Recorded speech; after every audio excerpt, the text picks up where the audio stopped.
we go. We're using lots of those software. So.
Right.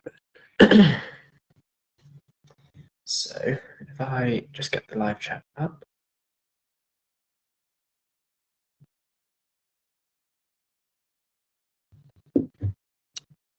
Hello, everybody. You can hear me. See, there's a massive 0 viewers so far. So let me just share this some places.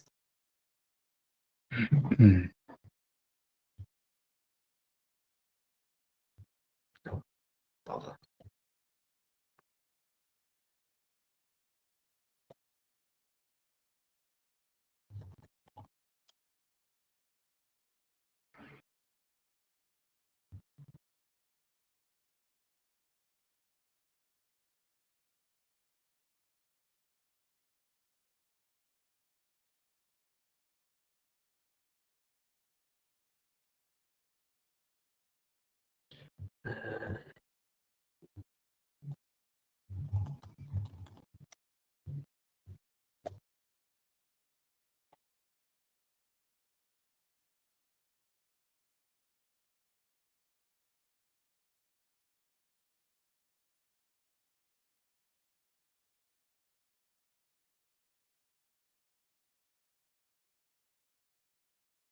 All right, now we'll see the viewers absolutely pouring.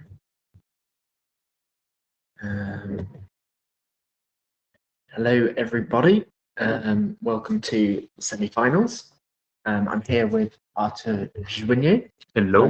Hopefully I said that okay. Yeah, pretty good.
Is that better? Yes.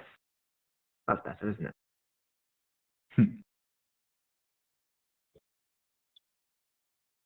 Just turned it off and on again.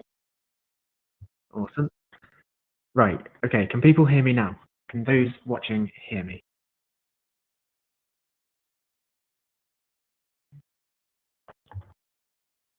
I'm going to wait for the messages to roll in, but for now, I'm just going to assume people can hear me.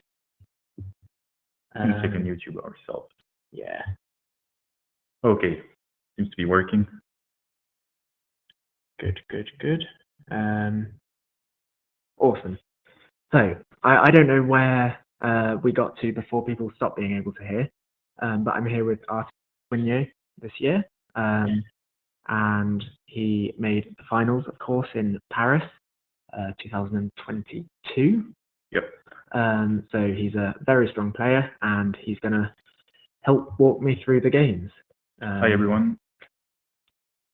So far, I've had a number of life-changing Othello tips from Dimitri, especially, and yeah, it's going to be cool to learn some new stuff. So we've got Kento Arano versus Thea Karita. Obviously, they're a fair way into the game. What do you think both players will be looking for and looking to achieve in the semi-finals? This is a great question. Probably they both came in with their own preparation. I guess it's not clear which of the player managed to do their variation. But they're playing quite fast. It's still book. We haven't followed the start of the game. I can show you the We don't have the timers, right? So we have the timer on the actual stream, or perhaps we didn't today. I'm not sure. Not yet. Okay. We will in a second. You can quickly go through the moves. Yep. Do you want the analysis on, or no? No. Okay, this is very. Someone's in book. Okay, here this is a slightly more unusual move from white, b5, I think. Okay, as in this one. No. The one before, but yeah, right. Okay. It's not unknown, but it's, I would say, unusual. And but they are still playing quite fast, right? So this leads me to believe that they might still be in book.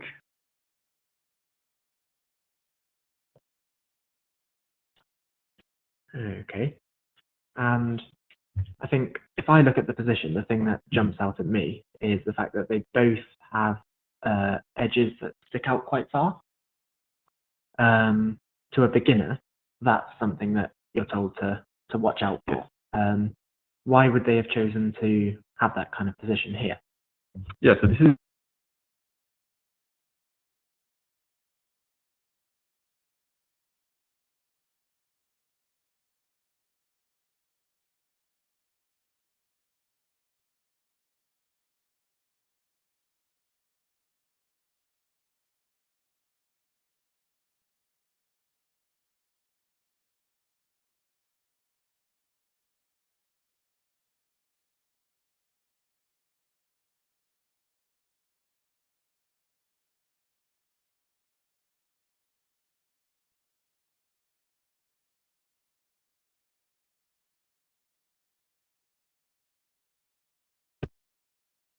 Is that no?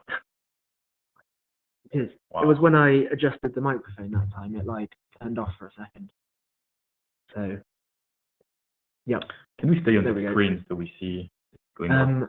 I can't really, because we have to be able to see this as well. I'll stay on this unless we need to edit the board or anything, and then we'll flip between. But yeah, we've got the live chat as well from people watching. So if people can't hear us, then please do let us know straight away. And this microphone seems to be temperamental. So yeah. Anyway, we were saying about the uneven edges.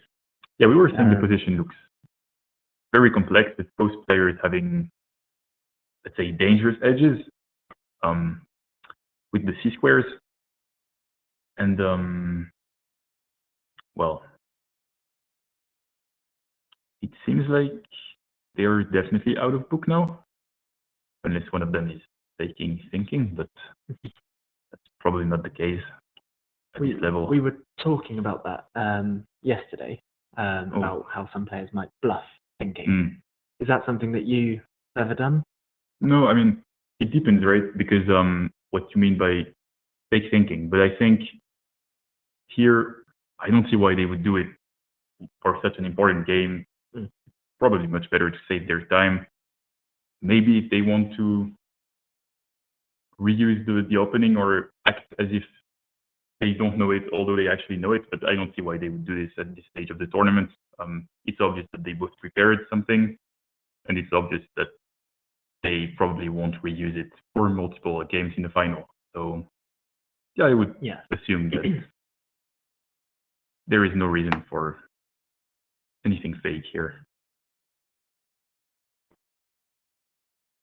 Okay. And who? Okay. So obviously this is something they both prepared for each other specifically. So far, who do you think looks more comfortable in the position? So the position is very tight. So here with this move, black just took the center in a quite dramatic way. White is probably going to try to flip the d4 disk in order to gain access to both f2 and b6, which would be very quiet moves and very comfortable moves for white.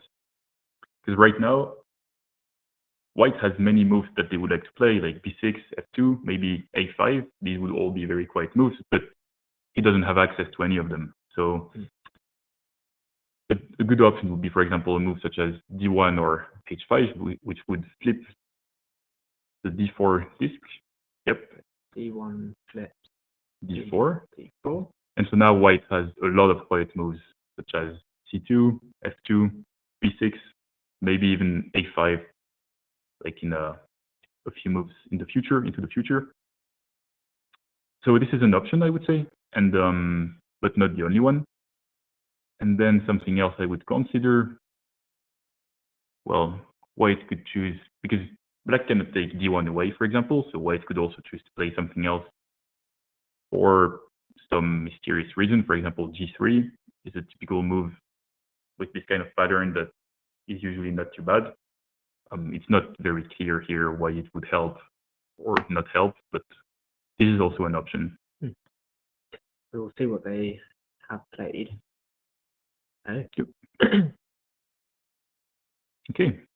So before you jump in and give the expert analysis, the thing that excites me in this position is if black were to go here, and I'm not saying they will, but this shape in the bottom right is something that I think often leads to quite exciting games.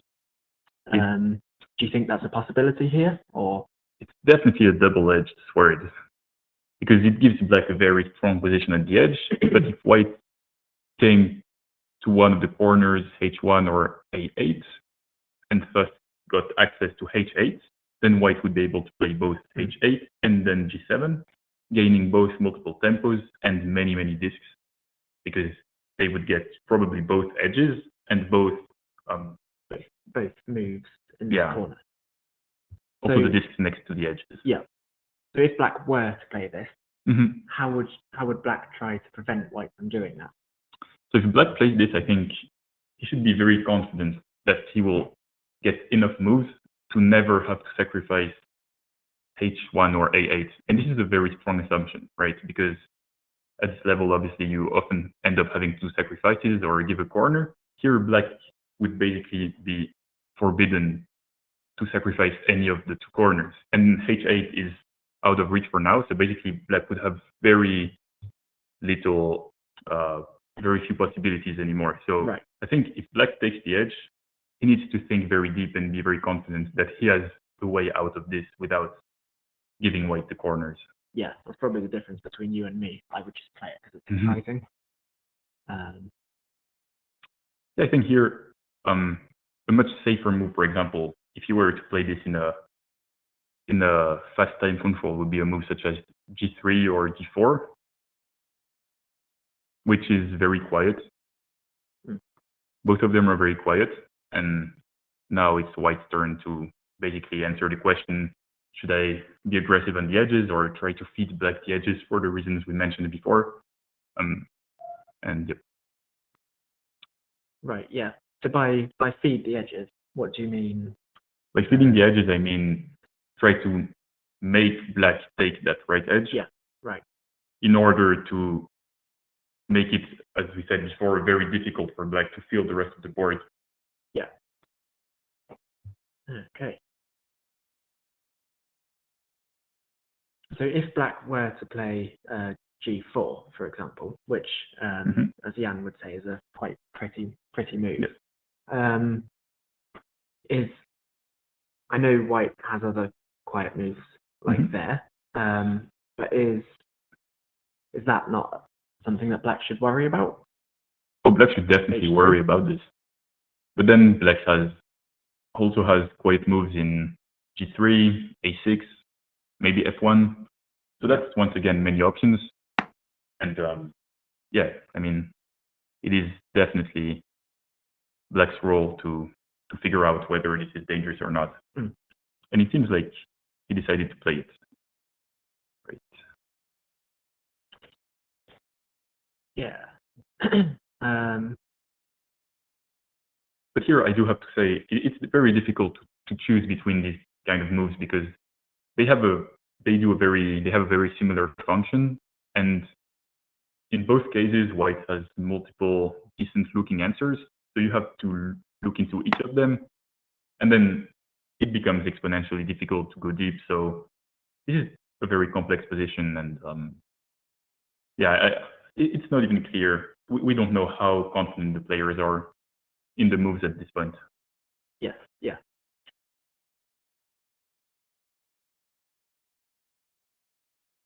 Okay. Where? So Kurita followed your suggestion? Yep, I can see why. It was a good one. Would he not have played F2 there because black can't really take it away easily? Yeah, this could be one reason. Also, I mean, F2 is nice because it's a very quiet move, but in turn it gives black a very quiet move in G3. Oh, wait. I thought you meant white. No, I did mean white. Yeah. Okay. Stupid. Oh.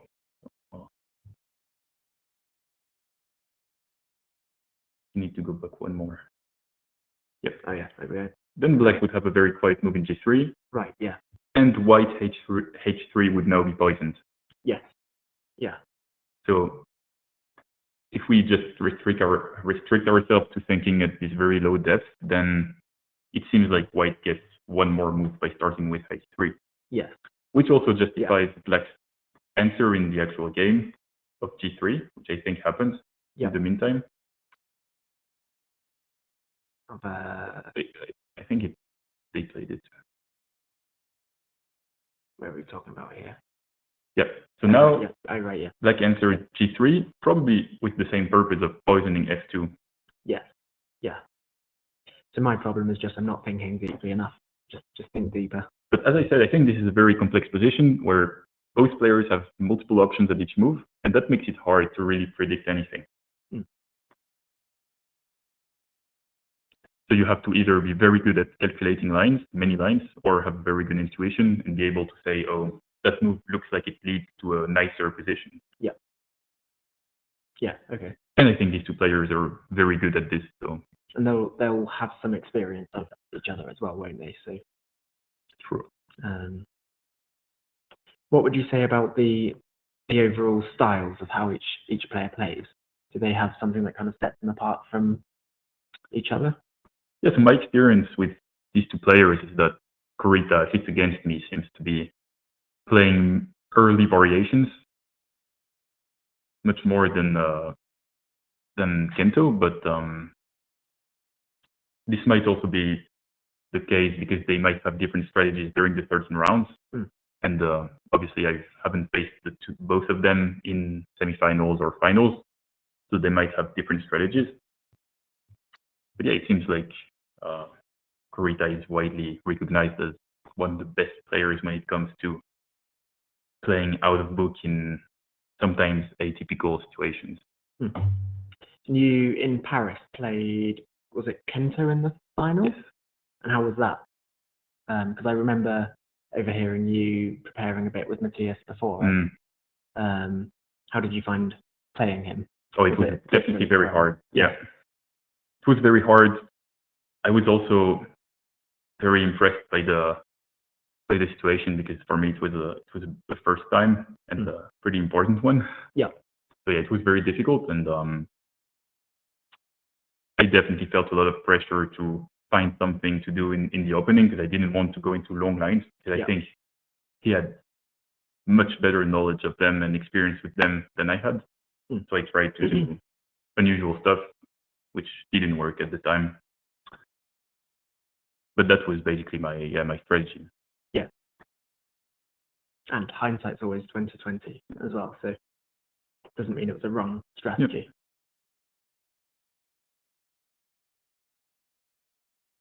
Okay, so here we said that the previous move from black in g3 basically poisoned the white move in f2, but now white just played h2, which sort of unpoisoned f2, because now f2 is a relatively quiet move once again. Although in turn it gives black a nice move in e1. It's always the same thing where the new quiet moves are built from the previous ones. So once again, multiple options, and it's very difficult to choose between them.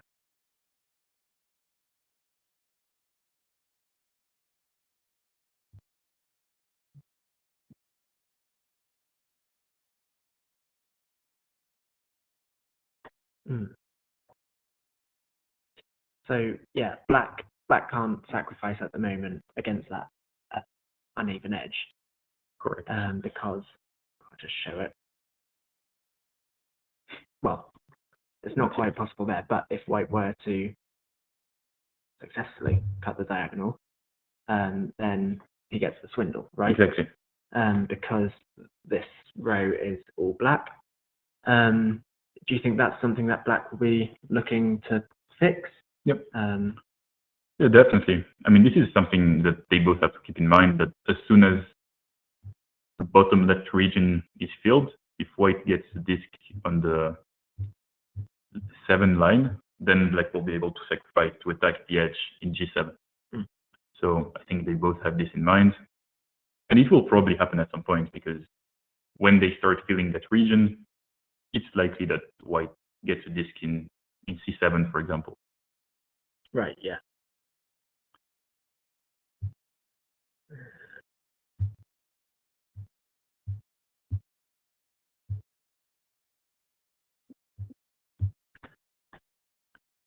Okay, so yeah, they're definitely taking some more time to think now. I think something else that's interesting, almost the other way around, is black's edge on the bottom edge. White can't really play around that area to attack it. Obviously, he has black's go, but for example, has that move, but then that doesn't really lead to anything, does it? Yes. So I guess that's something that black will also be looking to preserve. Yeah, so white definitely doesn't want to be forced to play in the bottom, because, as you said, they would have at best to give the bottom edge, but then they would be forced to play g7 and give a corner to black.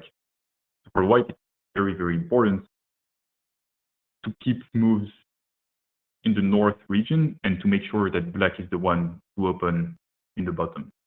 So this is absolutely crucial. And I guess this is what they're thinking about right now, how to play out the top so that, well, black tries to make white play first at the bottom, and white tries to make black play first at the bottom. And I guess it's almost, they kind of go hand in hand. So although black has this row that's only black, and means that he can't sacrifice here, the flip side to that is that white can't play here. So it's something that, yeah, as you said, is a kind of double-edged. Yeah. I mean, if you notice, none of them are really enthusiastic about playing here. Like, none of them have really good moves. Black does have a move in a6, which is very quiet in the sense that it doesn't give white any new valuable option. But yeah, black has this one move, but except for that move, he would also be probably unhappy to play there.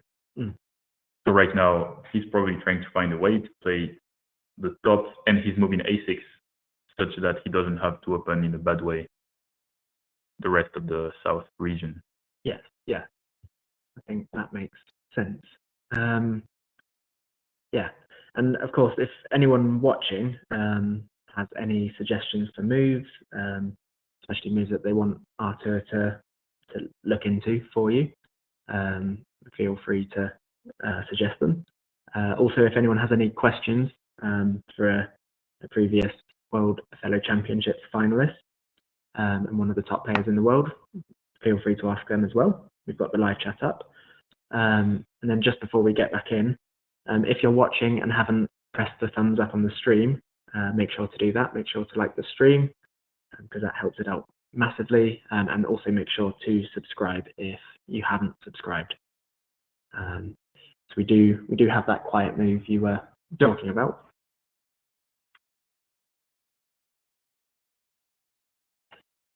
And white can't really answer with b6, can he? Because that, correct me if I'm wrong, but then I guess it doesn't lead to that straight away, but it has that possibility for later on.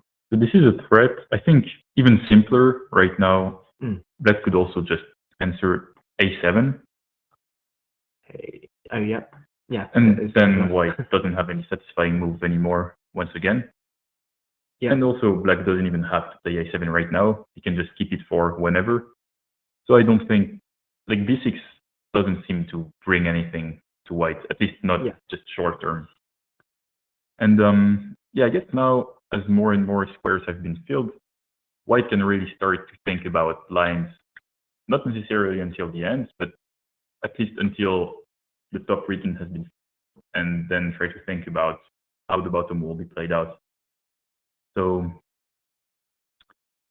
as we said, white doesn't want to play b6, doesn't want to play c8 or g7. So the options are basically all the moves at the top. And yeah, it's a matter of checking them one by one. For example, yeah, I would say the most quiet and obvious move would be f2 here. But then black, in turn, also has a very quiet move in e1. So both of these moves hardly add any new move to the opponent, and the new moves are usually not very valuable. And then white here would be essentially forced to play c1. So you see how you can essentially construct a line move by move here, because there are less options than before. So you can go a bit deeper into each line. And here again, black here, if black, for example, were to give the top edge, for example, with d1 f1, then that he would basically lock himself out of the top, because now there is no good move anymore. So black can sort of eliminate that and at least eliminate d1. And then you could go on more and more and try to see how everything plays out. So for example, black here would I would say, probably play c2. And then white here, again, white wouldn't want to play d1, because if white plays d1, then black can take the edge, and then white has to play at the bottom or play b2, which is not necessarily the end of the world, but it's starting to look a bit very, very dangerous. Yeah. So black would play d1 and so on and so forth. You can keep going and see where that leads us. So it's all about the thinking ahead, basically. Yeah, the reason I talked about this line starting with f2 is that it's relatively forced for the reasons we saw, that many of the moves can be eliminated because they give easy answers from black, and then white would be locked out. So f2 is one of the options, but also d1, c1, and to a certain extent, maybe even the x squares or other options that are a bit more complex, but that basically try to achieve the same goal of having black play in the bottom. at the bottom. Yeah. What do you think is the most exciting move here? If Exciting in what yeah. sense? As in, you don't know whether it would work, but it would lead to a really cool game. So a spectacular move.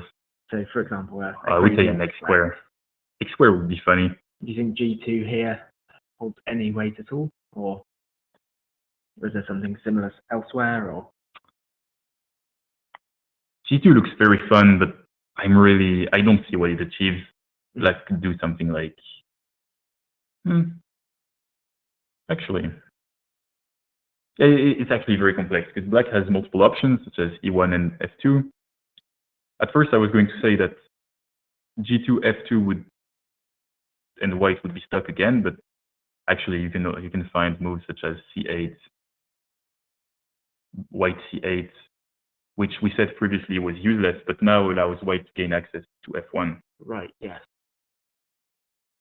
But it's very tricky, and I couldn't see everything probably at this stage, but I would assume that it's very unlikely to work for White. Yeah. But I think a more exciting X square would maybe be B2, because even if Black can get to the corner, it's not very useful because then White can just wedge in with A5. The C2. Right. This is the problem. Now, if Black plays C2, it's White's turn again, and the question is, what did White achieve by playing this X square? So it's not necessarily that they're bad all the time. It's more each exciting move comes with risk, and you have to be able to deal with that. But I think this is the kind of position, and it's been the case for most of this game, where you have many lines that may look sort of similar. Like personally I cannot find like a big strategic framework that would explain clearly what's going to happen here. What do you think about C1 here? So C1 is interesting. The difficult thing with it is that it gives Black multiple options, such as F1 or F2, and you have to check them essentially one by one. Yeah. And for each of them, you have to find a good answer. Personally, I would say probably, for example, here White could try something like F1 to try to force Black to play, basically remove the good moves from Black at the top. And here, for example, in the position you're showing here, Black essentially doesn't have any good moves at the top anymore. He would have to play G2 sooner or later. Yeah. And then play at the bottom. So White would probably be satisfied with this. But then again, Black has other options. So instead of playing F2, Black could have done something else. So here, so the next most obvious option would be F1 for Black. And now White needs to be careful. So if White plays the very maybe natural for some people E1, then Black would just play E2. F2, sorry, my bad. And then here, it's not obvious what White can do. If White plays C2, then he basically lost parity in D1 and in the top left corner. So that would be very dangerous. But White could also play B2 instead of C2 at this point. And then it becomes very messy. Again, with the purpose of playing parity. Yeah. And that's the kind of exciting move I like. True. This is finally an X square that's justified. Okay. Well, White's taking their time to think this through. It is definitely a key moment of the game. And I would also take a lot of time here. I mean, I'm generally a slower player than these two, especially. I know it's Corita's turn now, so I'm generally slower than them, but I would definitely take a lot of time here, because this is where you need to find the right line to, first of all, not get completely lost in the next three moves. And then also, if you find multiple contenders for good lines, try to figure out which one will get you that one or two extra discs that will probably matter at the end. Yeah. And in the semifinals, they have half an hour each, don't they? Is that correct? Either this or 35. 35. I'm not sure. It might be 35. Maybe 35. it's definitely not the 25 from the rest of the tournament. I have to get that double checked, but they have more time than they would in the rest of the tournament. And they played a relatively long opening too, right? I think Yeah. they played fast until, I don't know which move, but at least 20, 25. So that gives a lot of time for the end game.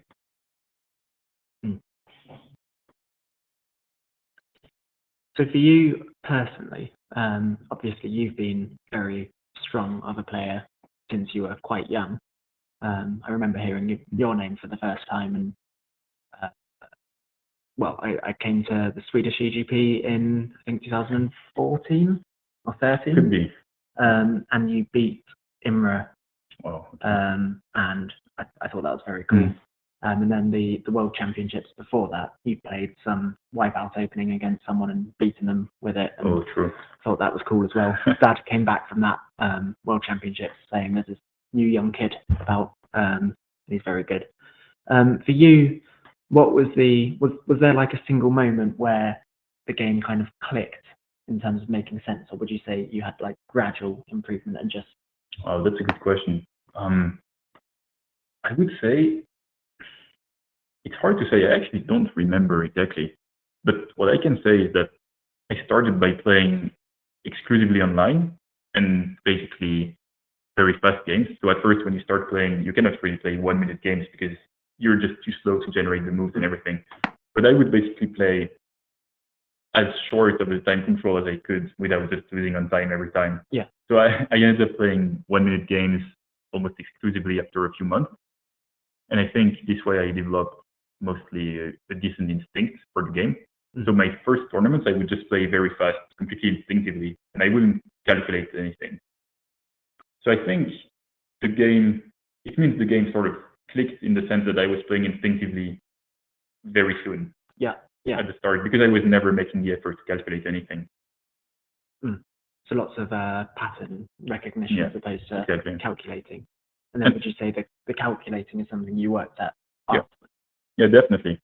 And so at the time I was playing, essentially, I was using like very little time in every game, even in real tournaments. And nowadays I think it's the opposite. I'm a somewhat slow player. So definitely over time I started calculating more and more, taking more time. Yeah.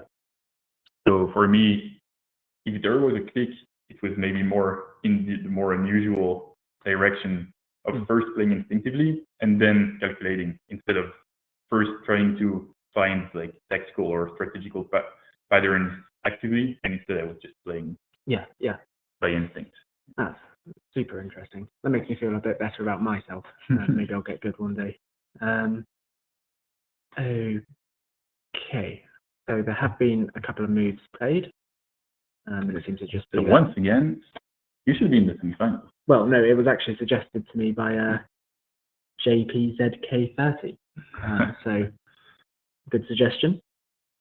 Yep. And as we said, the response Black F2 seemed to be very dangerous for Black because White could enter F1 and then Black would be sort of forced to play X squares. So Black played F1, which looked much more promising. And seemed to play it quite quickly as well. Yep. So you'd imagine they'd have thought this through. I think that's something good players can do very well as well, isn't it? It's the ability to use your opponent's time to think about your own position as well. Also, this is the kind of move that you can basically play by elimination, in the sense that you see that it looks decent, looks promising. You cannot see very clearly whether you're going to win or lose because it's still too complicated. But you can see that every other move looks significantly worse. Yeah. And I would assume this is what happened here, which allowed Kento to play fast, although he probably hasn't seen everything that's going to happen yet. Yeah. Or maybe he has, and I would be even more impressed.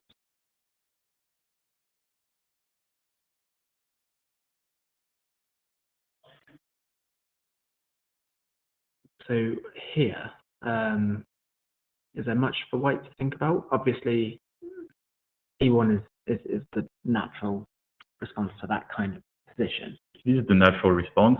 Also dangerous because it sort of closes E1. As you were saying before, I guess. D1 is also an option. Here it looks a bit more unnatural because it flips many discs. So white sort of loses all its moves in the top right region, but black will have to open as well. So this is also something you could consider. One thing to notice about this move is that it flipped the disc G4, which means that black cannot play G7 anymore. Yes, yeah. Because earlier in the game you mentioned that black would like to play G7. Yeah. For now, he cannot do it because he would get swindled. But later he would probably like to do it. But if white plays D1, they will remove the move G7. So that actually could be the move that they look at here. So that's definitely an argument you could use in favor of D1. But again, these are very short-sighted arguments that do not require looking into the future. These players at their level, they obviously look much deeper. So for them, they're probably not reasoning in these terms, and rather they're looking at deep lines and trying to figure out if they look good or not for them. Yeah. So E1, D1 are two options. F2, definitely worth considering, very unusual. But this is also another way to fill out the top. Looking at it, I would say it's maybe not the best here because black can actually answer E1, and then if black plays E1, the top right corner will now consist of 3 squares in which white cannot play, and there is a big risk that white loses parity there. Yeah. So, that makes sense. E1 with would that row being all exactly white as well, isn't it? So black E1 would probably be followed by some crazy move like B2, and then white has to check that they actually get enough moves to survive. You're saying like... Oh no, I meant if black played E1 here, E1, then white could try to do something like B2. Right, I see. Which is pretty cool, if that works. Which I chose by elimination, again. Yeah. But it looks like it might not work. It looks like if you play it out, black is going to have the last word, and then white will have to play elsewhere, and it's going to be a problem. Yeah. It's similar to... I don't know if you went to Imra's little talk yesterday. He gave a talk at the Mind Summit event that's happening here. And he spoke about a game called Chomp, and was basically teaching you how to think about it, but did it in a similar kind of elimination method where he eliminated the obviously wrong ones, and then you're left with a kind of right one. So yeah, similar thinking, I think. So we have had some moves. Okay, so here what happened is that Kurita played E1, followed very quickly by F2, and then very quickly by C8. So my guess here is that Kurita found a satisfying line, and then Kento Rano had a very forced response. It was not completely forced, but he probably found it obvious or eliminated the other options. And white has also flipped the G4 disc, so has managed to achieve that, but in a different way, I suppose. So my guess, one of the use cases of removing that G4 disc is that now if you look at the right side of the board, you see 6 empty squares in which black doesn't have any satisfying move. The only move that black can play is H7, which would give the H8 corner to white, and then white would also be able to play G7 in the future, so it would be very bad for black. So probably white is trying to play parity on the left, and then force black, due to parity, force black to open on the right-hand side. So here, black prevents white from taking the corner. And here we might see your spectacular B2 move. Oh, yes. For the exact reason I mentioned, which is to play parity. Yeah. Because if you play C2, which looks like a more normal move, then first of all, you give black an amazing quiet tempo in C7, because C7 now doesn't flip vertically anymore. Mm-hmm. So this is the first issue. And then you just see that white is basically out of move at this point. Yeah. White still has b6, but for the same reason as before, it uses it because black can answer a7. And yeah, everything else gives a corner. So this is very bad. And essentially the other move that's left for white instead of c2 is d2, which coincidentally is also much better because white still has one more move in c2 now. Yeah. And then they're able to keep a bit more control on the game. Yep. Why do you think black took this edge here instead of allowing white to take the corner and then go for the wedge? So I think there are two reasons here. The first reason is that if white gets to the corner, then black would probably wedge with h7 in order to get the corner h1. But the problem is that then white would have a tempo in g7 that he can play anytime later. And then white would also have basically all the disks in the bottom right part of the board. And that could be both very useful to collect disks at the end. Yeah. And yeah, generally it would be very hard for black to flip these disks again. Okay. That's one reason. And the second reason I would say is that both players, the whole game, they've been trying to play tempos one after the other. And here, if black doesn't take the edge, he has to play somewhere else. Then white takes the corner, and black has to play somewhere else again. So black has to use a lot of his quiet moves, which he doesn't have. So that would be too many moves that he doesn't have. So he had to take the edge instead. Okay, that makes sense. So white has played b2, which is pretty smart. How can black respond here? Would he want to take the corner straight away, or? Okay, so it's getting a bit more complex here. So what are the options? e7 definitely looks good because it doesn't give white any new good moves. You do flip quite a few disks, but what did you give to white? You basically only gave white the new b7 move, which would be terrible because it gives a corner for absolutely no reason. Yeah. And here, for example, just blocks white off from everywhere. Exactly. Here has that same problem in the top left of not being able to play. So this would be intuitively, this would be my number one option. But then it's a matter of checking that when you play it out, if you try to think of the possible sequences, that you always end up with the right turn so that you don't have to open to the right. Yes, yeah. So an example, we can try to play such a line. So for example, if black plays c7, white,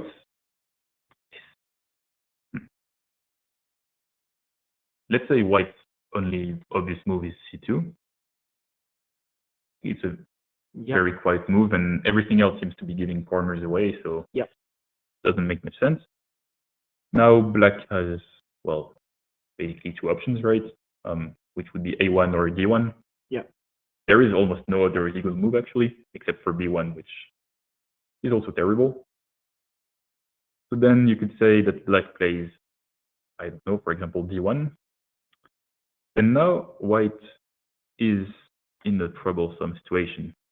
So we said white would love to play the left-hand side, and the problem is that white doesn't have any satisfying move to the left, right? So if white plays a5, for example, he would get swindled. Yeah.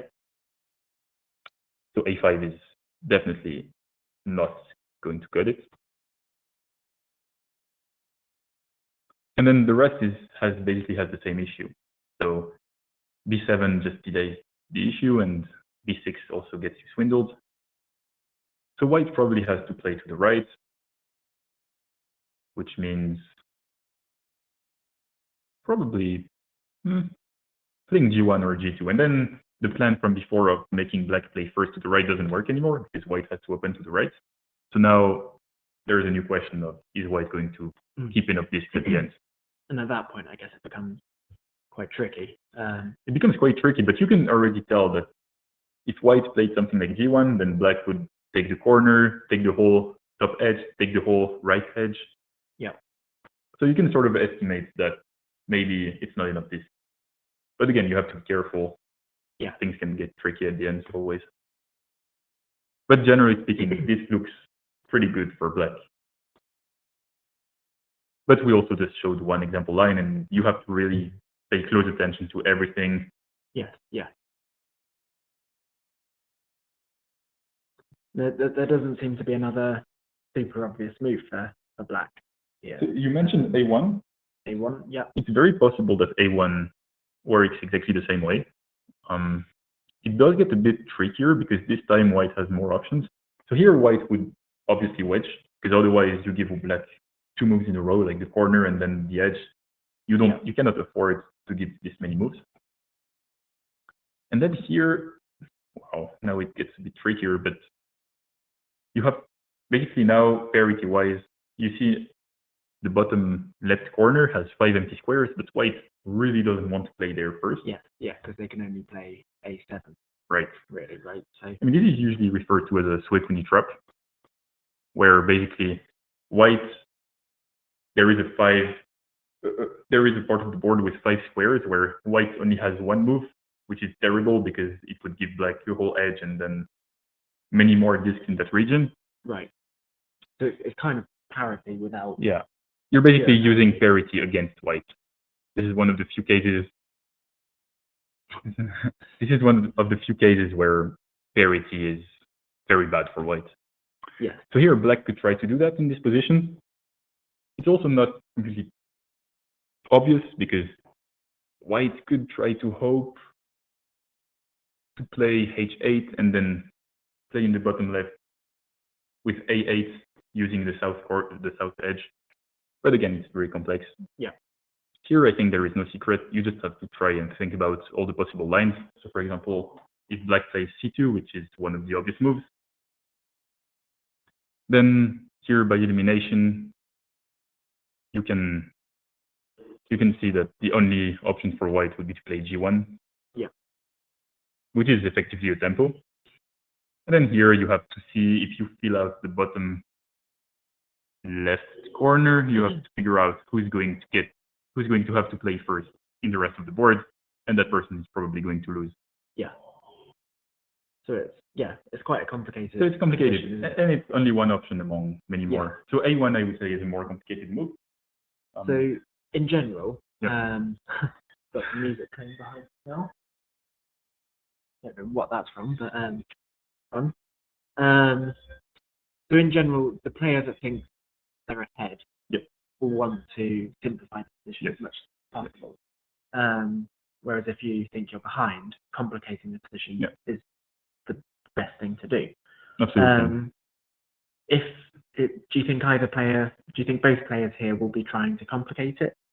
I think at this stage, sure who's winning, or I think at this stage, they both have the skills to try to find a line that they're convinced is winning. So I think, for example, the first line we mentioned, starting with C7, white, for the next move, white had almost no options. So black can essentially knows that if they play C7, C2 is most definitely coming. And so by reasoning like this, they can essentially prove to themselves that they have a working line. So I think both of them are trying to find a forced winning line at this point. Okay. I don't think any of them will play a move with the reasoning of, oh, I don't know what's going on, but I'll just make it more complicated. Yeah. I don't think this is happening at this level and at this stage of the game.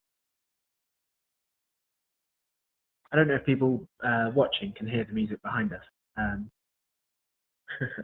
Hopefully not, because it's quite loud. But yeah, at least you get a backing track now as well, sound effect.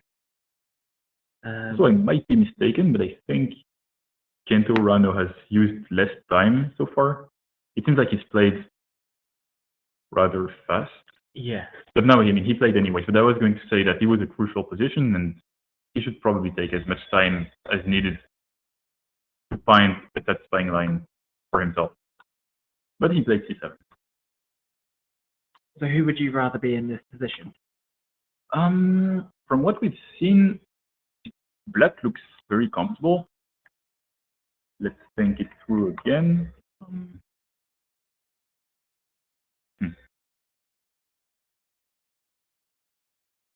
Yeah, without going all the way to the end, it looks like black is in a pretty good spot because, as we said before, white will have to play first in G1 or G2, which will allow black to get to the H1 corner, probably get the top edge, probably get the right edge, and then you just have to make sure that you don't lose too many discs on the bottom, which is not completely obvious, but should be obvious if you think it through.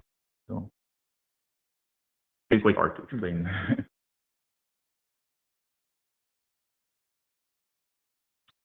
So here it's white's turn. We can also think about what else white can do, because we said that C2 was the most obvious answer and that he was most likely going to play it. But if he's thinking, maybe it means that something else could be a good move. What do you think about the Oh, okay. What a nice move. So here white is sacrificing the whole left hand edge.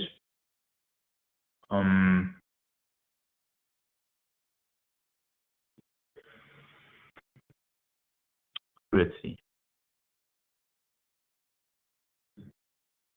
It does make it maybe slightly more complicated for black, because now black has multiple decent looking options like A1, B6, even D1 and C2. So basically all the moves. Every single legal move except for H7 looks playable. And once again, it's just a matter of figuring out for each of them, can you force a line where white is going to have to give enough discs, in particular a line where white is going to have to give the right edge. What do you think about the diagonals here, the main diagonal? Do you think either player has a claim to them at the moment, or? It's difficult because I don't think so.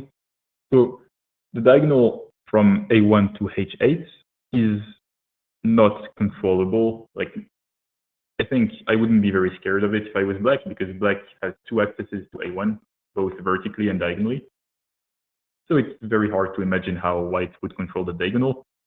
And then black also, I mean, black can take the corner, then white, by playing C2, would cut the diagonal again. So I don't think the diagonal control is very realistic here.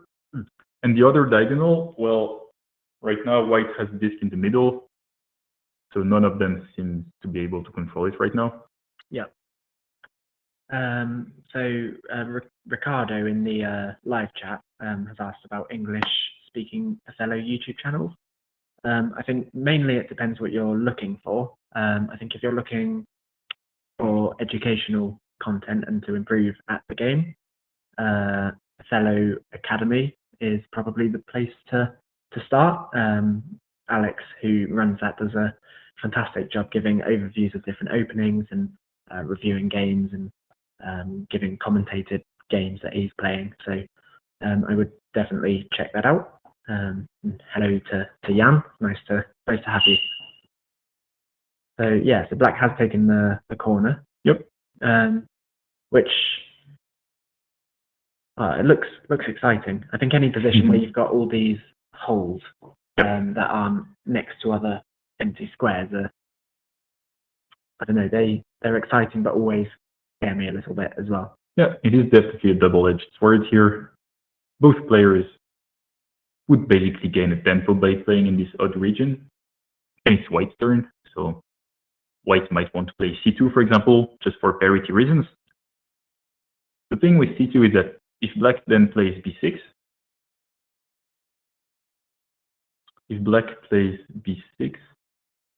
then black has a lot of discs and white is quite a bit on the outside here. Yeah, because for example, if white were to play parity here, this would be terrible because they don't.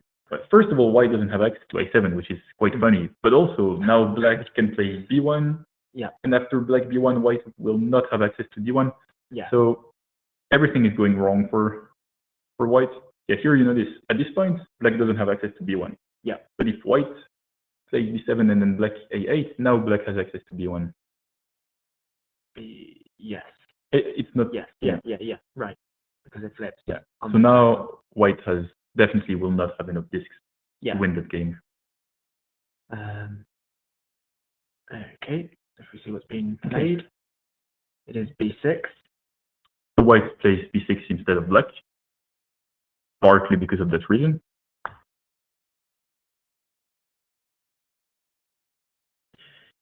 So currently, does white still have parity, do you think? It's a very complicated question because you have...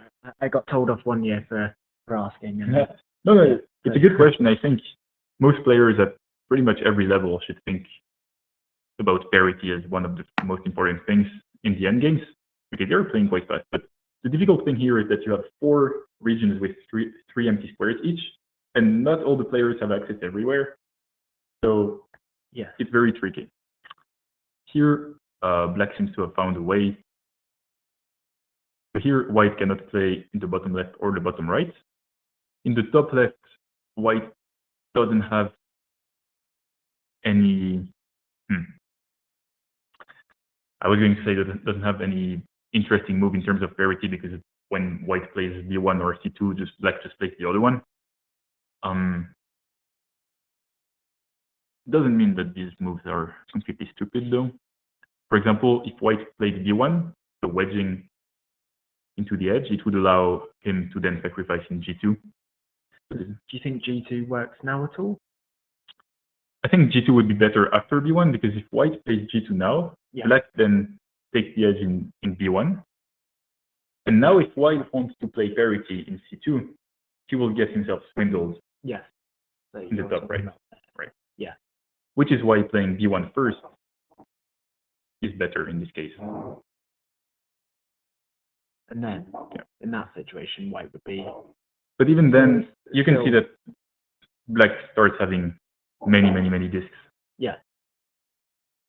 So the only option that's left here is white g1. And then here, So here, black essentially has 2 options: either play the quiet c2, but then white will control the diagonal in g2. So you were right, there was actually something going on with diagonals. Yep. But then black can cut it in. So there, is that good for black, or can this is beautiful. White can cut it there. White can cut it into c2, and then black doesn't have access to b1, and also not to h7. So that would be quite terrible. Black is now forced to give everything with c2. So this is beautifully bad for black. Yeah. Still cool to look at. So g1 seems to be the most promising, and it happens. Played, and then Kento's played pretty fast again. Yeah. Again, he saw what you saw, eliminated it very quickly. Here, white also has basically a forced move. Is that just to b1, or is that? It's g2. So b1 would be obviously losing, because it would give black 3 edges, and then the diagonal. Yeah. As well. Yeah. g7 would be just as bad, because it also gives all the edges. g2 is the only one that doesn't give these edges away. So here, it kind of just has to go. Black can't even play to the edge there. Yeah, black has to play b7 to cut, or h7. Okay. So is this good for white now, essentially? Yes, this definitely looks winning for white, because now white can take h8, and then, as we mentioned very early into the game, white will play both. Yeah, so it has actually threatened to play both h8 and g7. There, but there is a trick that actually white would play h8, and then later when white plays b1, for example, after h1, then black gets access. Oh, I see. Again. Yes. But that's still enough discs for white. Yeah, okay. This seems to be winning for white. Okay. The other option, b7. Oh, goodness me. So white did play there. Yep. Oh. I hadn't even looked at that at all. Yeah, it's the only safe way to cut the diagonal. But now basically everything is forced, right? White doesn't want to give everything, so white starts with a8. Yeah. Oh, this is happening, or this has happened. Yeah, now here everything is forced. Wow. And So it is a win for White. White ends up winning Exciting using game. parity. Yeah. Very impressive game. Yeah, a very high level game, and you can Yep. almost see how they're thinking Yep. a bit more. Well, Carita said that he had come more prepared for the semi-finals and for the open. I was round. not aware of that, but seems to be working well so yeah, far. Seems to be living up to it. It wasn't a draw, so it's always good fun. Okay, if we look at the other results then quickly, if it's finished, which it has. So Takanashi won the first round for theirs. As a reminder, the semi-finals for the open category are best of 3. The third game is only played if needed. So they'll go on to play their next round, and that will be, well, I don't even know what time that will be at the moment because it's all been a bit different this morning. But yeah, we'll be back shortly. Thanks for watching, and see you soon. Thank you for watching.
All right.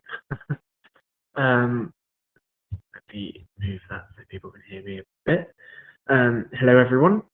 Welcome back to the second round of the semi-final. Apologies for the delay. We were just working through some things. This round we're going to be watching it on Live Othello. Just so that it's working. And we're going to be watching both games at the same time. This round, I do have Michele Barassi with me, who is an ex-world champion. Hello, everyone. And yeah, he's going to be teaching me why moves are good and bad, I guess. So yeah, if we look at the positions, obviously 2 games at once. I don't think we've actually done that like this before. Which position jumps out at you first? So can we see it from the start that we can I've been told comment not to scroll or I'll mess anything up. So I'm going to try not to do that. Okay, let's see. Okay, so this looks obviously quite standard. Okay, so this is, go back to moves. Okay, great. E1 is the first variation, that is -2. It's very common, and here black has a lot of options. So it's an interesting choice from Yuzuka, because it's likely that white knows many of these options, and so he really wants to not play a book drop.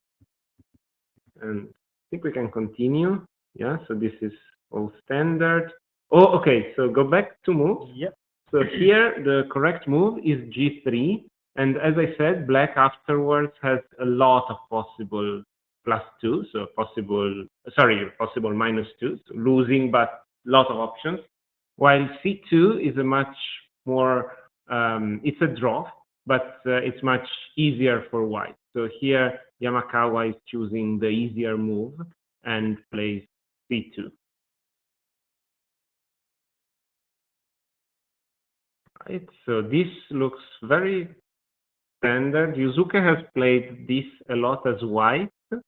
Let's see how he does it playing this as black. And here I'm almost out of book, but it sounds familiar at least. These moves look quite intuitive. Yeah. Okay. Okay, so this is an interesting position. So the first thing I say here is that usually in these kind of openings, it's white that just follows and black has to make most of the choices.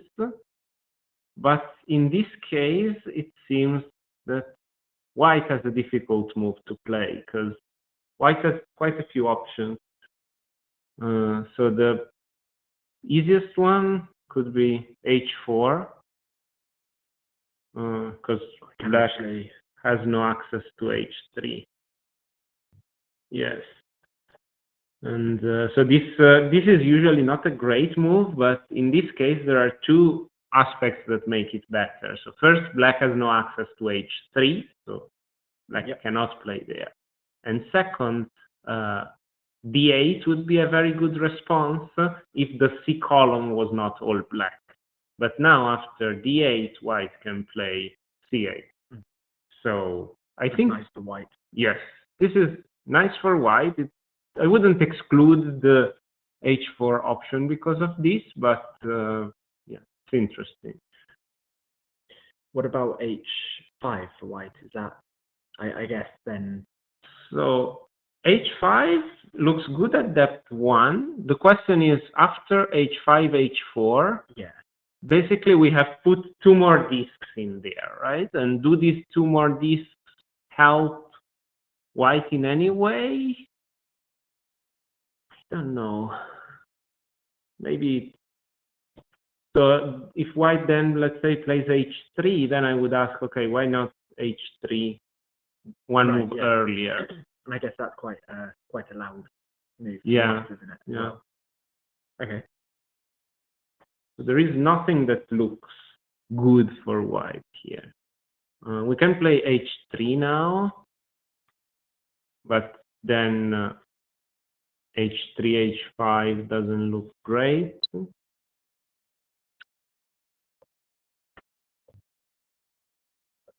Yeah, so this looks pretty good for black. So I would say h4, given the previous reasoning.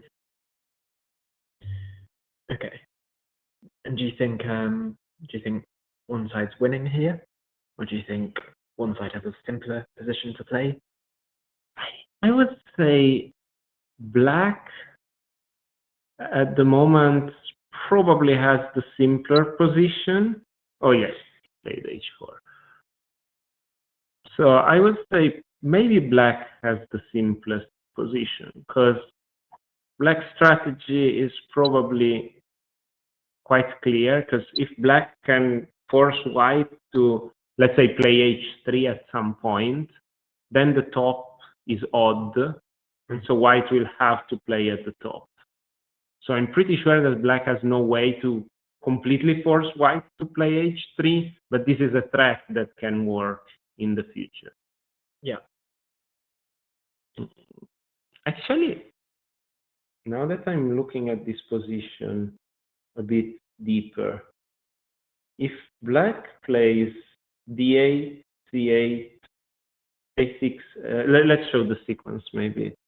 So d8, black, oh yes. Yeah. So I'm thinking d8, c8, a6, a4, b7. What can white do in this position? Because somehow this uses that white has lost parity in the bottom right. G2, does that do anything? Yeah. I think that's where I'd naturally look. Yeah. And I think, yeah, so here I think not many moves they can make as I think black can play parity here and play something like h1, and then it just continues, fills the top. Yeah. But actually black cannot fill the top, so black will have to play in the bottom right and lose parity. So probably no. Okay, this doesn't work for black, not in this easiest solution. Yes. Yeah. So would it be a G2 kind of thing there? Where else could? So I think instead of G2, I was thinking more H3 also can be. Okay. So first A8. So first A8. Yeah. Let's say B8, and then H3. Oh, that looks quite scary, I think. Yeah, but I mean, you don't win a semifinal without doing anything scary. Yeah, I suppose. Word of wisdom. Yeah, I think this is tricky. I'm not really sure who is winning this. And also there are many variations on before, so let's see if they played something. No. Yeah. No. Should we have what a look else at the, can? Oh yeah, let's have a look at the other game. So obviously they swapped colours from the first round. So Carita is now playing black. Going into a semi-final, do players tend to be more comfortable being white or black, or? So historically, people tend to choose white, mostly because white has the most options to play a draw line, and at least me personally, I don't know what the other people think, but personally I choose white because usually black doesn't have that many options of draw. But black has a lot of -2 that black can play. So it's interesting so I prefer to choose white because it's a bit of the safest bet. Just follow the draw lines and then expect the opponent to kind of do something and deviate. Yeah. Which makes me much more comfortable than just saying, okay, I found some variation, I have to study it and prepare it. Yeah, right. Yeah. Okay, so it's white's move here. Where would you be looking here? It looks like they're going to have to play through the big wall of black disc in some way. Which they have. This way. I was going to ask how. I think before we look at that move, how would you approach looking at playing through something like that? Because I always find myself in this kind of position, and I never know which one to go with. It's hard. Does it depend on the position quite a lot? Yeah, I don't think there is any sort of general pattern. Yeah. I tend to, so if I have to decide between something like E1 and F1, in general, I tend to choose E1, all else being equal. Yeah. Because so if you have the disc in a position like F1, it creates much more influence than a disc in a position like E1. But of course, you need to look at the whole line, not just the first move. Yeah. The other aspect one needs to consider is getting access to diagonals or removing access from the opponent. Yeah. Okay. So if we look at the moves they've played, so you did play through, and then up to the edge. Okay.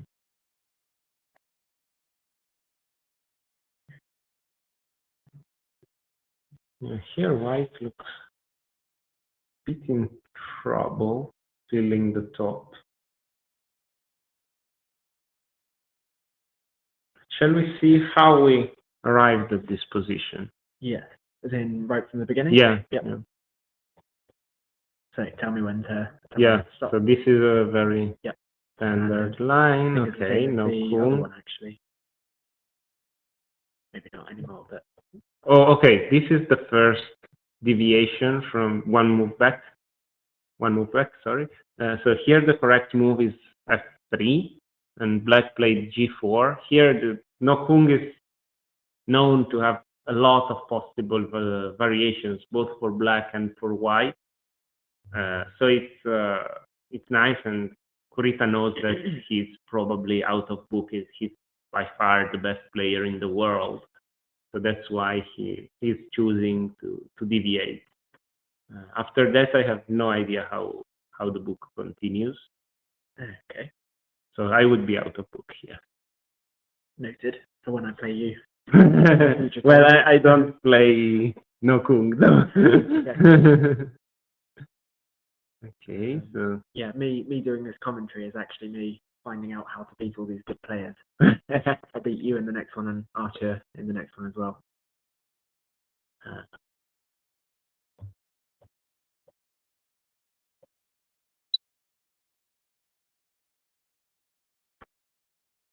okay, some interesting exchanges here. There are some uncommon moves from black, probably to force white to open at the top. Okay, are we... Oh, okay, we have one more move? Yep. Nice.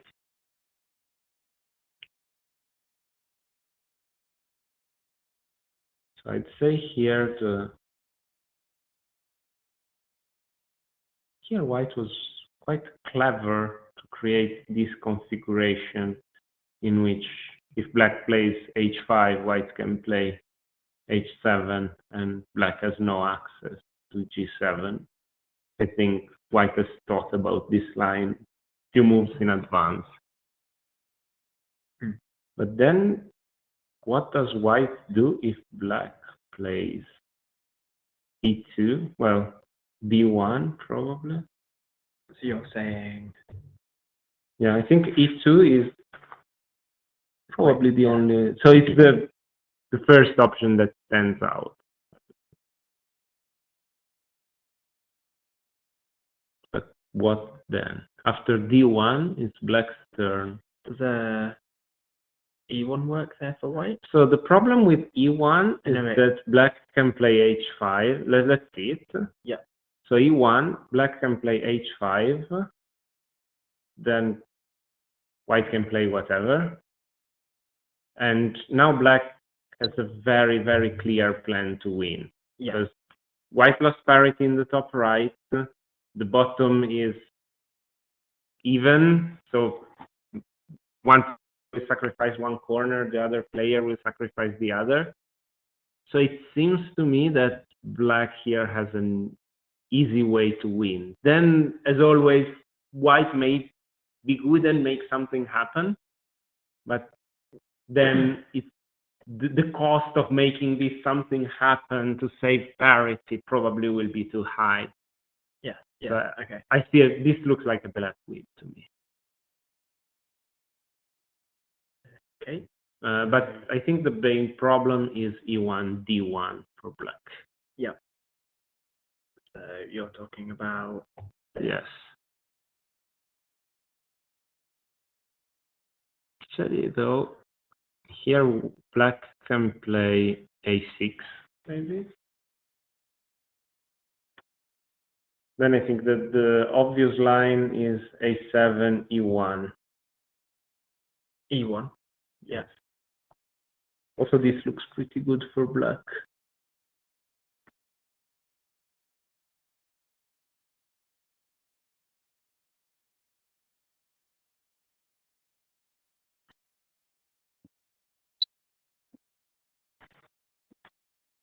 And here it's also an interesting position, even if we go back to the... Oh, some moves were played. Okay, so E1. You'd expect to see D1 here then. I would expect not to see E1. Yeah. There are other options like C2, for example, or even B7. Because with D1, again, here it's not real parity. So, but if we look at the bottom right corner, white has no great move there, which means that, so I would imagine that bottom right will be filled with G7, H7, H8, G8, H5, starting with white, G7. And I think here black gets a lot of discs in this corner. Yeah. So probably black's strategy would be to leave that corner alone and wait for white to have to fill it this way.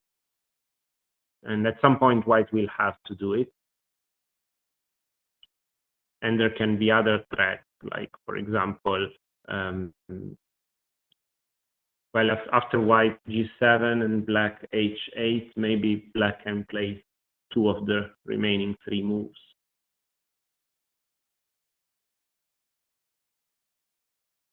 Okay.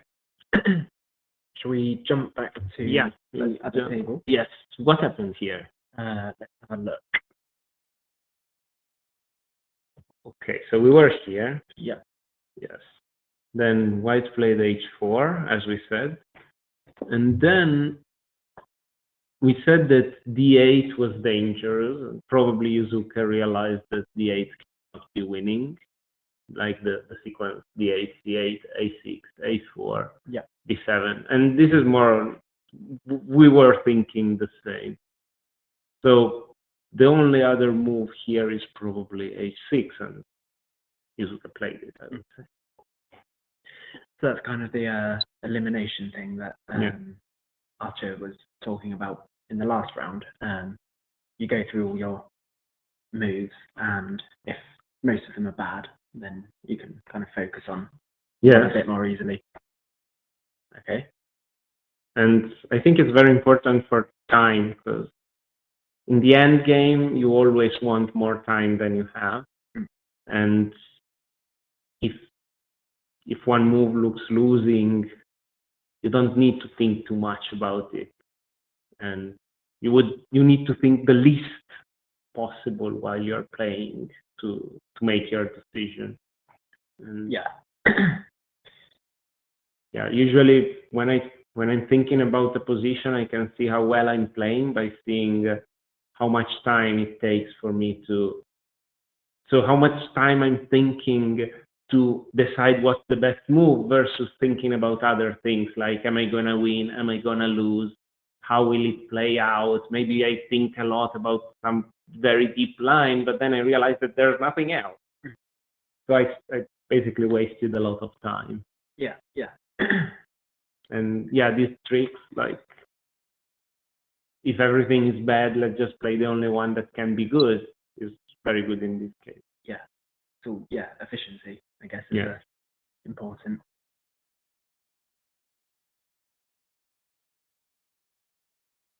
So let's see. What can white do here? I think so. Just going back a step, I was looking at this move, which doesn't actually look that good for black because white can go here and not flip this direction. Yes. Do you think that was the purpose of this move? Because Yes, for sure. For sure. Now that white's taken here, if black goes here, then white suddenly flips in this direction. Yes. Which he has opted to kind of take that edge and has decided that it's worth it. Yes, and I think here black has a much more comfortable position.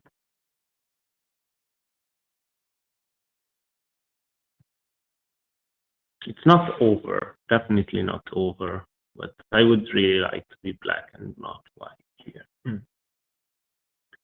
And just as a reminder as well, Kurita won the first game. Yes. So if Kurita also, and black here, also wins this game, then he'll be through to the semi-final. So, no, to the final, sorry. So Kento Arano needs to win this game to be in with a shot of the final. Yes. Or could draw, I guess. Yes. Although that depends on who chose which color as well, I suppose. So if it's a win and a draw, then the last game, so let's say, how much did Kurita win the first game? Is there a tiebreak in the semi-final, or is it not? So choosing the unless the rules changed recently, it is the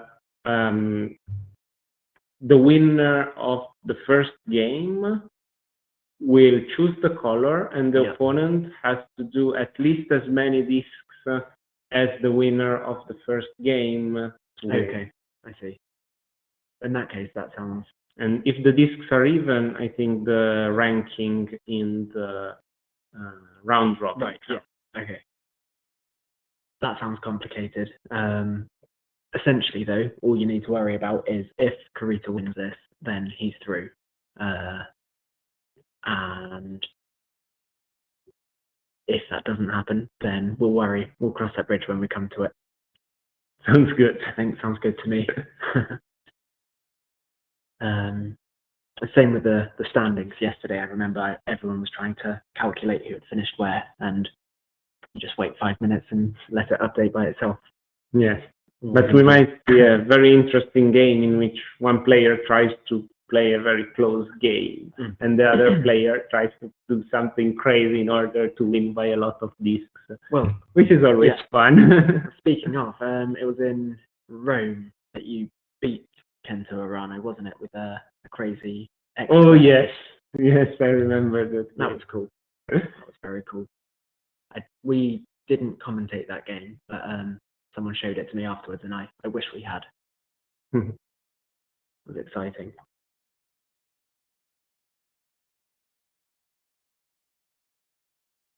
So white has actually played C2. I think here the hope of white is to control the diagonal, and something good might come out of it. So probably white has looked quite deep at the line, and this is the one where white has the highest chances of doing something, making something happen.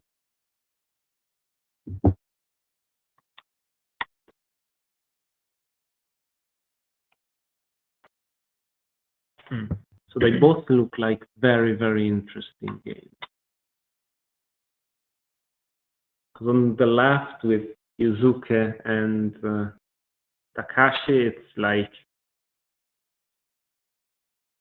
it's so complicated. There are so many diagonals. There is row C, column C. There is the diagonal between C7 and G3 to take into account. And White has to really think very hard on how to fill all the regions and get parity or get enough disks. On the right with so here Black has a lot of options, and looks like Black is ahead. But if Kurita was White, I would think that he has in mind some crazy tricks like in the last game where he pulls out, find the win somehow. Yeah.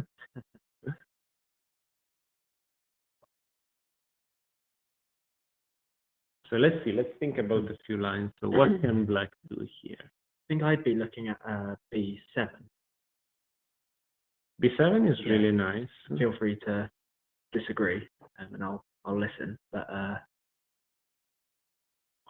to me, that might be tunnel visioning a bit, but it means that White then can't flip this disc because that gives Black this move. So White can't go there. And if White takes the edge... So I see the bottom two areas sort of connected. So after something like B7, I would play A8, B8, G7, just following parity here. And I don't know if Black has gained. Okay. So what did Black gain after this exchange? So Black still has to play at the top? Yeah, I suppose. And Black probably lost some chances here. And then this row of White as well is quite... Yeah, and now White has a clear parity at the bottom, and I don't see how Black... Is Black able to get here? Yes, by playing C1 now, maybe.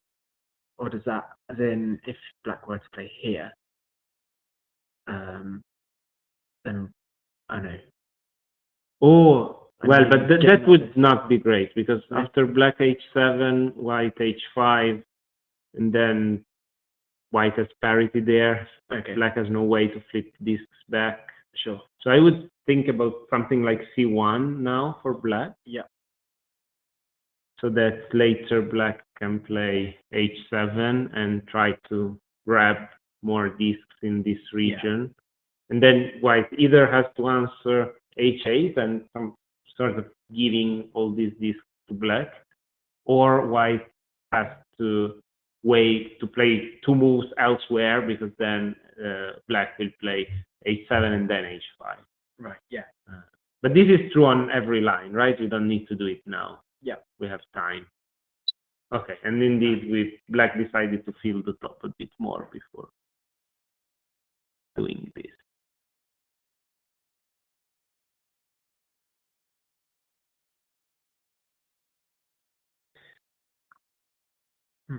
Would White be looking to go to B7 at all then? So I'm thinking about something later, a bit different, which is, so what if Black can somehow fill the top left and then get a swindle in B7? Oh, no. Probably it was not possible. Or maybe this is an easier win for... Oh, actually here White looks almost dead. Because if White plays G1 and Black B3, let's say, the obvious line, I think here White is just dead. So, I mean, White can still get parity, but to do that, white has to sacrifice basically the whole board. Yeah. Yeah, no, this doesn't work for white. Let's see if there is something else. Maybe something like b7 now, but then b7, b3 again, and we are in the same situation as before. Let's go back. Maybe b3, but then if black takes, b1, let's say. I mean, also b2. Can white make something happen? Probably not. No. And then black also has this diagonal. Yeah. So this game seems to be over. This f1 was really nice. Because black was ahead, but finding such a simple line. It's not an obvious move to look at either, is it? Just by looking at the board by itself. Yeah. Yeah. But yeah, it seems one of the few moves that don't lose corners at this point. So probably not that strange. It's not the move that really comes to mind. I would have thought something around b3, for example. But yeah, I think this game is now pretty much over. But I'm scared to call it over. Shall we move to the other game? Yeah. A few things have happened. Yeah. Let's go back to Jimmy. Where were we? So we were here, and black played this by elimination. Yeah. And then I think here white would either choose to try and play h5, h3, g7. So we can show the line.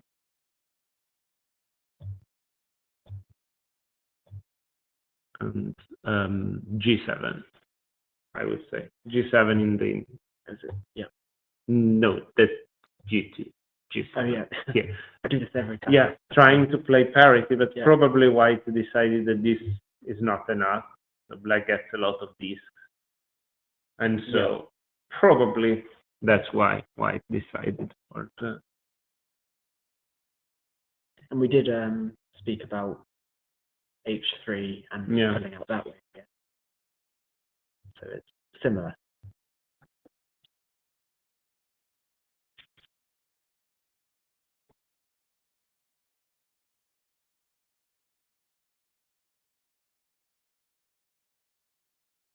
So here the top is odd, and the bottom right is odd.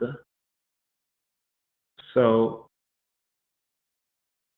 I think also this looks a bit like a black queen, because at some point white will have to play to the top and lose. So I'm thinking a line like a6 now for black. Then a4 is forced. And then c8. And here white doesn't seem to be in a good spot. So what can white do here? There's a g7 taking the diagonal. Yeah, probably g7 could be the best. But then black just plays parity in d8. And now white has to play f8, black b7. And this is over. Yeah.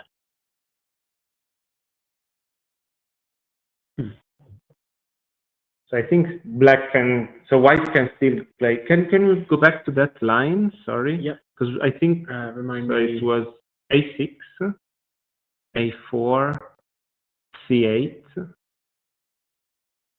and then g7. Then black cut in d8, white f8, black attacks b7.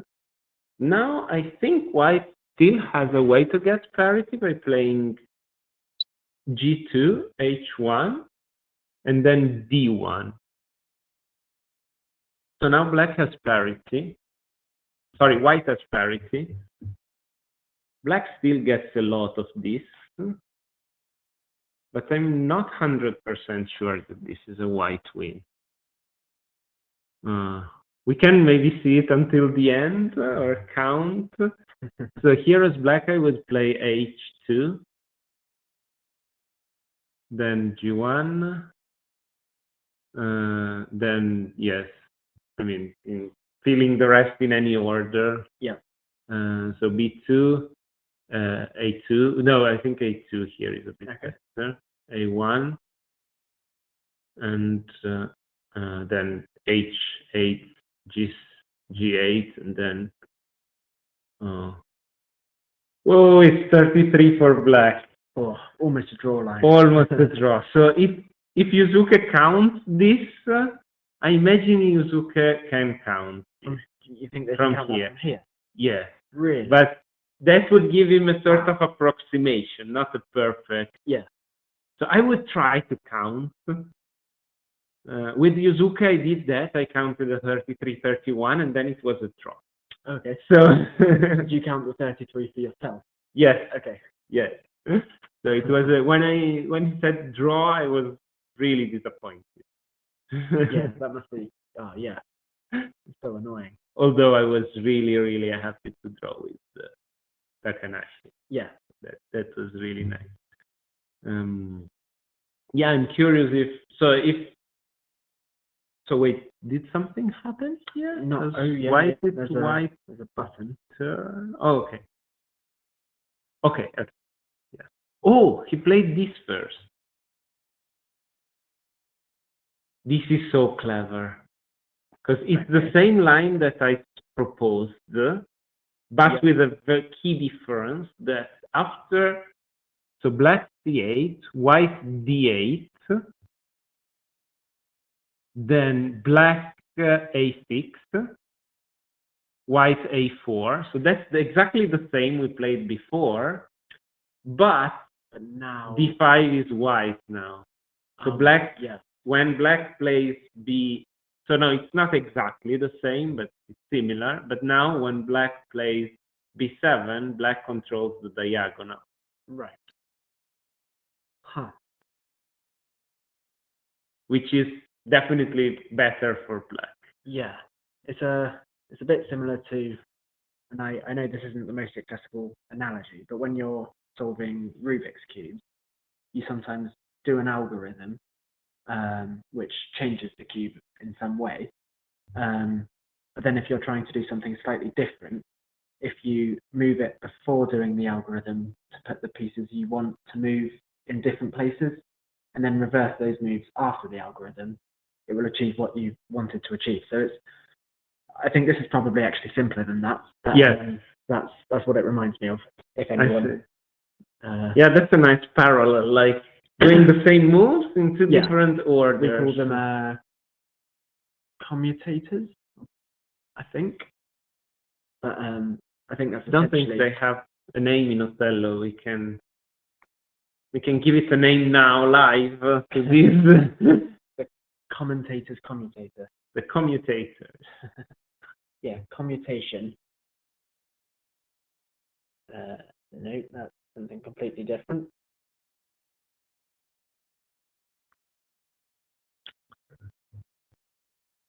And yes, so the line is evolving as we expected. So Yamakawa didn't think about G7 now. So right. So from Reddit, how would you explain commutators to a non-cuber? Commutators, they're algorithms of the general form AB, A negative, okay, B negative, and the parts. The parts. Oh, this is way too complicated to be putting here, where I'm trying to make stuff simpler. But essentially, it's about doing some. You have a plan with a big main chunk of moves, a main sequence, and that doesn't work quite how you want it to. So before doing that main sequence, you change a little bit elsewhere, and then do that sequence. Yes. So it's Which is exactly what we saw here. Just doing the moves in a different order changes just one central bit that makes a lot of difference.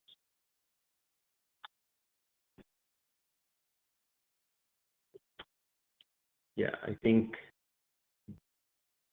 we can call this game as well, but is okay still thinking? Yeah, so maybe he saw something. So let's think a bit deeper about this line.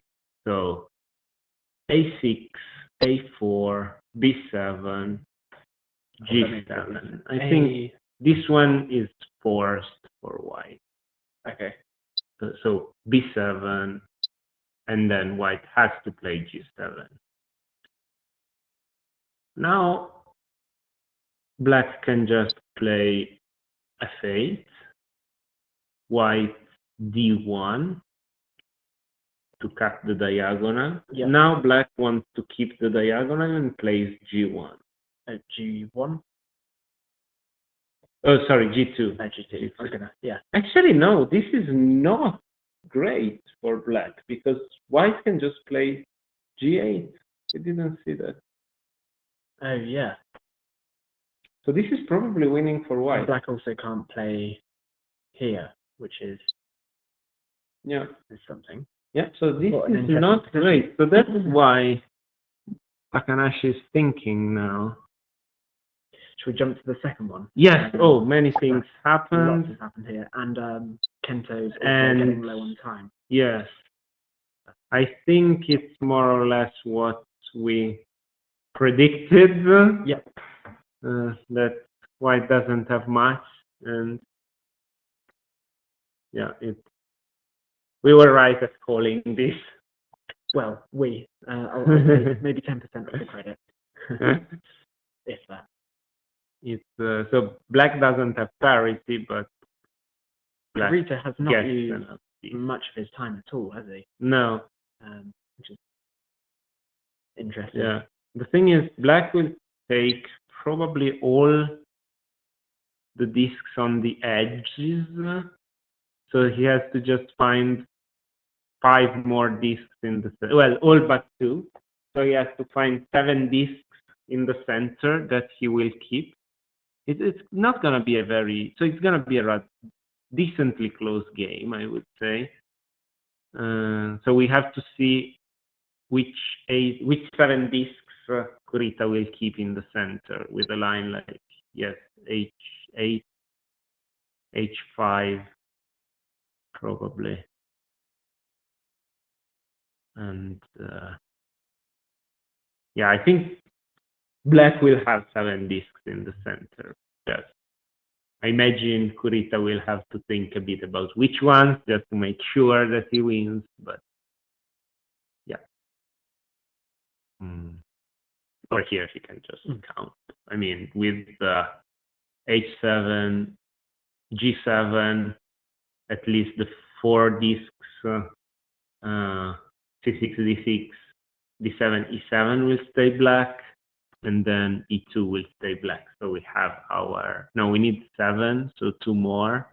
And well, D3 and E4 will also stay. No, E4 not, but F4 will stay black. So we have it with the simple line. We have at least the 7 discs in the center, because there are 28 discs on the edges minus 226. You need 7 more.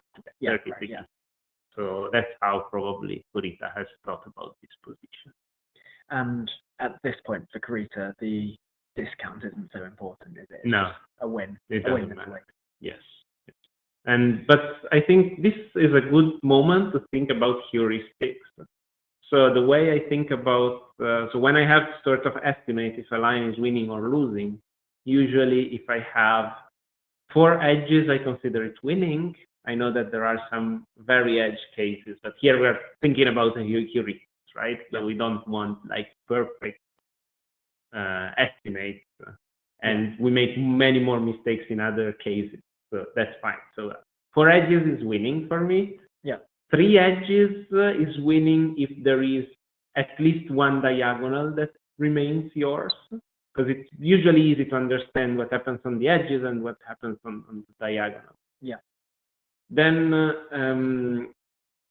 3 edges plus a counter edge is usually winning, but sometimes there are some special cases in which it's not. And finally, if I have 2 edges, usually if I have both diagonals, it's likely that it's a win. Okay.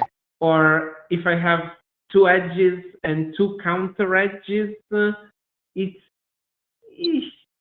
not always, but I would be more confident that it's a win. Right. So this is something that is very useful when you're counting, you're looking at many endgame positions and you have no idea. You can think about, okay, how many edges do I get? Do I get the diagonals? Do I get anything besides the edge? That's good for time management. Exactly. Yeah. Get a feel for. Yeah. Or also do the same for the opponent. So will my opponent get 3 edges and 1 diagonal? In that case, I don't think about that line anymore. Yeah, right. And now I imagine all the viewers will try to find all the weird lines where that's not true. Yes, of course, there will be lines in which these things don't work. But then when you settle on a line, then you can look deeper and try to think, okay, I get 2 diagonals, I get 2 edges. These are like, let's say the edges are full, so it's 15 discs on the edges, it's 12 discs on the diagonal. You have to figure out if you have 4 more discs. Yeah. Which is relatively... Yeah. It's a bit like for a football team, you might start by thinking, well, we're going to play attacking or we're going to play defensive. And then when you've settled on that, you can think about how you're going to, and then you can gradually build down, depending on how much time you have, I guess. That's really interesting. Okay, so Parita has 1, so he's through to the final. If we focus on the Takanashi Yamakawa game. Yes, so the line that we thought didn't work, we said. So the other line, the one that I proposed before, the 33-31, probably would have worked, but I agree with, so probably Yuzuka, if he had like 30 minutes on the clock, he would be able to count and make sure that this was a 33, but it's very easy to miss 1 disc in the middle and get a draw instead. So he went for this more sort of standard line, and now white has to sort of find parity somewhere, and black has also the threat of playing g2 at any point and control the diagonal. And their time is ticking down as well. Yes. So, but here, what can white do? So I see g2, I see g7. The rest looks not great. In terms of parity, would g7 be the better option? Yeah, so g7 is the sort of safe option in terms of parity, but then after g7, black plays g2. And the diagonal control might be scaring. Maybe not right after g7, like 1 move later, maybe, I don't know. Maybe I would start, let's say, h8, g8, then g2, and see what happens. This looks good for black. Oh, well. Wait, not go to h2? No, h2 doesn't work because then black plays g1 and there's a swindle. Oh, yeah. But white can play g1 now. Yes, that's what I meant. And this looks like a white win. Right. Yeah, this really looks like a white. Black takes a corner. Yeah, white then it's parity now. Yeah. So I think this looks like a good option for white. So we said g7, right? Yeah. So what if black plays G2 now then? Because before G1 was good because so this is something that happens often, right? Yeah. So okay, so H7, H8, H7 doesn't work. How can I avoid the problem on the right hand side? Just play G2 now. This looks better for black, but it also looks crazy because now white probably plays B2. I don't see anything else. And then black plays A6, A4, and B7. Oh, Now the question is, is what that happens? No, this is the same thing. Not falling for that again. so actually it's not because black doesn't have the access to H1. So here I think we can you go back to yeah. move? So this is the complicated one. Let's look at G1. So this is probably very likely a black queen because then H1, H2, and then there is a swindle there. So this is a black queen, not a big black queen. So let's look at H2 because I'm afraid of passes now. So no, go further. Yeah. So now H2 is the one that you were suggesting correctly. Then G1, then B8, then A8, and now white passes. Oh my goodness. But still, so they have two diagonals and two edges each. Yeah. And also the counter edges, they will have two white counter edges and two black counter edges. So it's going to be very, very close. Yeah. And we can see who wins this. It's going to be very close, I think. And it's 33 for black. Okay. another draw line. Not a draw, no. Almost. So basically we said that after G7, G2 is probably a win for black. Now, after G7, what else can black do? Because so actually no, sorry. After G7, G2 is probably a win for black. So black has to find something else. Sorry, white has to find something else. So yeah, what else is a very good question that I ask myself when I'm thinking. So always, because one is maybe thinking a lot about one sequence. After you think about one sequence, think, okay, so white has to find something else. So what else? This is a question I ask myself a lot. So white can play B2, maybe. And after black A1, white can control the diagonal in B7. B7, sorry. Does this do any good to white? Does black going here now? Does that not mean that black has that control? Yeah. So Black can control the diagonal, but white can always cut in G1. Okay. But then loses a lot of disks. So it's Would white be better going here?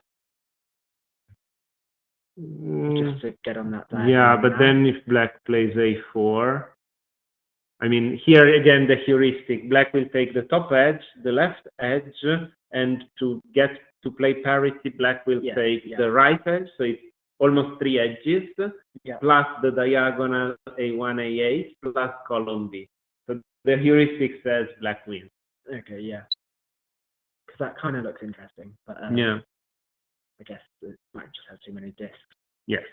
All right. Yeah. So if we see what was played. Okay, so we are going for the crazy diagonal. Let's see. Now black G1. After G1, what can white do? White maybe can play, sorry, G2. G2, yeah. Yeah, because we saw that G2, so what did we see now? Oh yes, that H1, G1 is probably, sorry, H2, G1. Oh, starting to get tired. We saw that this is probably a win for black. Yeah. So it's 33-31 for black. So if we go back, oh, someone played. Oh, yeah. Okay. Yeah, because they are getting short on time, of course. Oh yes, black have gone control. through As we have said. Okay. Now, what else can white do? Again, the big question. What else? Is there anything, for example, in Yeah. And So I the know, problem here is that black can play h8 Yep. and then h2. Yeah. So anything white does in there. Yeah. I think my thought was just it makes all this row white. So I tend to look at things like that just because they're sometimes cool. I guess. Yeah, but doesn't help much. Okay. Yeah. So something happens here. Oh, Is it? What is going on? what? Okay. No, wait. Did something change? Seems to have changed. Yes. So here we had G1, G2, but then it seems Maybe there was some misclicks. possibly. Oh, here we go. Okay, so white 2, Fine. black. Fine. Okay. Oh, okay. So he Okay. went for the 33-31. Let's see. Does black have anything else to try? Well, black could try some swindles by playing something like h8, then a6, a4, b7. So trying to, after playing h8, trying to force white to control the diagonal. Oh, that's what he's going for. Wow. Okay. Yeah. Yamakawa is out of time. Oh, here I see a lot of swindles. So, but now if white, okay, yeah, now there is a swindle in G1, so it's far, so it's an easy win for black now. I wouldn't have thought Yeah. that because you told me about This time, yeah. So,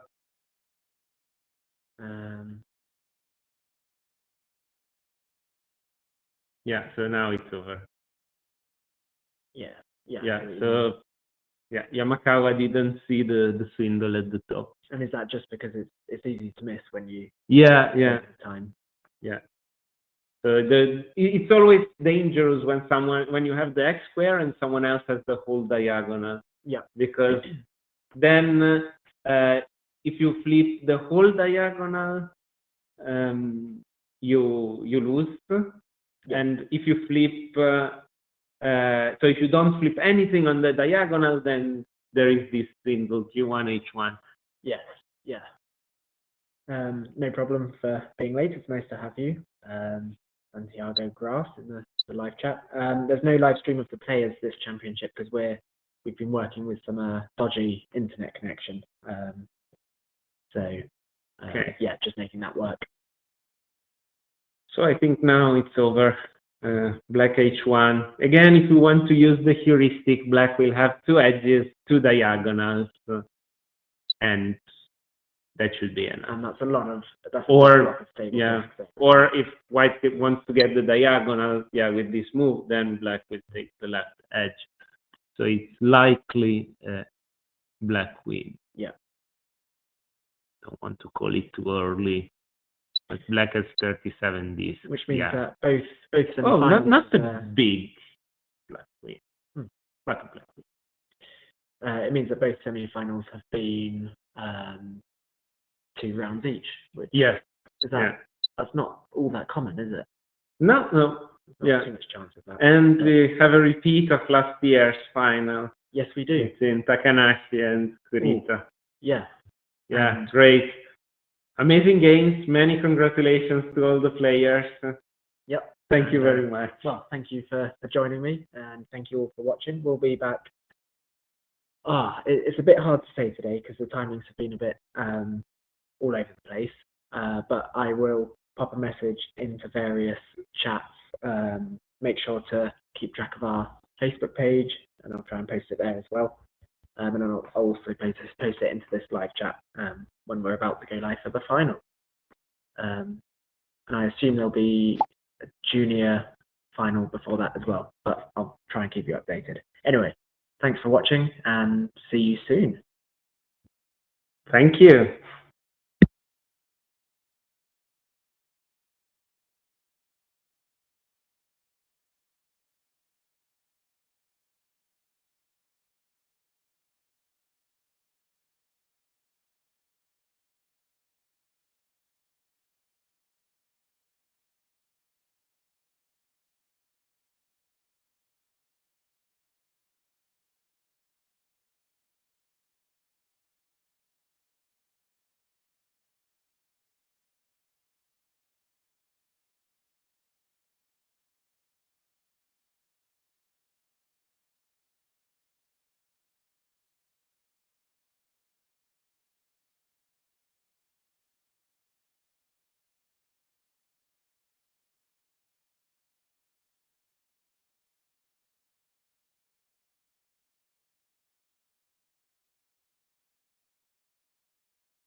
Thank you. All right. Hello, everybody. I see there's all two of you. So we've got the first round of the final coming up between Seiya Kurita and Yasuki Takanashi. Hopefully my pronunciation there was perfect.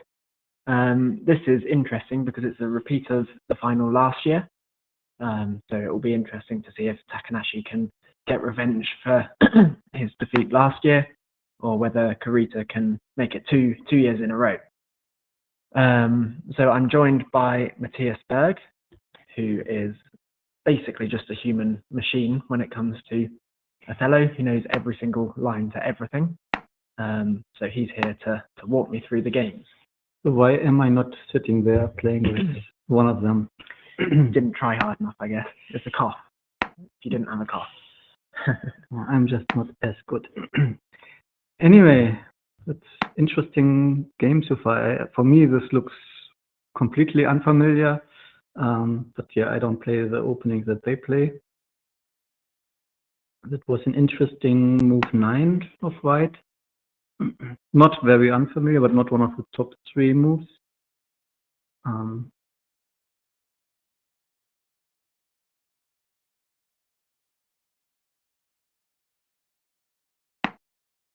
Yeah, as expected that Yusuke will play this faster because he chose this line. So Kurita is black here. Do you think he will therefore have kind of control over the opening, or? Well, there's many different openings you can play, many sets of openings. You can play mainline Rosebud, or you can play Compose or Nopong. And many smaller openings are not very popular at the high level. Black can choose, but after black playing Rosebud, white has 4 different choices, obviously. The 3 main lines. By Roseville, sorry, just this position, yes, there's 3 drawing moves, and I think D2 that was played is also a good move. Maybe not drawing. So that is certainly a white choice. I'm not familiar with the opening, so I don't know how many choices both players have in this opening. But it seems to be somewhat easy to see the good moves for black here. Black has not too many choices. And black's responding very quickly as well. So you'd assume he still feels comfortable with the position. Yes.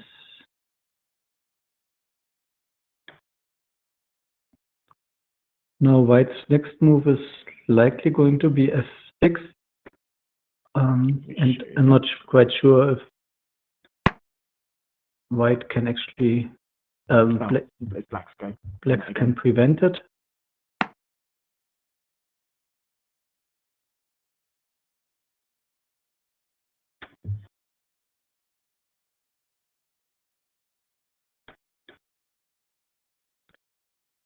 This is the live position? Okay. Yep.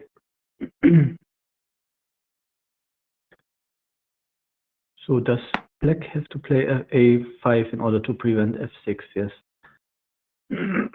So by that you mean a5 has been played by black. Yes. And that means that white now can't play f6. This quiet move here. I'm using a touchscreen laptop, and I don't know if you can all see when I'm touching the screen. Probably not. I know they can see the cursor. So, but black now, or white now, can't play here. So that was the purpose of this move. So white could try to play a Suikuni trap here.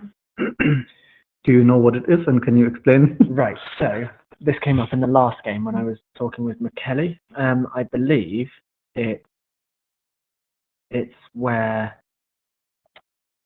one colour doesn't have access to a region. So, for example, it would be this region, apart from being able to play in the edge, but the edge is bad. Is that right? Basically, it would make more sense for black to make this kind of trap, because then black has a region, has the odd region and can make the rest of the game work out. But if white plays a6 now, a6, black is tempted either to take the whole edge, and then there could be some kind of stoner trap, or can play a4. And that means the only way for black to play into that region is a2, and that's for black. For black, yeah, I know. And if that happens at any time in the game later, and then that is a big loss. But that makes more sense for black, because then black can try to fight to get parity in the rest of the game. Okay, so we've had a couple more moves. 3 more moves, 4 more moves. Oh, wow. So my question here is, why hasn't this hole been filled in? Well, surely that's really... If white plays it now, then black has a2. Yeah. Or the other way around, black will play it in the next move if white takes it. I'm quite sure about that. So it's been, although this is a nice move, there's other things you have to If you go back, yeah, the 2 moves, I think. One more move. Why black doesn't play it now, then white can just play f1. Yeah. So you lose a tempo. Yeah. You have the potentially good unbalanced edge, good for black. Yeah.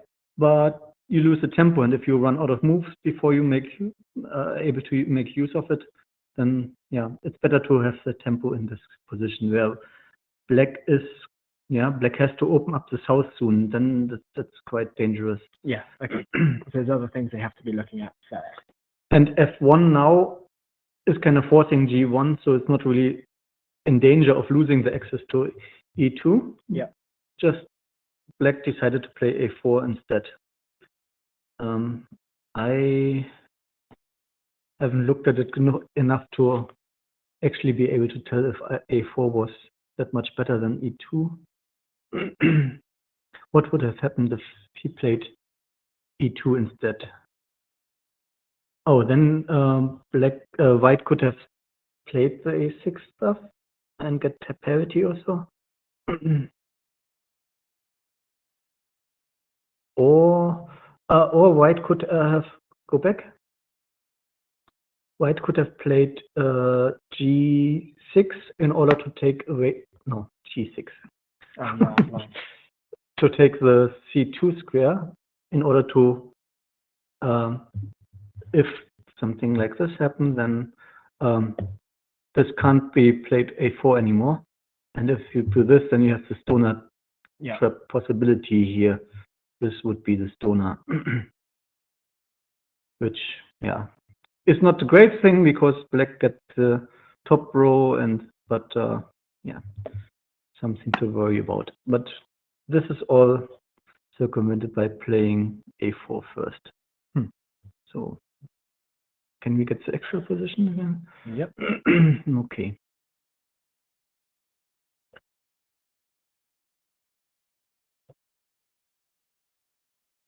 So now, obviously, black tries to keep the game to the right and not to the south.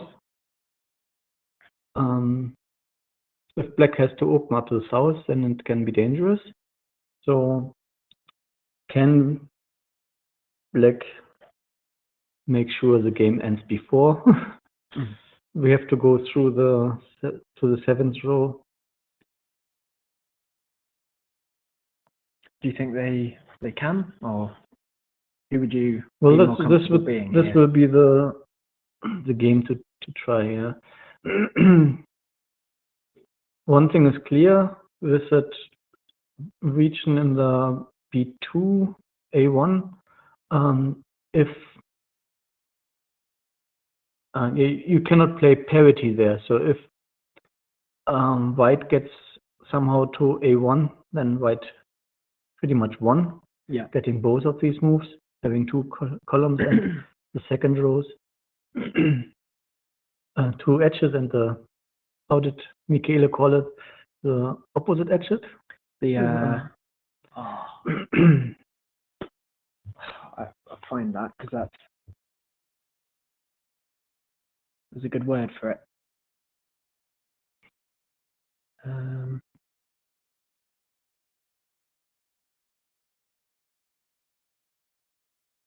Counter edge.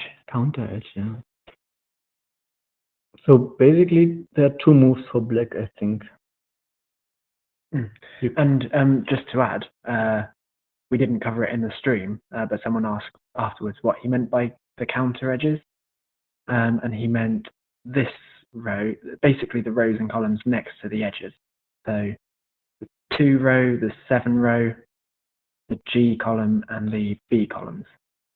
Yeah, if you get two edges and the opponent gets all the discs next to these, then it's only slightly worse for the opponent.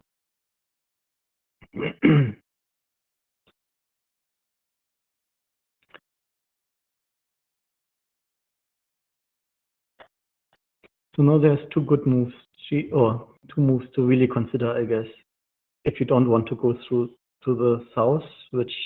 Feel free to point as well. Well, yeah, you can tell me already. I guess that there should be the obvious moves. So for white, for black. To black. Well, I mean, G5 looks. Yes, that's one of them. And then F6. Yes. Just because that's kind of how you think about responding to this drawn out kind of move. I would like to know how good is H7. That is a very strange move because you play this T-square. On the other hand, white still has to flip lots of discs on the F column. Yeah, and it's not easy for white to get onto the edge, is it? Yes. I don't think that's a very good move, but might be at least to think about. And of course, you can also try to think about playing to the south, but I don't see any way this could benefit us for black. For example, especially if black flips D6 disc somehow, white can play G3, which is a quiet move then. Yeah, I think the decision should be between F6 and G5. And I can't really tell which one is better, but you have to think. There's not really all that much else, is there? Do you like black's position here, or do you think it's quite fragile?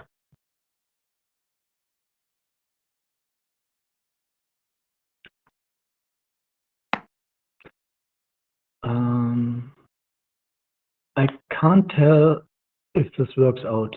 And if it doesn't work out, I feel that black has a big disadvantage because white can sacrifice the bottom if that gives him the A1 corner. And I don't see yet if black can really make this, finish this before white can do much.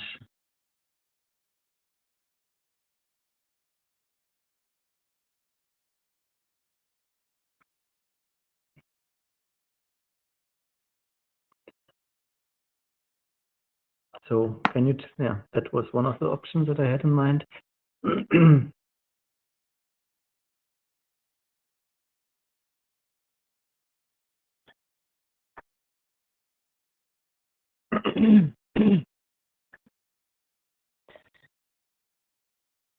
I wonder if white will play a6 at some point to make f6 worse.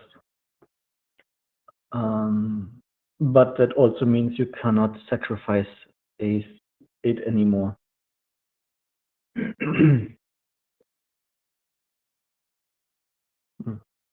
In the live chat, what it depends what you mean by a live board. If you mean the actual videos of the players playing and the board that they're actually using, it's something that we're definitely looking at including for next year. The problem with it has been around the internet connection, and it would have made it worse for people watching if the device filming that kept dropping out. So it's something we decided against for this year. But if you just mean having the live position here against the other position, it's an interesting thought for sure. Something we'll consider.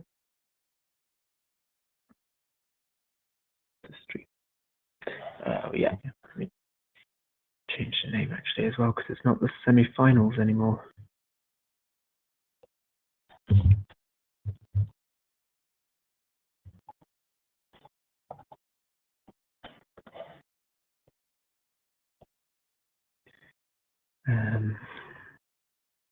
Yeah, if anyone was watching the stream on, oh gosh, was it Thursday? The first day we were streaming. You'll see how far it's come along this year. We've had to work out how to do it from a single laptop, so it's been fun. And a massive thanks to Dimitri as well for all his help. He's made it look the way it does. So, well, So the good parts he's made look the way they do. The How bad can parts this probably not. How can this corner play out now? Can we try out some moves? Yep. Edit. So this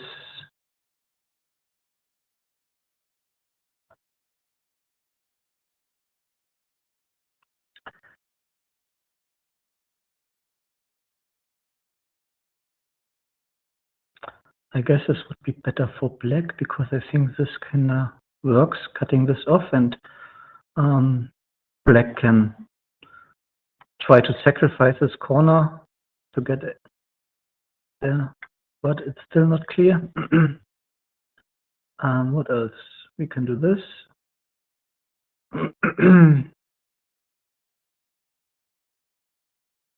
I think this should be a loss for white because then it will be like this.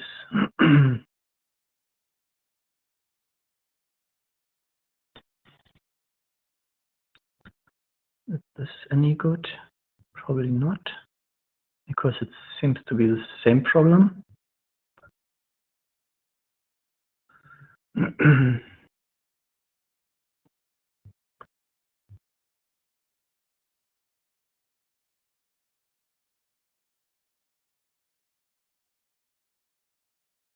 Anything else? This? Yeah. So black will have to open up to the south, but I think he can do it with sacrificing that h8 corner.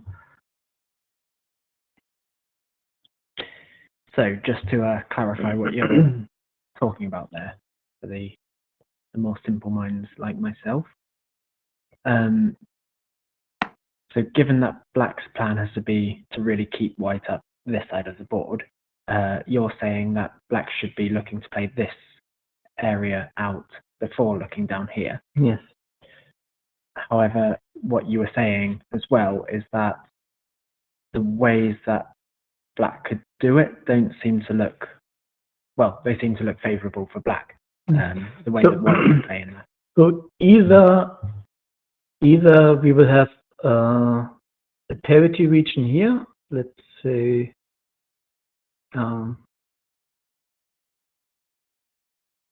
or in this case it would be not the parity, this is the position where you have an unbalanced 5 here. Yeah. So black can try to sacrifice the corner in order to get access here. That would be one way. Or, for example, like this.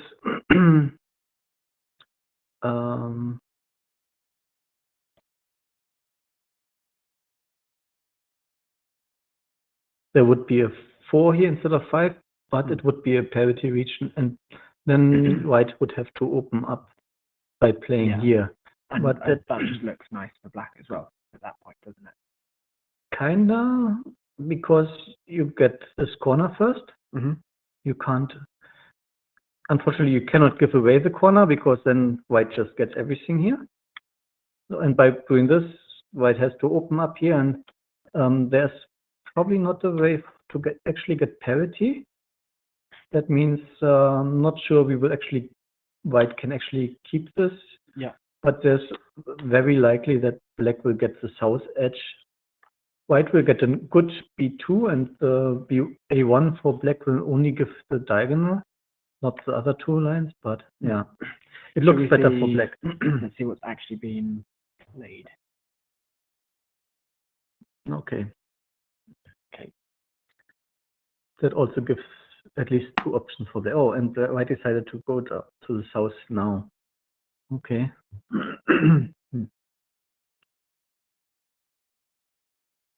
I guess even though black's played down in the south, there's not a massively obvious way for white to play down there as well.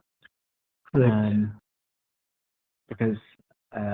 white can't go here. Going here would flip. Yes. Quite noisily. Going here would also... Can't play c7 either. Yeah. Another interesting thing might be the region on the right. 6 empties here. Yeah. For now, that's an even region. Black can play in there, forcing white to also play in there. And at some point, this could be used to get the diagonal control. Let's put down some moves. Well, white don't want to play in that region anyway because it's an even region. Oops, not that one.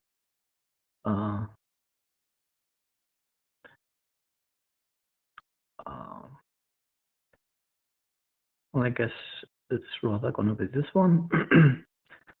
Yeah, then this.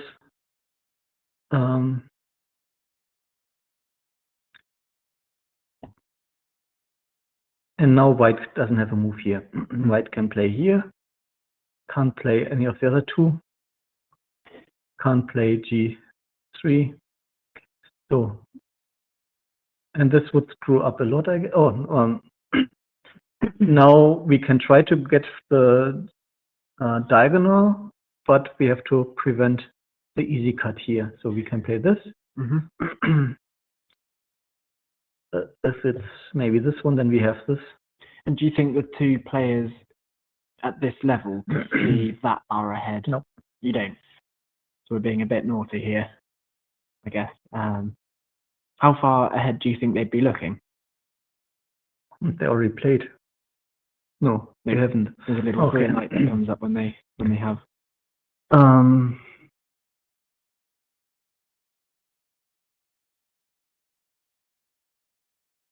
I hope they will at least look at all the good options for themselves and then have one option they expect for the opponent and then make a plan for the next. That is only 3 moves, like your move, opponent's move, and you know your plan for the opponent's move. Yeah. This is already a deep thinking. If you keep that level up most of the game, you can be doing quite good already. For me, this position looks too complex to really look 7-8 moves ahead. That's maybe you can see 1 or 2 lines where you think, oh yeah, this looks okay. For now, it's like find a move that doesn't look horrible. do you think black's winning here, or is it a case of white has to survive and find those nice moves, but they are able to consistently? I have the feeling that the region on the right can be rather likely exploited by black. White is really struggling to find good moves now. The diagonal from C3 to G7, that could be a good factor later, and that's black's advantage. White can't cut that diagonal except now for at the D4, but by the time G7 gets played, that would have flipped back, I guess. White is not really up to threaten anything with the A8 corner, so I would think black is ahead.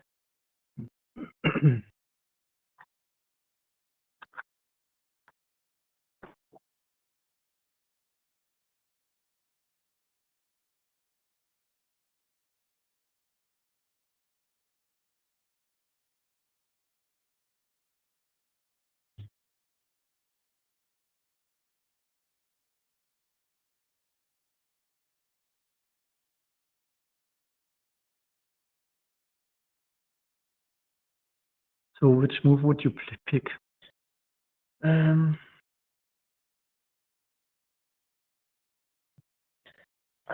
don't know. If I were playing quickly, I think I would just play A6. What? Oh, okay. Because it changes the board a little bit and then lets me come up with a different plan. I know, but I don't think it really changes all that much.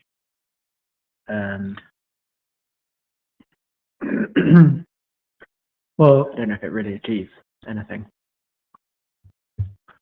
let's give at least one prop to this. So if white would play this one, white has an easy move. Black has an easy move here. If you do the sequence you suggested and do that move, then this is not as good anymore. That's actually what I was thinking. So, yeah. That could be an option. I feel like just playing E8 could be an option. Oh, yeah. Gives you access there. Also, you don't want to play there. Black has too many interesting moves. Like could play F7 or F6.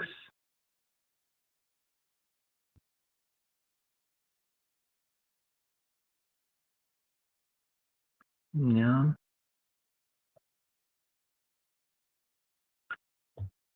Can also say I don't care about that region. Figure it out later.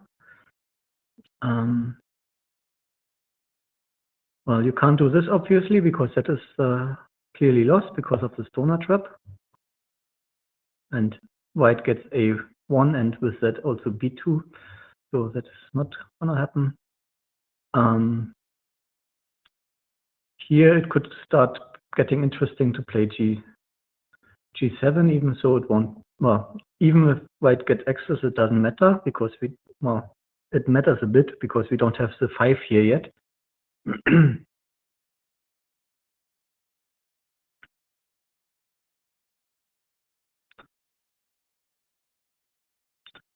This,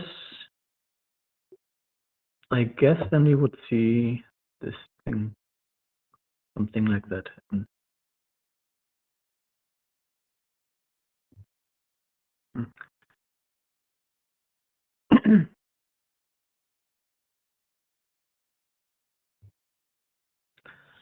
Yeah, so how many options do we actually have? We have this one, 1, 2, 3, 4, and this one is giving up right away. We have 4 options to think about. 1, 2, 3, 4. Well, this one is clearly forced, so if you're thinking about this, you have to already make a plan of what's happening now, which At least you also have this move. That's also an option then. But maybe the point of it would be this one.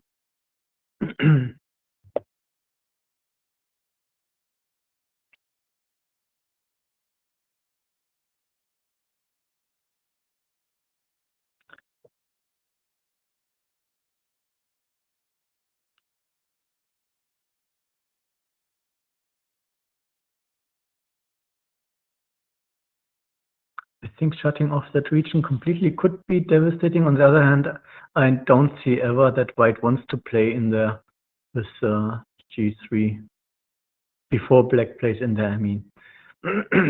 So keeping that access might not be crucial. Oops, that's not played yet.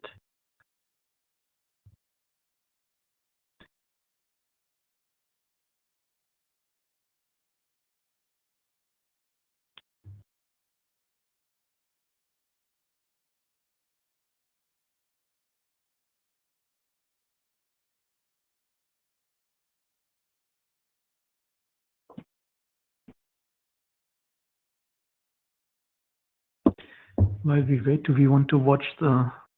Yeah, let's have a look at, yeah, so just a reminder, the women's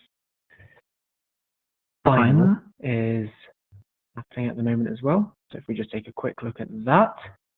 I mean, it's not identical, of course, but it looks a bit similar to the other game, I think. I guess here, it's black's turn, yep. Yes.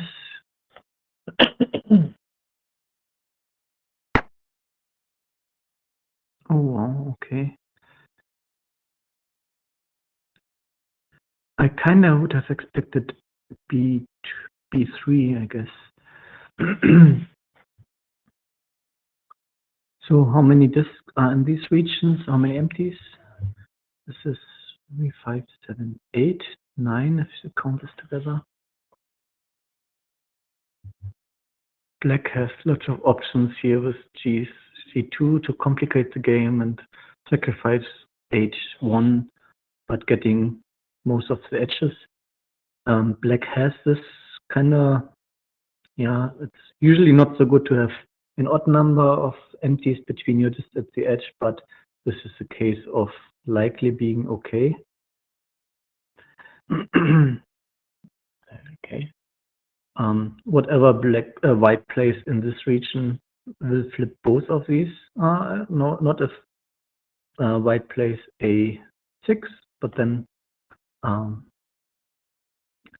black will just follow up with this, and this looks like potential for black to sacrifice the A8 corner to get the edge. So what you're saying is, at the moment, black has a nice move when it's their go to, I know it's white's go, I know that, but to B3, and so white needs to find a way to deal with it, or Yes. at the very least make sure that he's okay, or she's okay, sorry, with black playing that move.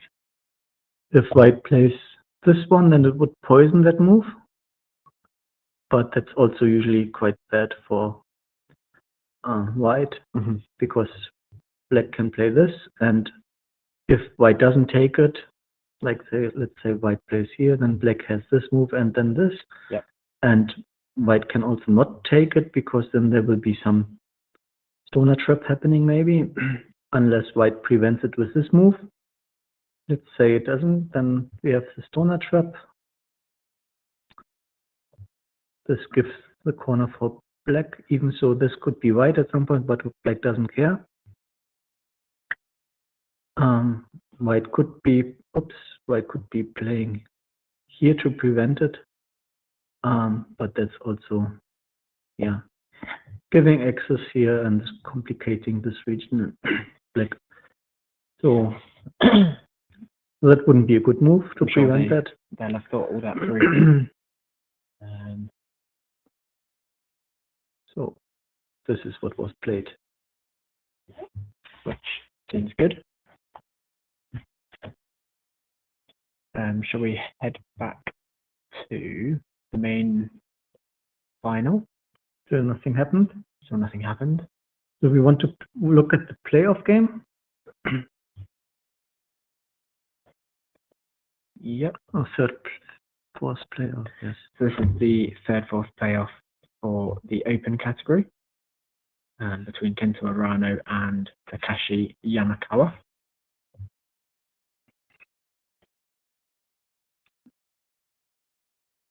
And this one is a single game, isn't it? Yes. So the winner of this comes third in the tournament.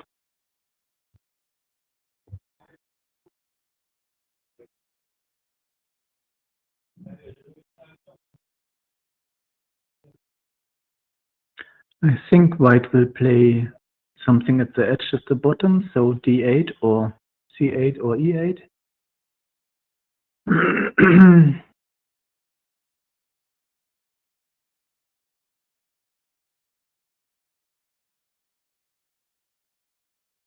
I don't think there's an advantage for white to try to play h4 or g4. It will just follow up there.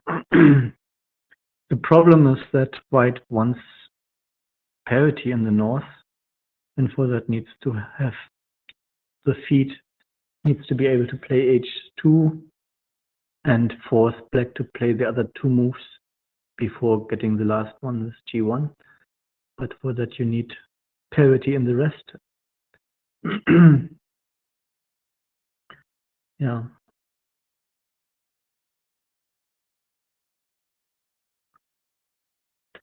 I can't really make up my mind if anyone is really better here. If there's some parity trick coming up anytime soon, this is very difficult for white. Oh, okay.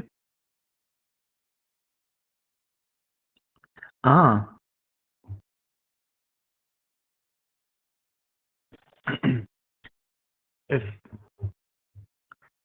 If black takes this, and then this, and this, white can sacrifice this and have this vendor here.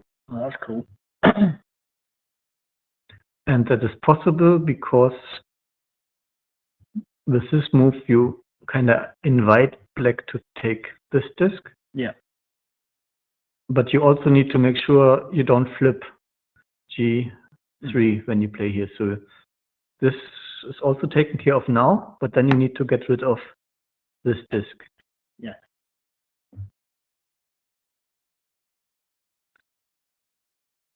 Then it's not there anymore. It's an interesting thought, though. There's been a move played.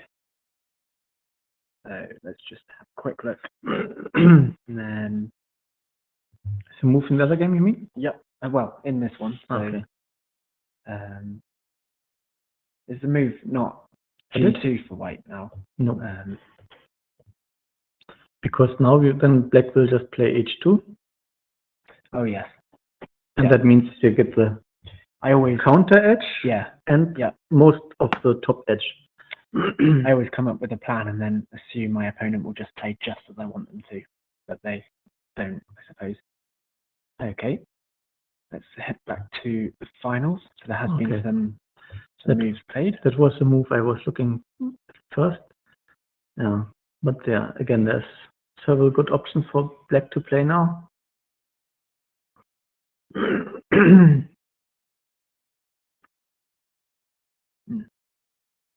And Takanashi spent a good while thinking about that as well. So you would assume has looked quite deeply at the different options. Or could also decide to go for the moves that you suggested and figured that won't be enough. Yeah, he probably sensed what I wanted him to play and didn't. Thank you very much. I've gone the whole of today without a coffee and my head is now exploding, so I've just been saved. Good. Yeah, the combination of having to listen to lots of very good Othello players talk about Othello, plus not having coffee, makes your head hurt. I think so. Good fun. Okay, taking the last move of the inner 16. White still cannot play G3 or C7, so that mini diagonal is black. So white basically has only 3 moves, right?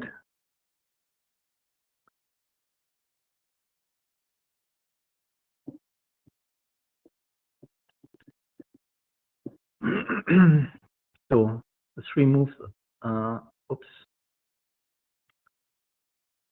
as this one that was suggested earlier, and then we would end up with 2 moves, the 2 moves that we had before, and this one which is kind of giving up, as in it's not going to give us anything, and like is likely to win this easily. So let's go back, or this move, which might just be followed with this, or maybe we will see this first, but I think it should be this, or this move, which means there's an odd region, good for parity stuff already. The problem is black will soon have to flip the B6 disk, and there might be some attack coming here. On the other hand, black can play G7 also to get the same attack. It definitely looks simpler for black, I think, the position. Would you agree with that? Or Yes. White like is in trouble. Black's plan is a bit clearer, I think.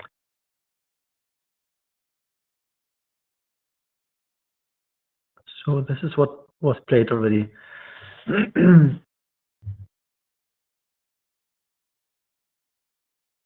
Now, black could try to defend the mini diagonal by playing F8. Do you agree? Yes. Yeah, So I do.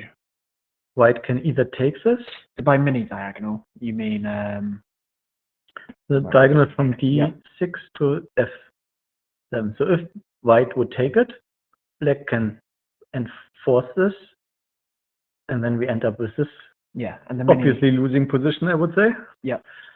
The mini diagonal's important there because white can't play. Yeah, it just C7 doesn't give or, access to these moves. yeah. So, and if white doesn't take it, white has 2 options. This one, which could lead to this, meaning if you take it, then I get at least these moves. Yeah. Or if you don't take it, I get the corner. Well, or on this side, the same problem. Or the other option is to play this one, and then black has an easy move here, and white doesn't have any move except for this. Yeah. And then we need a little bit more control, but I think it works like this. Yes, it should work.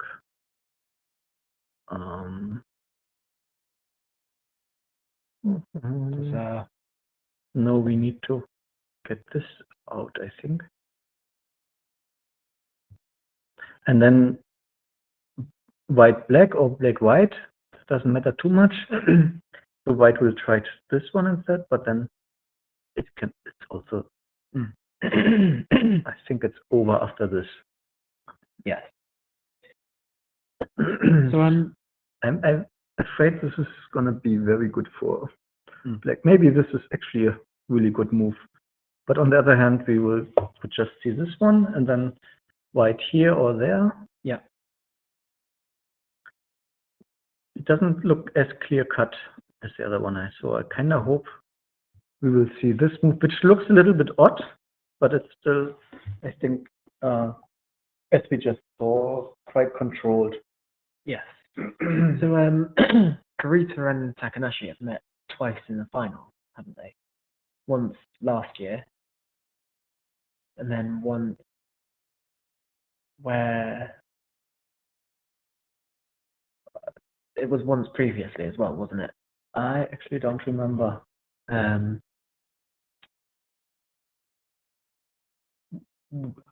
I believe. I thought Kurita was second place. Was it second place or Maybe, third maybe place? they met in the semi-finals.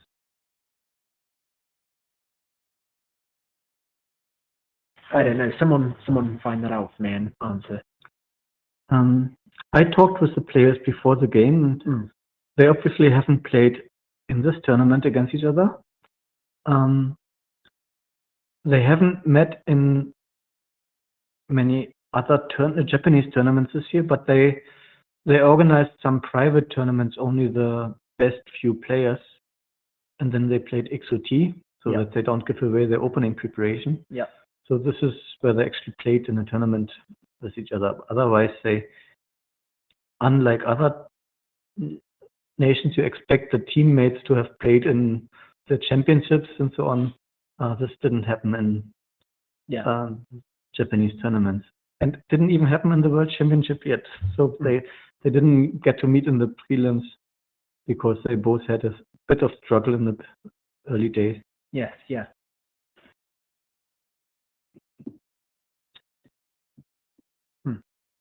And given that it's a repeat of last year's final, how do you think that affects it at all? Do you think one of them will want to win more as a result?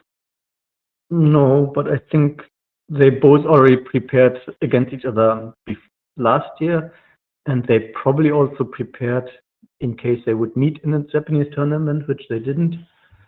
So I expect them to know each other quite well. It's hard to tell about their motivation, especially now both of them are world champions. Yes. Counting titles. The first one is really, really special for everyone. Yeah.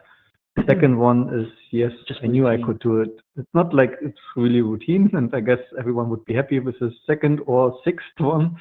But I'm not sure they will be like, yeah, this is my one chance that I really need to do everything, which they usually think for the I first remember one. interviewing Kento Arano when he won his first one, and he was quite emotional because it meant so much to him. Yeah, it's interesting to hear the Japanese talk about it because there are so many of them and they're all so strong. It is much harder for them to get and qualify for the World Championships.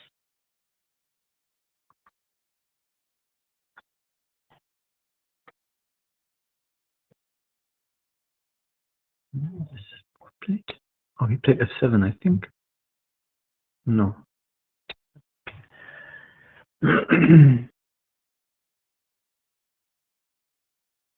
Would D8 be an option? I'm flattered that you're asking me. Well, it has the purpose of keeping the diagonal. So white is left with basically two moves, this one or this one, and the one, of course, here. Yeah. If this one, then we have this, which seems to be good. Reasonable. Yeah, that mini diagonal. You will not lose, so we always have access to that, so it's clearly a win. And if white plays the other one, then we have this, this, this. So this mini diagonal, even though it looks strange, it's not important, it's only 3 discs. But because it's open-ended on both sides, it eliminates moves options. Yes. If one of those discs were white in the middle, well, if the one disc in the middle were white, it would change the course of the whole game. I guess you can say that, yes. Not to be dramatic, but especially the one in the middle, because it also eliminates gets access to corner, etc. But that diagonal,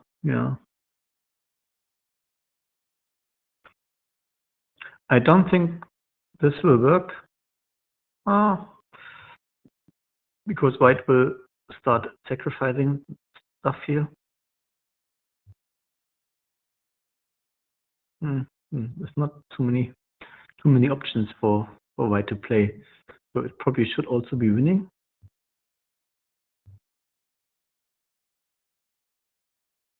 But both of this moves here seems to be easier. And if black considers this one,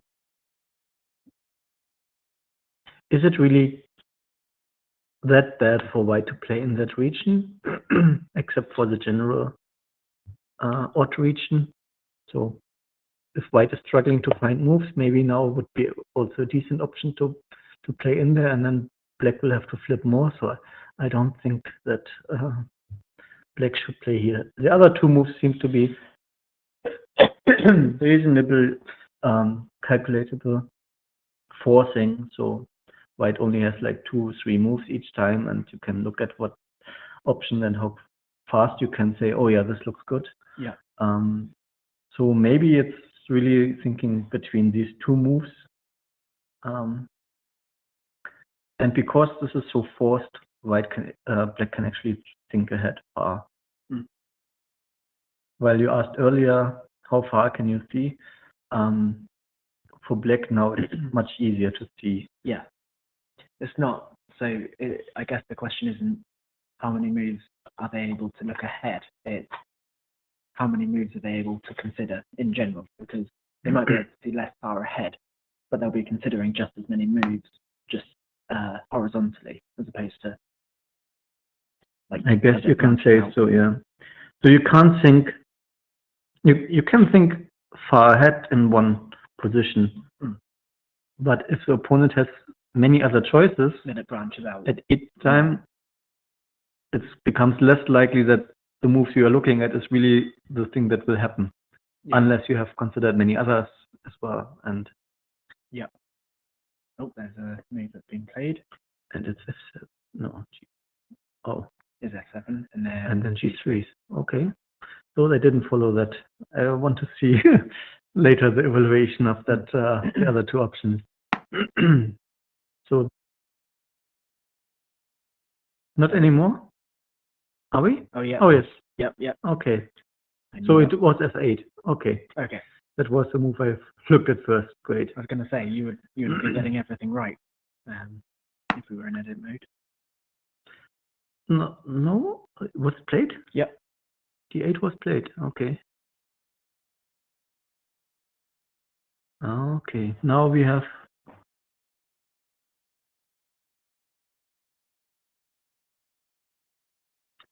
there's 7.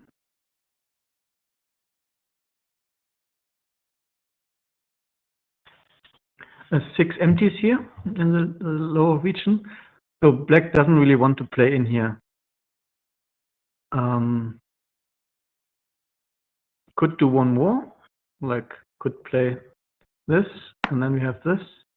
But then you need to be careful to not get any discs here, because there's a stoner. So this would set up for a stoner, and this is probably a loss. But you could, for example, play here. White doesn't want to play in there as well, so let's say this. And then you make this. And suddenly it's white's turn, and there is not much else. You can play one more here. You can play another one, and then you lost the corner, and there's nothing to gain in there by playing there. You can play there, and then you give up the corner, or you can play this. So I feel like this is more likely now.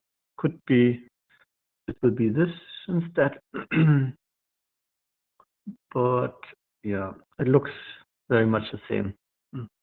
Even this would work. Shall we see what was played? Edit mode. Yeah, that was the move I predicted. And now, what can white do? I feel like white is losing this badly. Does A6 change anything now? It allows them to go H3, for example. Is that something they'd want to look at? Because then that gives them access to the bottom right. Let's see. So I understand. You mean this, and then this. Yeah. And then there's, yeah. I know it's not the nice. So then we have this move, and white can play here or here. Yeah, that's what This one. That's what I would look at. So if you look at this, But, then it's I don't think I'd stick. then with it's already yeah. over. Yeah. I'm just Um, saying it looks cooler. if you play this, so I start with it. you have this, and soon Yeah. we will be ending up here, and black gets all these moves. Yeah, that's a pickle for white.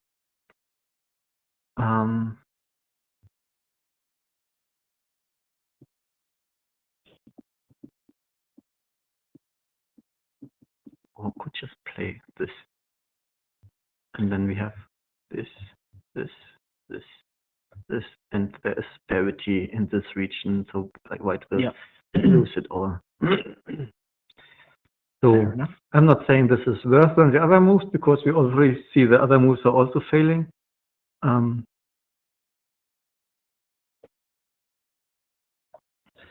What about in terms of patterns? Are there any recognizable patterns here that they can play from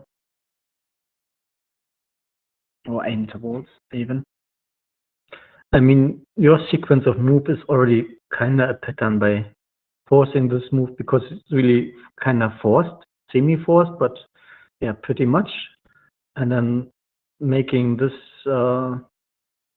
region is a pattern, but it's quite bad, because it's kind of giving two odd regions, and black can choose one and is not forced to combine these. What about G2? And again, I haven't looked at it. Well, we have G8 Okay. anytime to cut it. Yeah, that's fair. So black is not afraid of any of these. Now I guess it's for white to try to maximize the loss, getting as many discs as possible for a potential third game. Or especially if there's a third game. So should black play G7 or G8?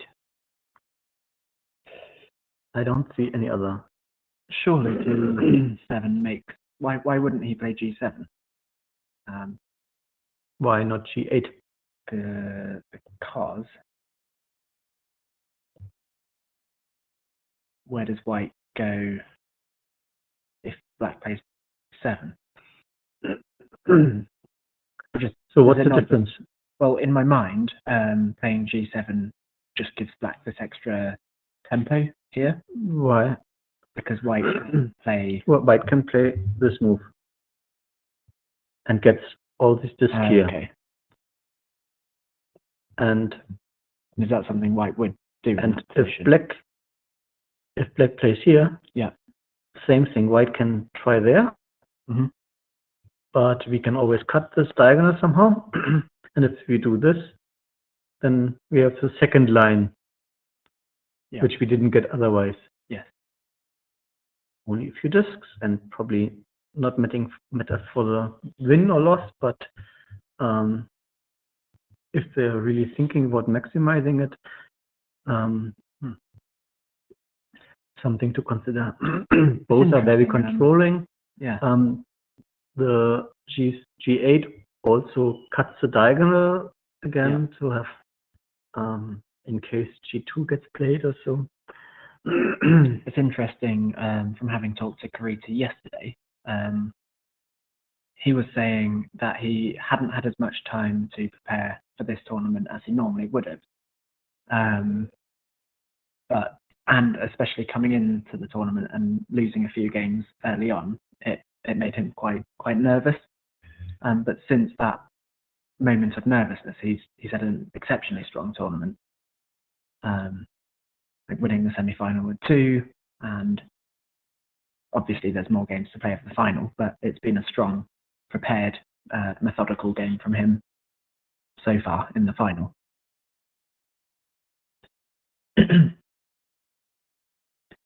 Have you seen the world rating list recently? Yes, I haven't memorized it. Do you know the number 1 and 2? Is it these two? Yeah. Yes. So yeah. It's almost like this is designed to find the best player. So that's good for the look of the tournament. And your CG8 is played. Both are very easily winning, so it's just Yeah, White's kind of dead now, right?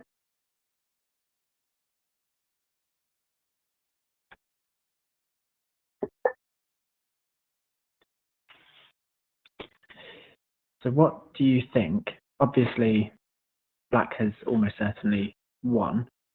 What do you think the most exciting way Black could win would be? Yeah, as in not necessarily the most discs, but the coolest move he could play. yeah. I don't see any. Most stylish style point. It doesn't look like there would be any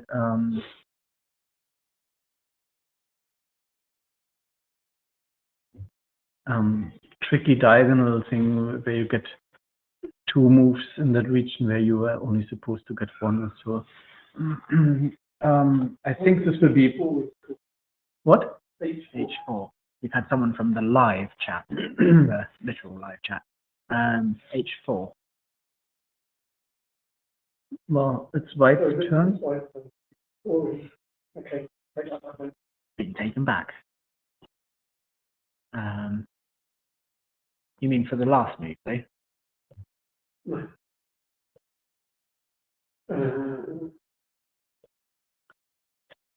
No, that yeah.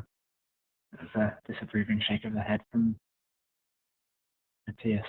No, that would potentially risk getting a G3 later. So if you play that move, Yeah. and then play here, White might try to get this diagonal thing working.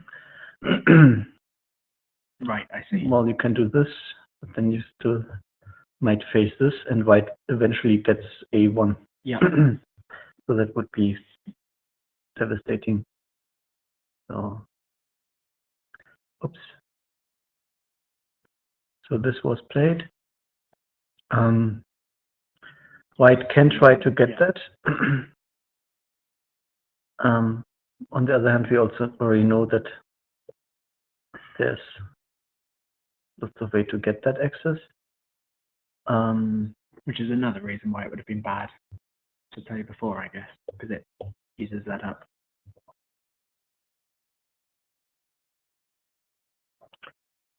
What if? Oops. Will this be just? So this would be what White would hope for, just getting parity, or so. That would be.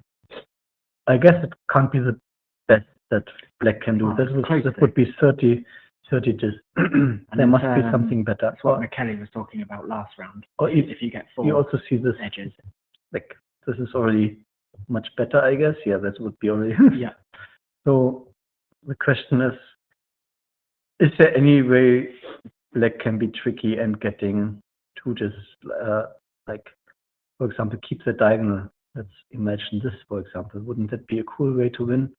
That would be cool.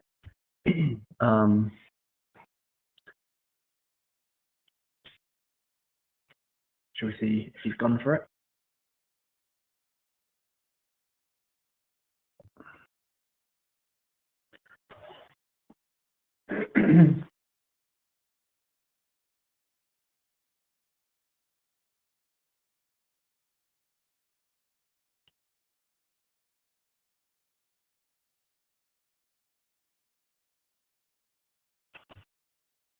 How about H4 now?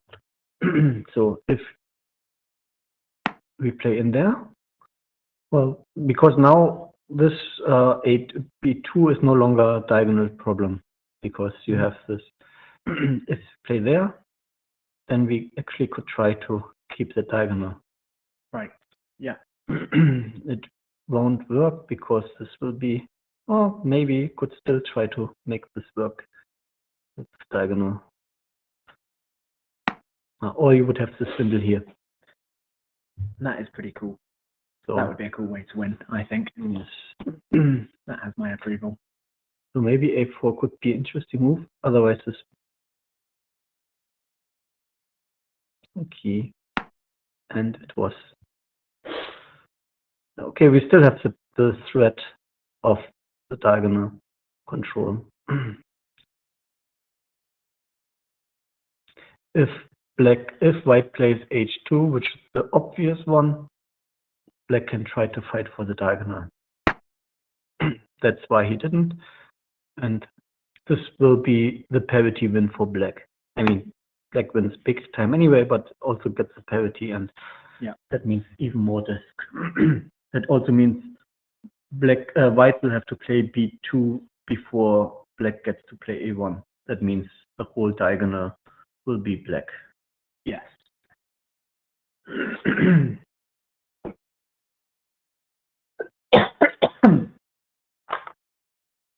So it's been an interesting game.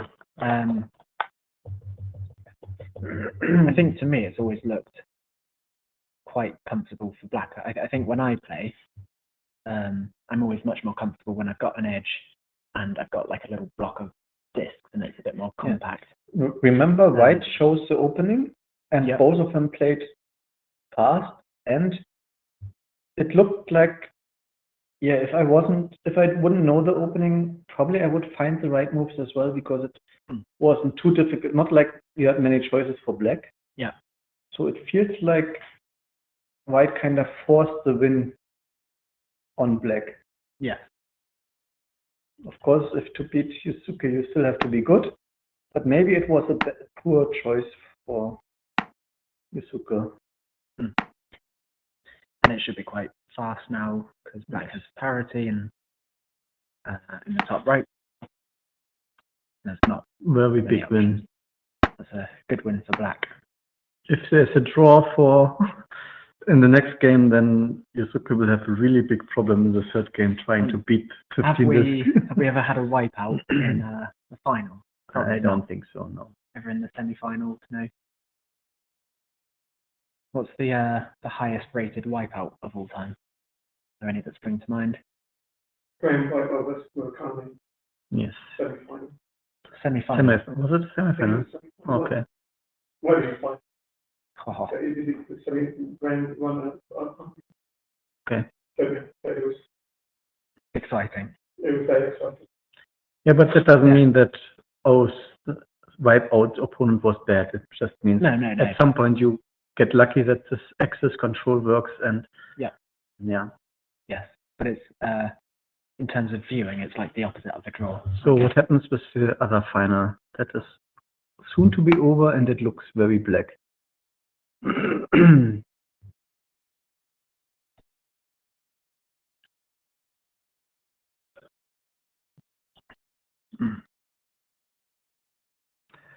Black has 20 discs now. We'll get 5 more in this move.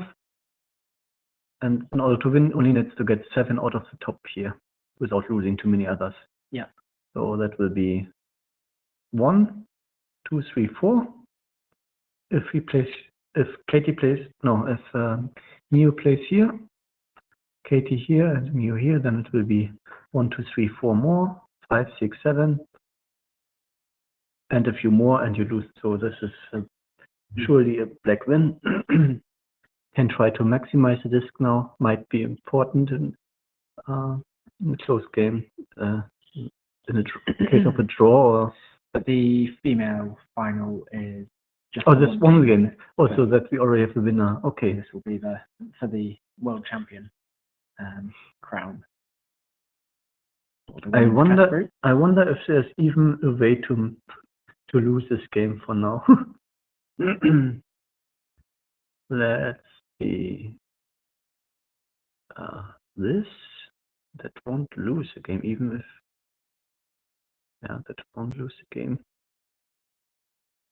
How is this possible that black can this won't lose the game either? White always has only one choice, and there's Oh yeah, because even if black plays the single square there, white can't play. Yeah, there's Then no, okay. this is, yeah, no way this can be lost anyway, I think.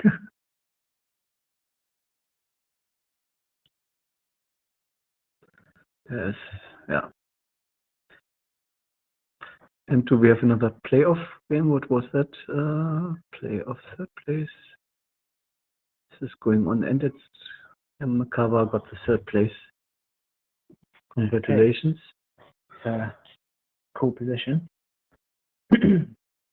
Yeah, without any corners. Well done. It was this. Yeah, And white win. Thailand for the third place was won by Sharini. Which is a good result. I assume that's the. Yep, so it has finished. So congratulations to Miyu Hisamatsu,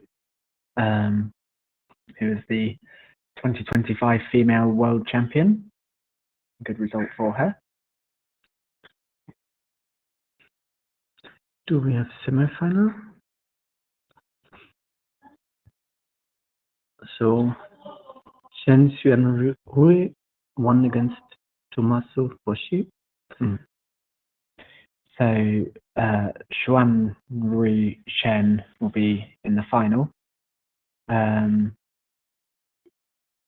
the top of my head, I'm not sure who that's against, but we'll wait and find out. That other game hasn't happened yet. Okay, maybe we take a break. Yep. Well, that's the first round of the final done, and our female 2025 world champion crowned. Thank you all for watching. We'll be back in a few minutes for round 2 of the final. So see you soon.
All right. Welcome back, everybody. Hopefully you can all hear us. Just going to get the live chat up, so bear with.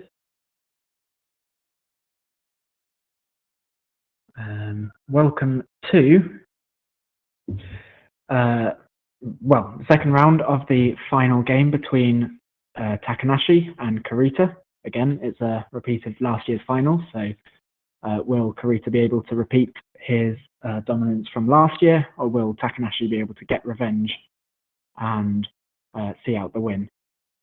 I'm here again with Matthias, who is going to be walking us through the thoughts of these players. So we're fairly into the opening so far.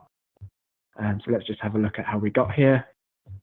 And Matthias, if there's anything interesting, yeah, feel we have free the to stop standard me. Tiger, Stephenson, Compos, and this is in the old version how they used to play it until 2 decades ago.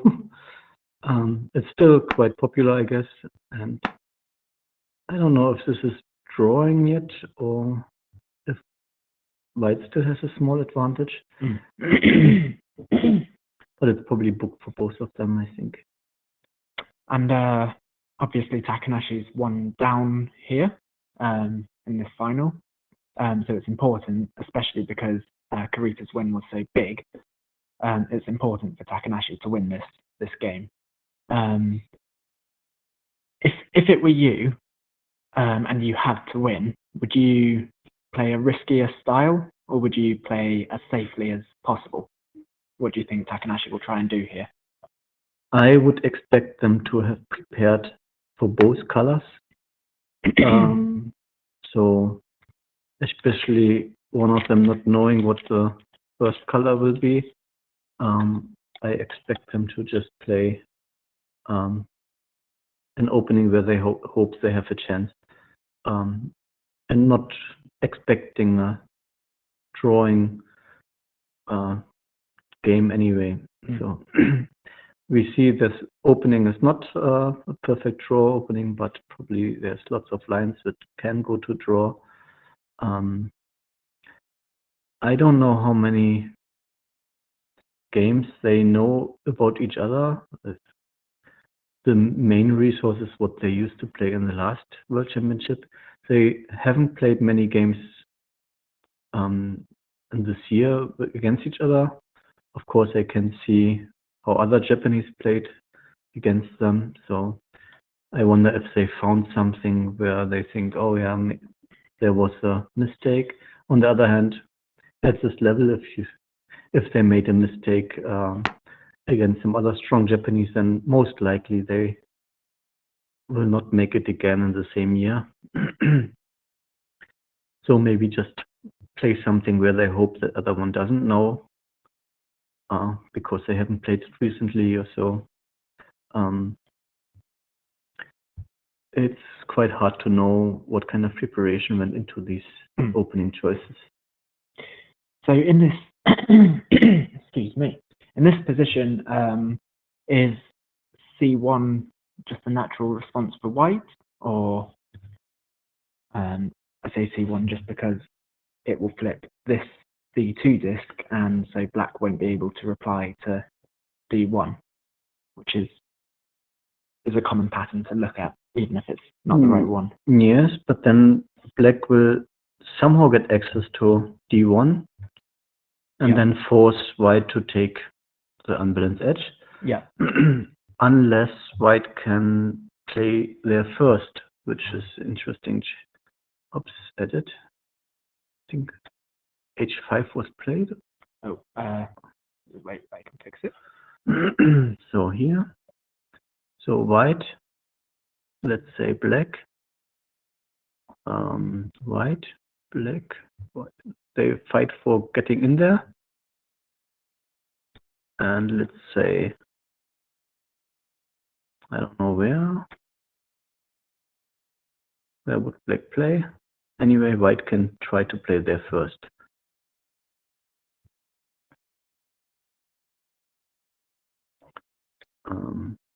And then also has this move, so yeah, somewhat good for white. Excuse me.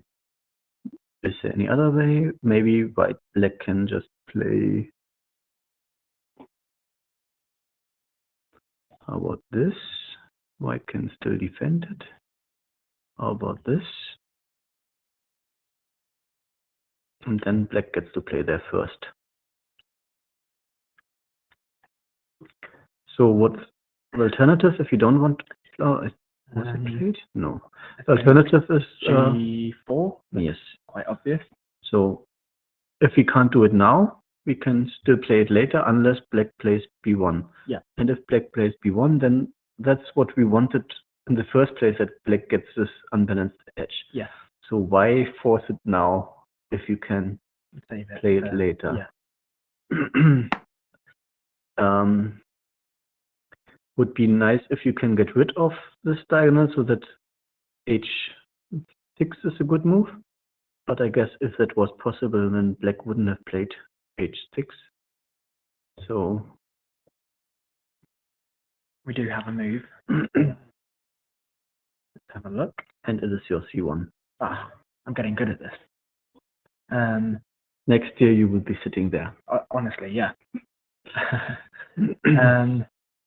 Okay, so before jumping into that, which I guess we already have now that it's my suggested move, after the finals, we will try and, well, we not just try, we will be getting the 2 finalists to interview. So if you're watching and want to ask them a question, make sure to start thinking now. If you don't want to ask them a question, no, it's too bad. I'm afraid you have to ask a question if you're watching. So make sure to also think of questions. Yeah, anything from information about their preparation to how they found the tournament to their favorite foods. Just, yeah, ask them questions when it's time. Let's start thinking now. So, black played out to d8.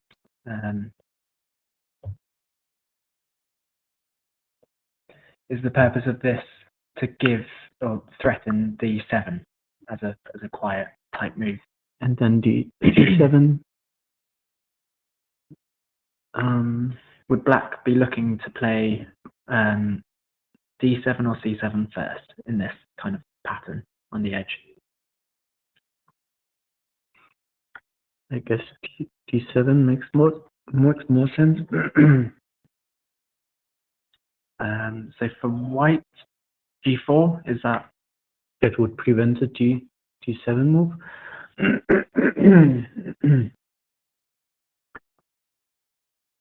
Yeah, I think g3 would be alternative, and that's not really helping because then you have this g7, and the only thing you have in there is d1. But yeah, there's no big point in not playing g4, I think, unless you want to consider something like g7.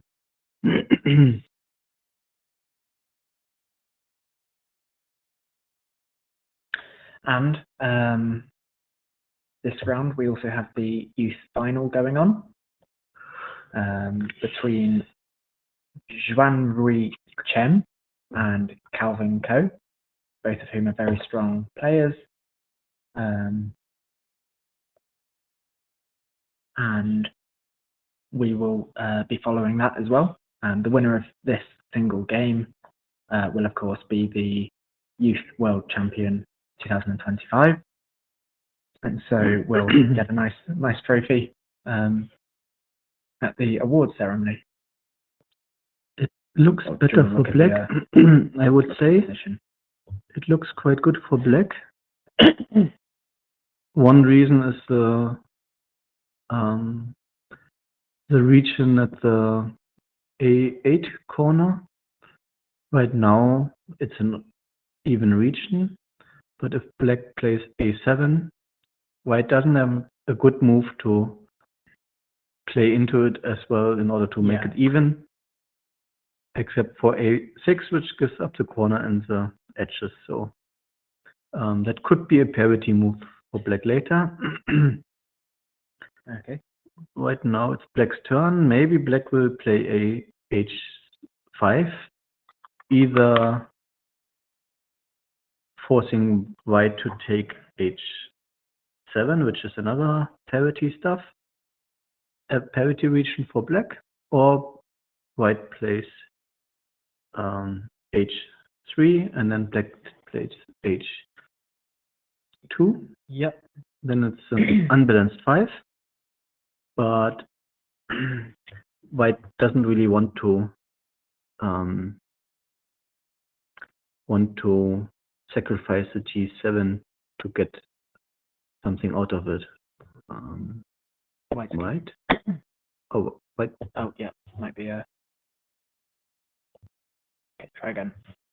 Black, white, black. So in order to exploit it, white would have to play in here, and that's not really anything promising, and can be played anytime later, and also would make a odd region here. And this region would be 6, okay. White doesn't really want to play in here, and they will start playing on this region, which only leads to black eventually playing a7. Yeah. So I feel quite good for black. Yeah. On the other hand, maybe Yep. it will actually be this one, because then black doesn't really want this move. Maybe it still looks quite decent. Okay. Well, if we have a quick look at the move that was just played and then jump back to the open category final. That was the expected move. Okay. Yep. So black seems to have an idea of what they're doing here. Okay.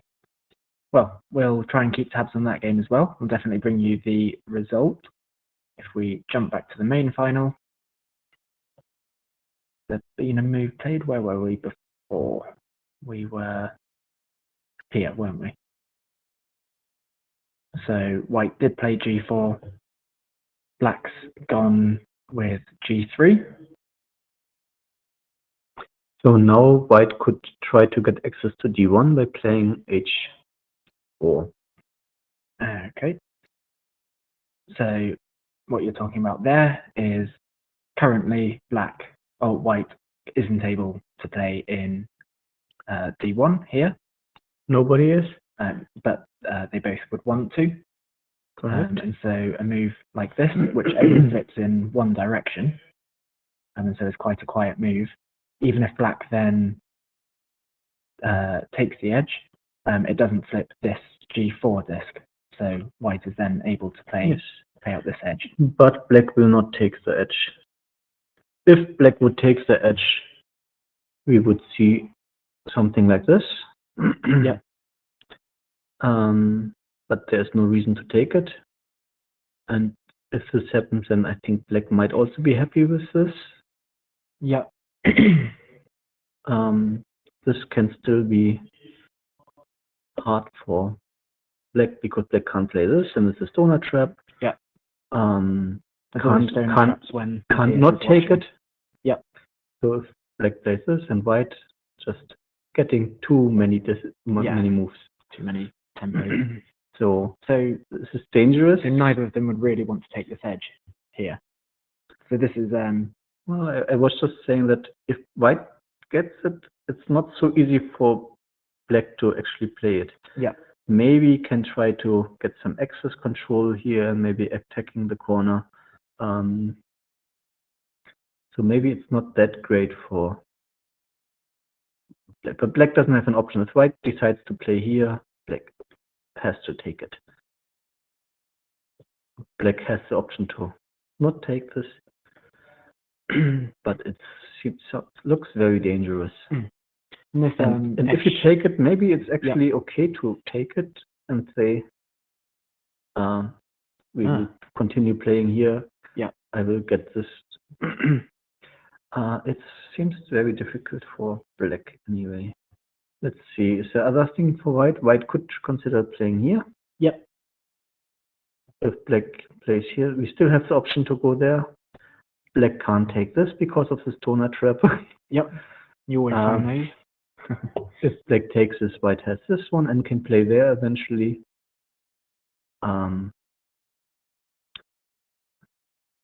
So this seems to be also a good option. And I guess that's probably what he's thinking about. I don't think at this point white will consider g7 now.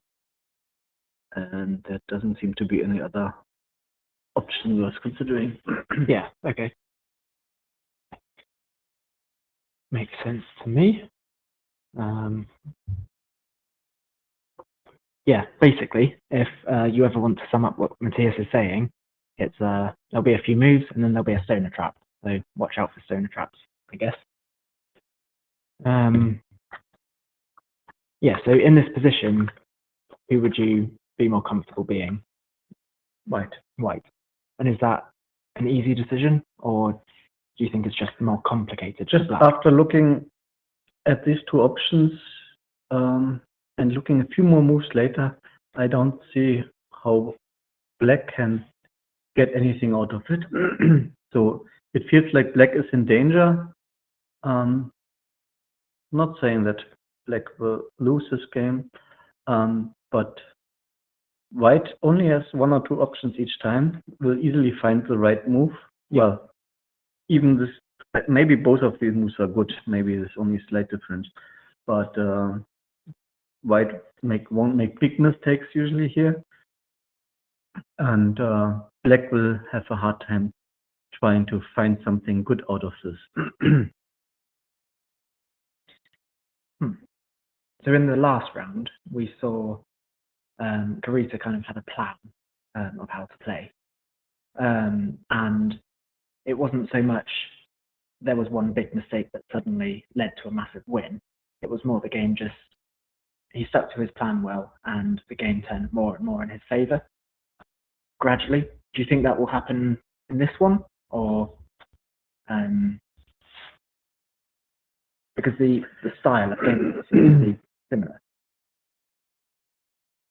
Yeah, in the last game it was also Yuzuka choosing an opening that kinda gave easy moves to Kurita.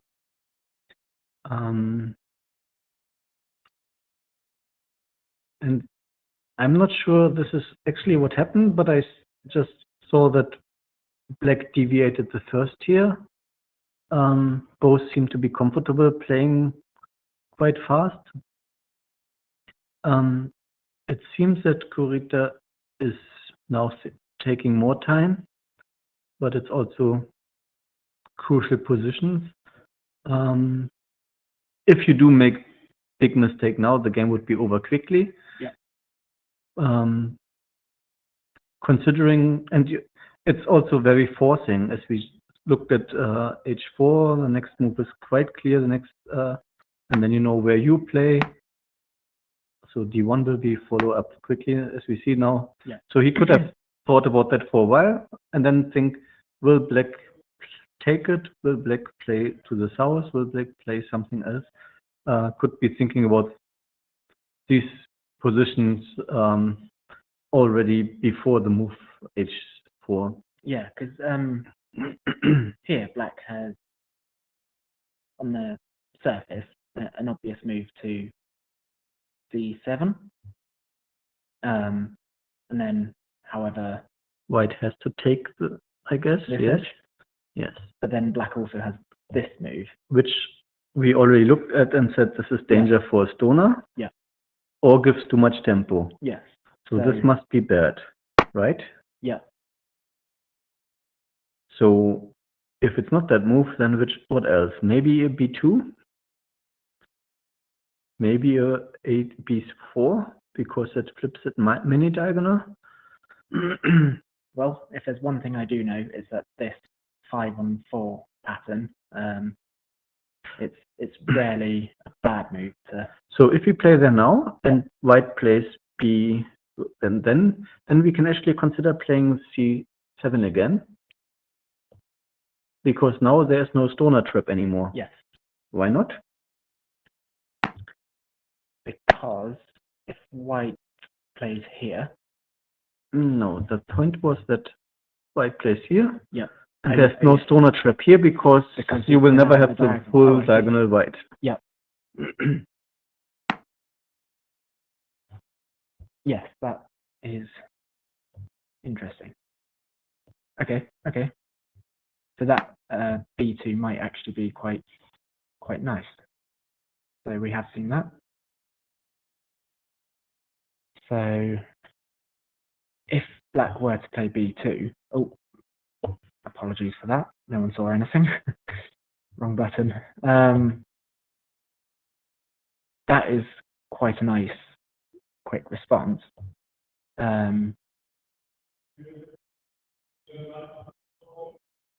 Is there anything white can do at this point?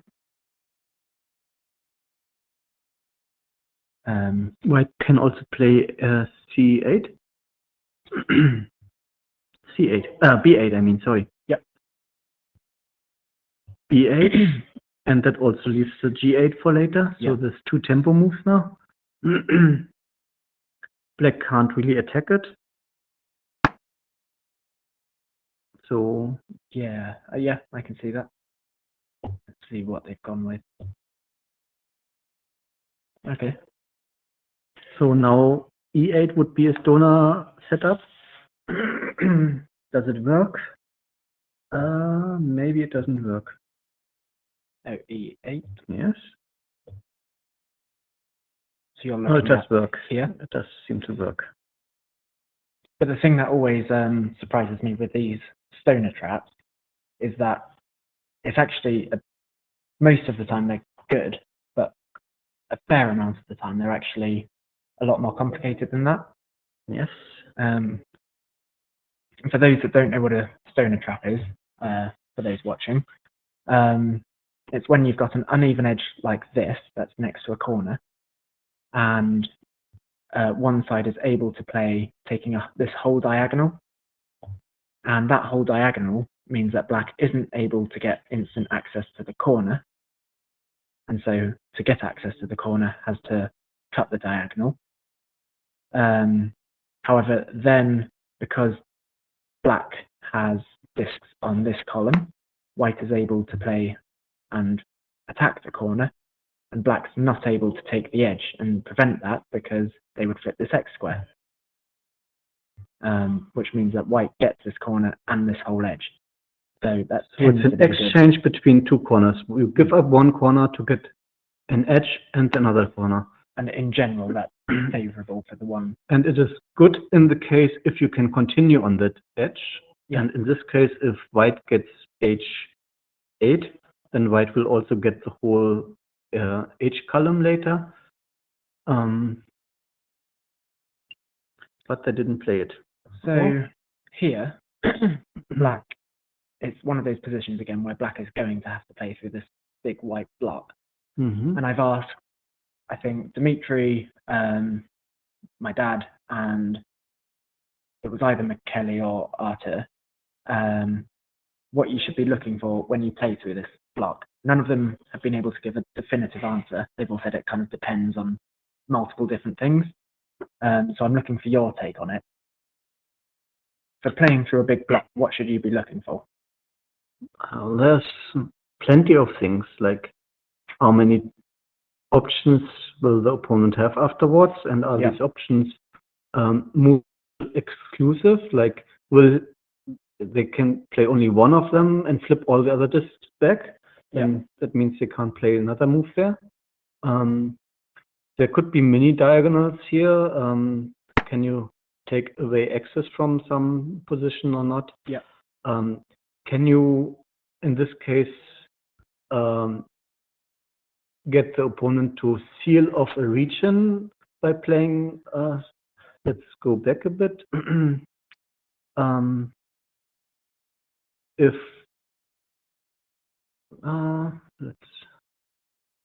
white good move would be on the edge here, then could be this region could be odd. In this case, it would be bad because it would also flip this. Yeah. We don't want that. What's the alternative is this, and you have a very quiet move here, and you have nothing where you feel like, oh yeah, I can continue on that. Yeah. Because you play this, and then yes, you can play out this region, but then you have given up something where you don't get anything in return for it yet. Yeah. So it is just looking at what the opponent can respond with. And yes. With this, you see white only has this move, doesn't have this one, it has this. And with this, you know, you can continue on this edge. Maybe it's about already thinking about the diagonal axis control or something. Yeah. Because white doesn't have access to c8 anymore, which I don't know if that move. No, so white already didn't. But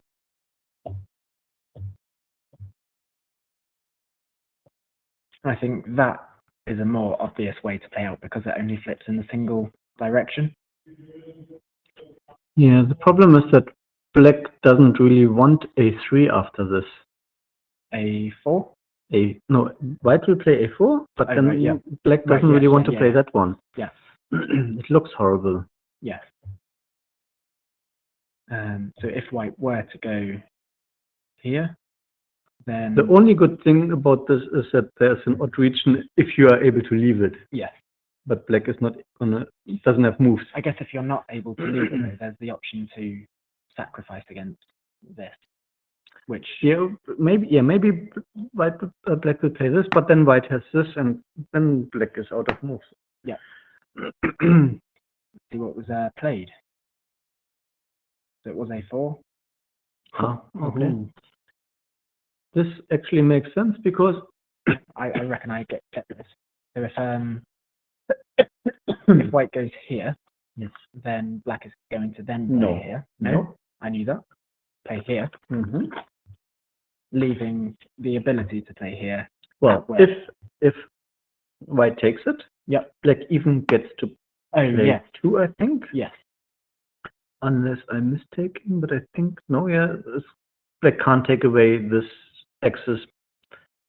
White can't take away this axis with also flipping it. So it will be both moves, and that will be devastating. Yes. So white here, black there. And then that's yeah. good. And if you want, you can play b2 anytime later anyway. Yes. And then in addition, if white also sits somewhere on this diagonal, then if white were to then take this corner with black having played here, it then also leaves this as an odd white region. That is correct, So, but most likely black will want to play there soon. Yeah. It gives, and right now we have this odd region on the other side. Yeah.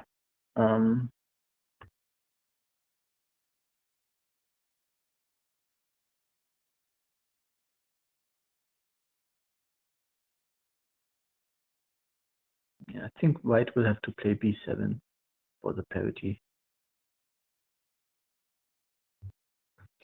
And I think at some point soon we might see h7.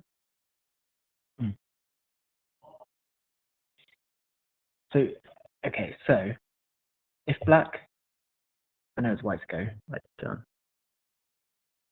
h7, not 6. Yeah. No, I was more thinking that if, I don't quite know how it would work, but if white were to play here, black were to take the edge, white were to play, they can't really play anywhere, but then black were to sacrifice, then white can play then white g7. yeah. Has this as an option, but I don't really see how it could get there feasibly.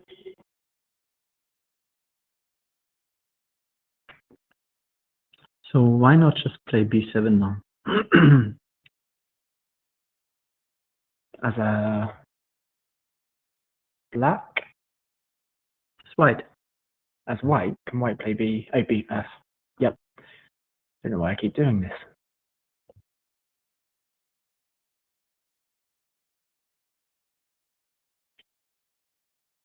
What would the purpose of that be?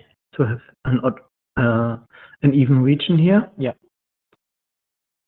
And then maybe this, which kind of threatens both moves here, but won't be happening because white will get, oh no, the white didn't get access with this one. So that would be a problem. Oh, wow. Well, it would be a problem for both, actually. Oh, my. So you Now, this is an exciting way to play. Or white can play here, getting access there, as you say. If we see that, we could also just see that move. Then does black have the diagonal?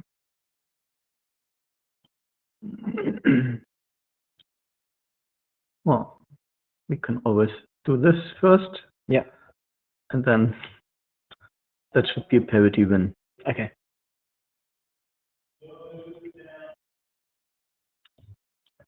So what else do we have here? White can play this first, then having this would be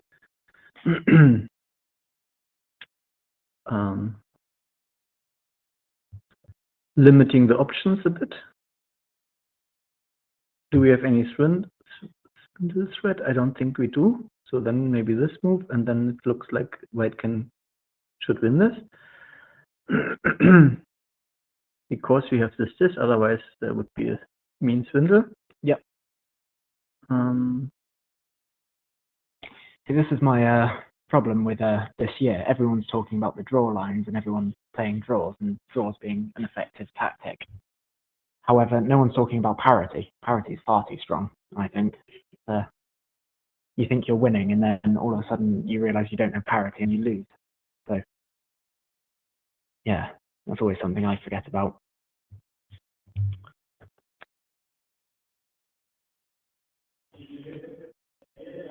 So I think E8 or B7 should be the options. Yeah, a reminder to everybody watching as well. Remember to press the like button on the stream and to subscribe to the channel. This helps promote Othello, which is what we all want. So if you haven't done that, make sure to do that. Even if you don't want to, just do it anyway. It's free, doesn't cost you anything.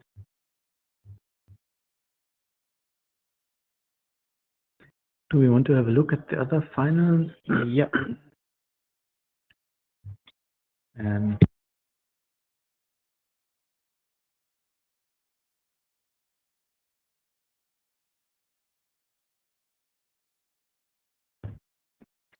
Okay, so what do we see here? White already got one corner and black offered the second corner, but that is tricky.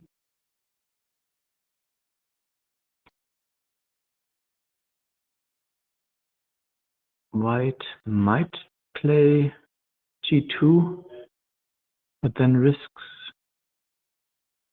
well, black likely can get access to H2.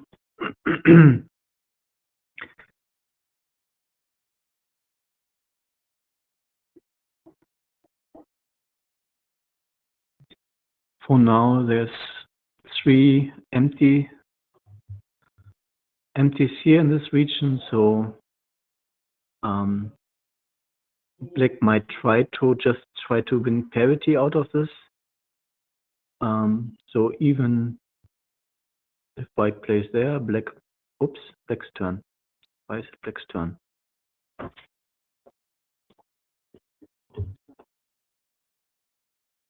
White's turn. Black could even try to play something like this, trying to get parity in all the other regions. That would be one way to go. Yeah, I think that should be a black win. Can white avoid it? If white takes it, I'm not seeing the game plan for black. Of course, we can always, keep this region. And, well, we can't because this will be, white has some way to make this an odd region as well. I think that would be a big problem for black.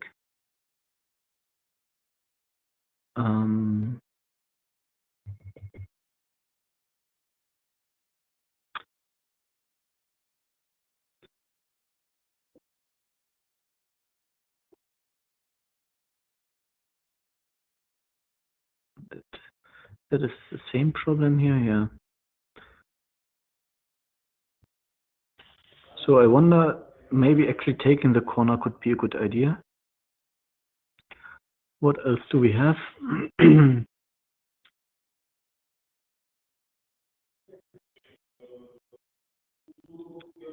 We always run the risk of black playing b2, so if we do this, there might be harder time for black to get that one. Okay, welcome back, Luke. Thank you. I feel this looks. I think it looks okay for white, but I'm not sure. Even so, there's all this parity stuff going on here. Maybe white could get away with just taking the corner, because it will be hard for black to get the parity win out of this.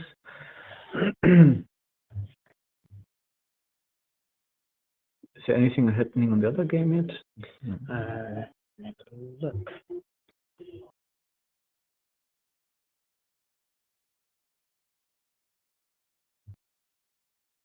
That one. Is this already happened, right? Yeah. No, This that's one not already played. this one. Oh, it looks like a lot of what? Full screen. Oh, okay. So All right, let's have a look at this. so he did take.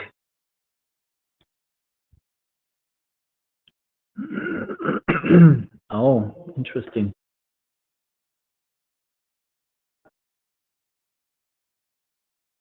So white got access there. That means black has to play it, and then white can take the either diagonal and can actually defend the diagonal, it seems. Maybe, yeah. There's no way for white to cut that, for black to cut the diagonal. Oh, so it was played, yes. And now there's no way for, like, that's interesting.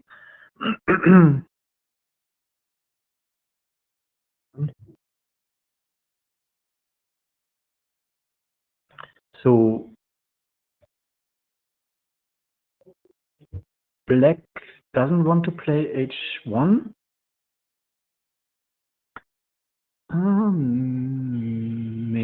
Maybe. Yeah, maybe wants to play h1. But maybe get some other region first, because if white plays g2 first in order to get parity, h1 was actually better.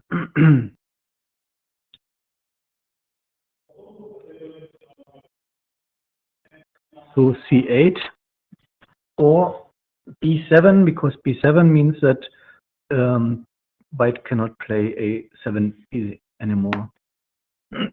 Okay, shows a different path.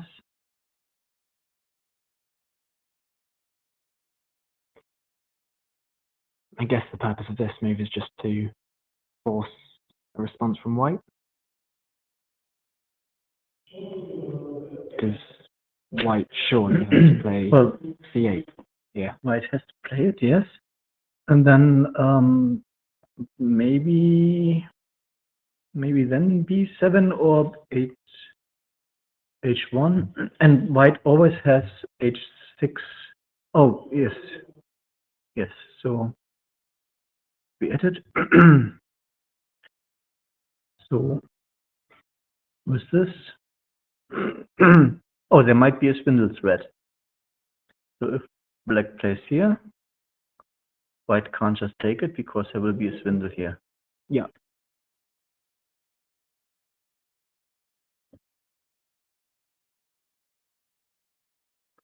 And that should be a draw. Wow. Oh my. Anything else to avoid it? I know there's been a lot of talk about draws this year, but there's also been a lot of well-fought draws, I think. It looks like one of them, if it happens.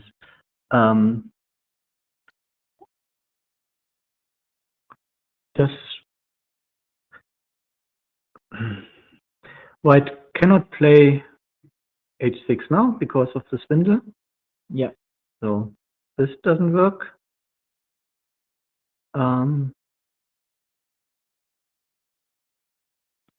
We could say, okay, this will happen anyway, so how about we do this?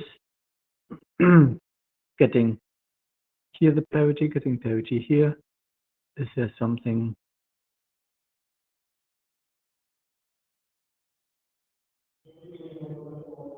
Oh, and just a reminder again, mistakes in this. If This would be 33. Well, Takanashi wins this game, it goes to a third game. If Kurita, as white, wins this game, then he is the 2025 world champion. So there's a lot at stake. and if there's a draw, And if it's a draw, it goes to a third round. And then depends on discs. so that means Yuzuka has to win with more than 50. Yes, which is 15. no mean feat at this level. Especially because if you're trying to so if it goes to the third round, if they draw, Kurita will be trying to, at the very least, Make it even. his goal won't be to win the game, it will be to lose with more than 10 discs or so. I think 14 or so was 14 discs. Yes. Does that change your style of play? Or do you still go for the win? There are openings that would make the games very tight in terms of who is winning. Yeah. But if they win, then it's usually big. Is it? So you would right. avoid these openings. You would say, oh, even if I'm losing, at least I will make sure I get this edge, or I will get. Yeah, you just need 2 edges and or 1 edge and a few more discs, and then you have enough for having more than this. Do you think it becomes a more effective strategy to try and lose then? No. Try and lose well. Then? No, you try to play an opening to keep it open. Right. You try not to run out of moves quickly. Yeah. So that the opponent can't force you the whole game. So lots of small, quiet moves. Give up the corner. If it keeps you alive, it's okay. Yeah. And so that would be exciting to see, I think. It's not something that happens often where it goes to the last one and it's purely based on the disc count. So, yeah, often the disc count would be closer. So if you have to win or have to win by +3 or +4 or 6. But the fact that the first game was so decisive would make that quite interesting to watch. So at this point, I guess they're taking a while because they're able to count it pretty perfectly to the end, and they'll just be calculating. Knowing Yuzuka, I have seen how he can calculate these kind of end games. For me, just trying to find a line would be hard enough. But yeah, we just looked at playing the obvious move might lead to a swindle that looks quite bad. On the other hand, even if you get the swindle, it's not, the white gets a lot of discs. Didn't we say it was a draw also? But also, one that was but there's also the option of ignoring the problem there and just playing for parity.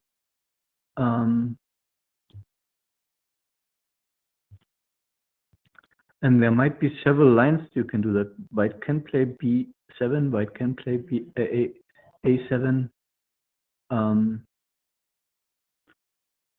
I think, neither of them leads to the parity problem. So it's tight, but I'm going to ask again, who would you be more comfortable being in this position?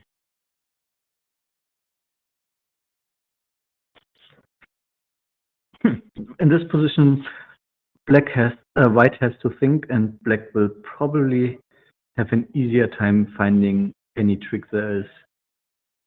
So it's hard for white to actually make this, if this is a win, to actually get the win. It looks better for white a little bit. There's parity. There is some tricks going on, so I would rather be in the position that is likely to win, but on the other hand, it's very difficult to actually do this. Yeah. And if you play a7, then you also makes this whole line white. I wonder if that's giving. Can black just play here? Yes. And then white can't do this because of the same swindle. No, of a different swindle, because this time you actually get this. Yep. So this is dangerous. And even the counter edge there is quite strong, right? Yeah. It's all black. White can't even play h7. This is death trap. Now that's parity loss everywhere, but do you get enough? I think it's this way. This, because you don't even lose any of these, and then it becomes black. So I think maybe a7 is too dangerous. Yeah. So how about this?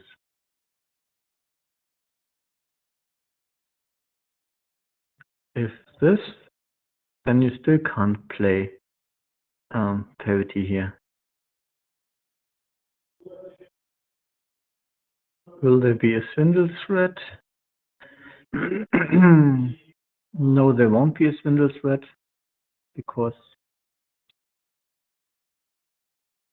there's still a swindle, right? Wait. White, black. No, there's no swindle here. And it is darn close and so maybe I would I would rather be black. So we saw the swindle coming up with that. How did we see a win? That I think the win required black to do something. Oh no, that was playing there. The win was for black to play this. Then we have this, but black doesn't need to, as we saw. We can just get this, get the diagonal.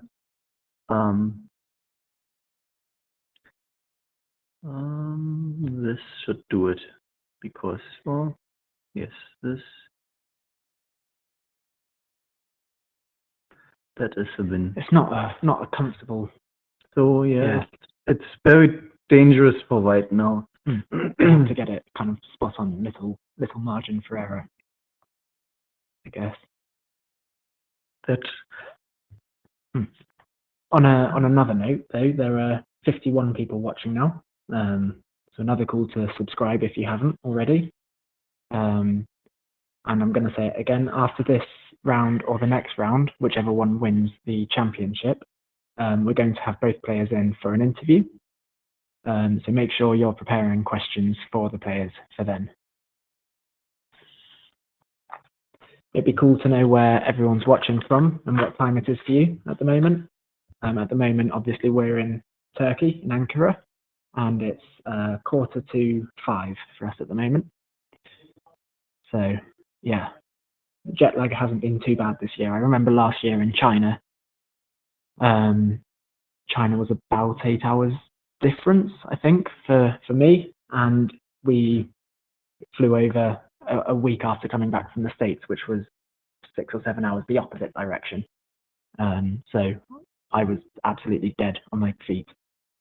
Thank you for the thank you for the subscription, Sven. Yeah, to those that haven't subscribed, it really helps out the channel and Othello as a whole. So if white takes it, black, does black have options? I think black wants to have this one. Does white have to play there? Oh, white has this move. Maybe no. No, there will be a swindle there. Oh, that's not a swindle even. And yeah, this looks bad for white as well.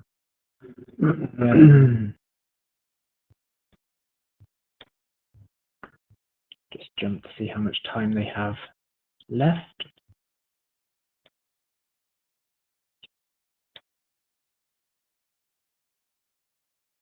Ouch.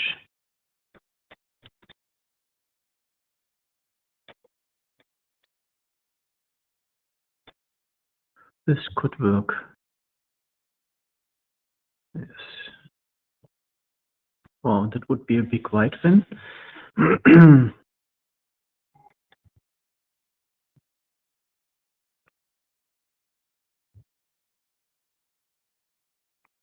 How about this? Yeah, this should work for black.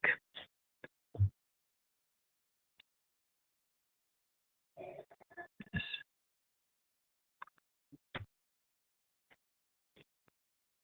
It'd be interesting to know. Obviously, we don't have the clock this year, but it'd be interesting to know where they are time-wise right now. I think.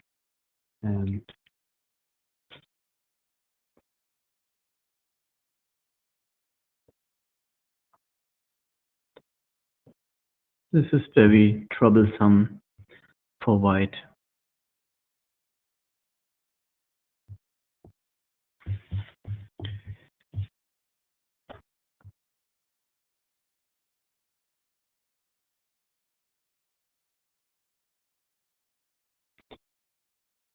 And how many options are there?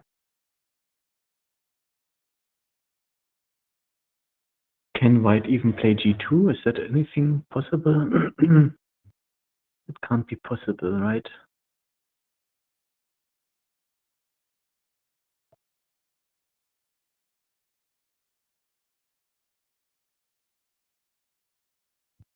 Nah. This can't be good either. Yeah, that is big white. Black win again. Yes. So what other options does white have?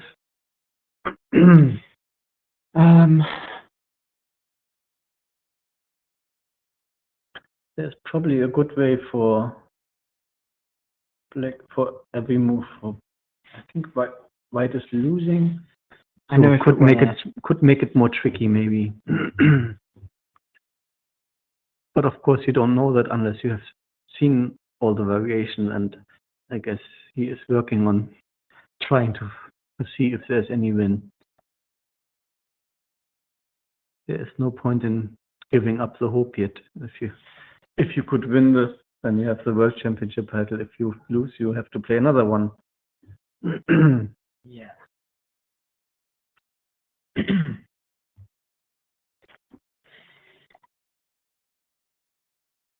If the other game, we can have a look at the. Yeah, let's have a quick look because I don't want to miss any of this. This is over, and All right. So Calvin is the youth Calvin champion. Co is the world youth champion. Let's just. Did he take the corner? Go back a bit. More. A bit more. So he did take the corner when I looked at it. Okay, and I didn't see a good game plan for black. Yes. Yeah, this counter edge again is troublesome. And there's no parity stuff for black going on. Yeah. Yes, you get the edge, but you also don't get parity. And yeah, nice comfortable win. And even you see the counter edge is more just than the edge. Yeah, and I guess the yeah, that's an interesting way to think about it. I think it was a nice position. Anyway, massive congratulations to Calvin. Strong youth player. Will be pleased with that. If we jump back to the final.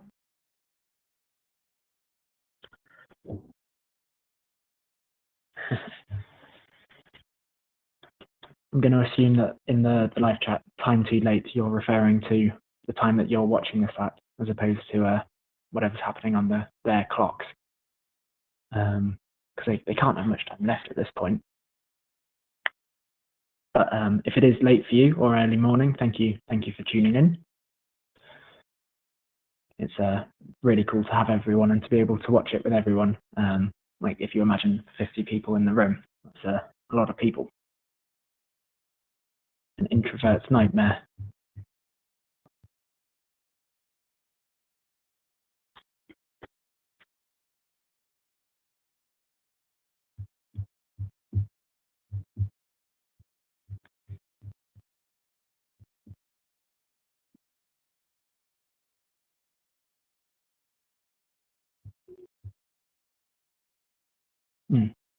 I think the two diagonals, the main A1 to H8 diagonal, and then the B1 to H7 diagonal. I think that's interesting how they're both.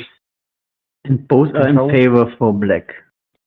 Yes, because the white one, although white has control, it actually gives black Swindle options possibilities, yes. Take the corner without flipping the X square. And the black diagonal means that white cannot play H7.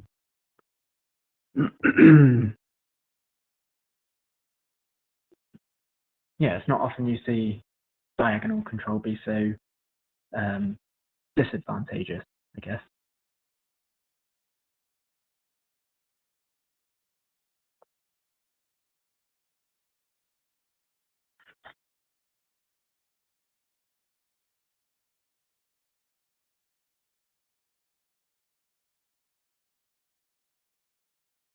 I'm sure everyone will be pleased to know my headache's going a little bit since I've had the coffee, so that's good.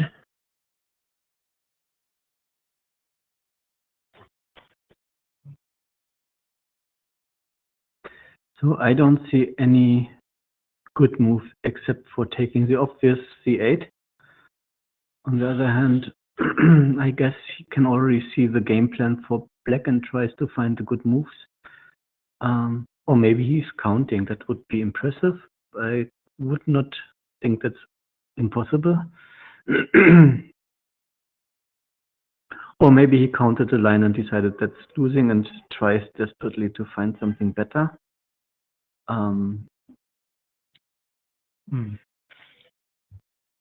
Let's have a look again. What will be the game plan for... Oops, that is not correct. White. Black should play.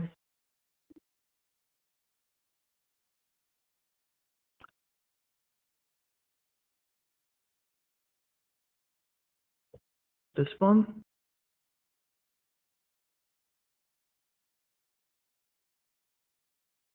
That doesn't work because there is no spindle coming because of this.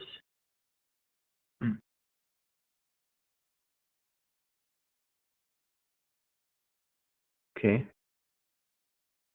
That should be, yeah, that's a big win.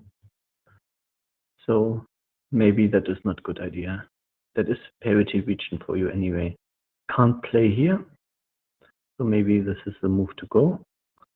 And then with this,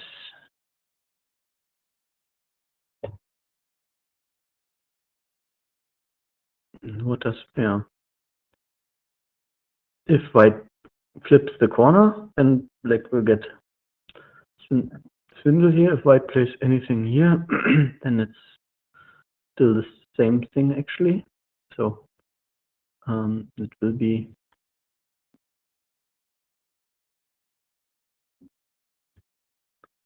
is this enough? This is a draw.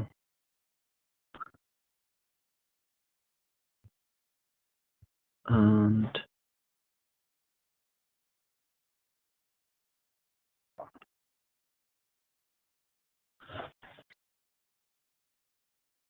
this is more than a draw. This is 31. So taking this now. Would that change anything?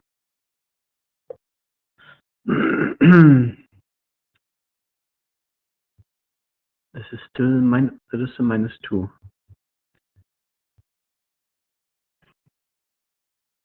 How about this?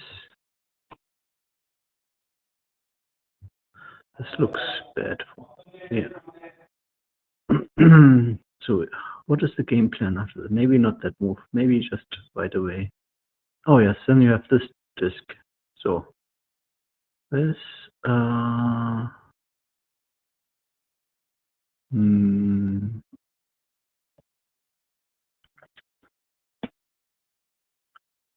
This looks like maybe a parity. No. Nope, that's not a parity, then that's -2. Very difficult to see all this from the position where they are right now.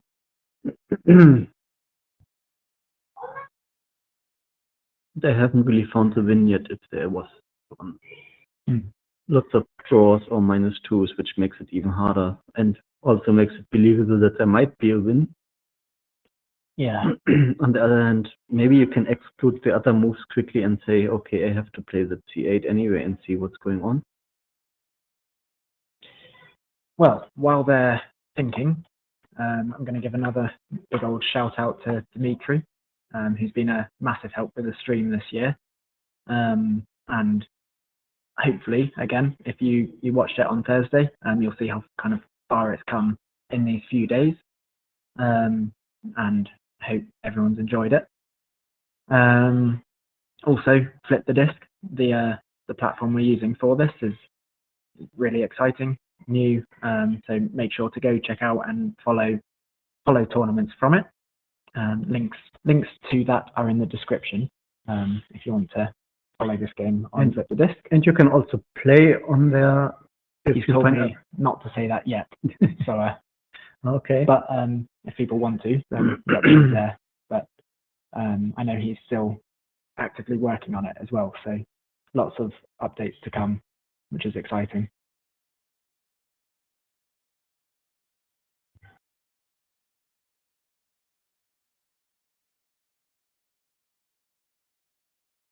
It would be funny if we were just sat here waiting for them to make a move and one of them's timed out. Or maybe the other 24-hour stream. Everyone else knows and just our connection is bad. Well, it's us and 45 other people currently, so okay. Maybe those 5 people that have left have realised they've timed out and are away eating their dinner, laughing at us. I hope they didn't fall asleep because there's nothing happening here. I'm sure if they fall asleep, they'll stay with it as a soothing background. I think our voices are soothing. Really wonder how much time they have left. In the final, how many? What's the starting time? 45 minutes or it's 40? Either 35 or 40. Okay. I think. I know the semi-final was 35, and I think this might be 40 or 45. It might be 40. I know. Yeah. Yes, that's a good shout, Dimitri. Let's have a look at the Fantasy Othello. I can't share the screen, so apologies for that. However, yeah, where am I looking? Fantasy Othello. teams. MC team is leading 40 points. Let's have a look at who they've picked. Of course, this is all subject to change based on the final result. You get bonus points for who won. Yuzuka might get one more point, yes. So someone else could claim if he picked Kurita. Can you look at this? The second team, is it Kurita in there? No, there's so that cannot more points. Yeah. Yes, this is also Yuzuka. Oh, so people watching can't see this, but we're scrolling through. So currently, MC team is in first from Milos. Yes. Dominic's team is in second. Sakurajima by ta. I don't know if the team name and the actual name are the wrong way around there, but And Taste had also a good guess with 35. yes, indeed. He has Kurita, so if Kurita wins, then Mark would be higher than. So where's, I think the main question that everyone wants to know, where is Matthias's team? Oh yeah, that's far down. Number 31. 36.5 points is respectable though. I think. Well,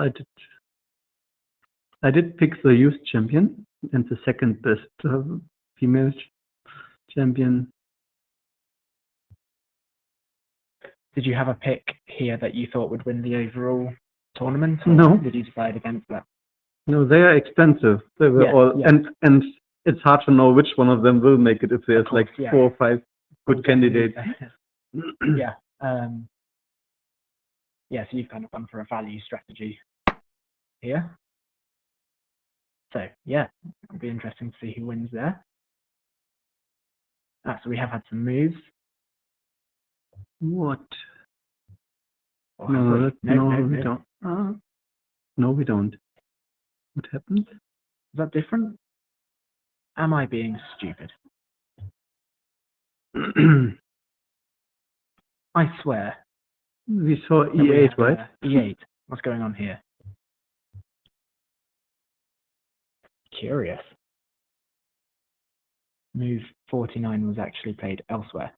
Okay. Okay, so I assume that was why we were waiting for a little bit. That makes it also complicated, yes. Makes it all the more exciting though. I have no idea what's going on now.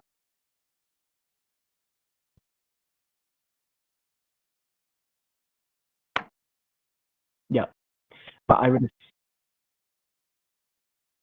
Yes. Yeah. So it looks like we now have the current position. And So that means that everything you said about the last position is now null and void. well, there's still the same swindle thread at least. Yep.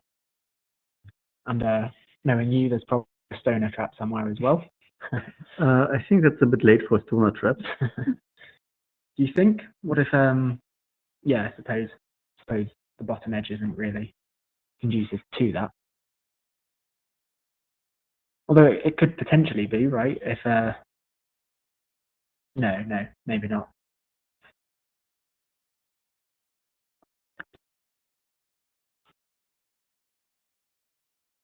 Well, thanks for the update, Sven. Oh, that is a big swindle there. Do you see that swindle happening here? Let's see this one. This is a swindle. Oh my word. That's a big one as well. That doesn't look like a swindle. Because there's yeah. But there's certain excessive because there's equal numbers of kind of black and white discs around it, which that's exciting. And then I suppose even this square here is saved in that position as well. So how about this? Oh no, black wanted this one anyway because it's a swindle. Can white do anything? I don't see anything. Maybe this. No, this is still the swindle. So white should maybe not play there. Can white play something else? This is the same. No. It's the same problem. Damn.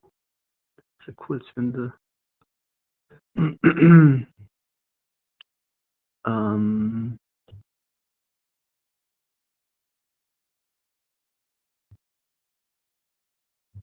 Wow.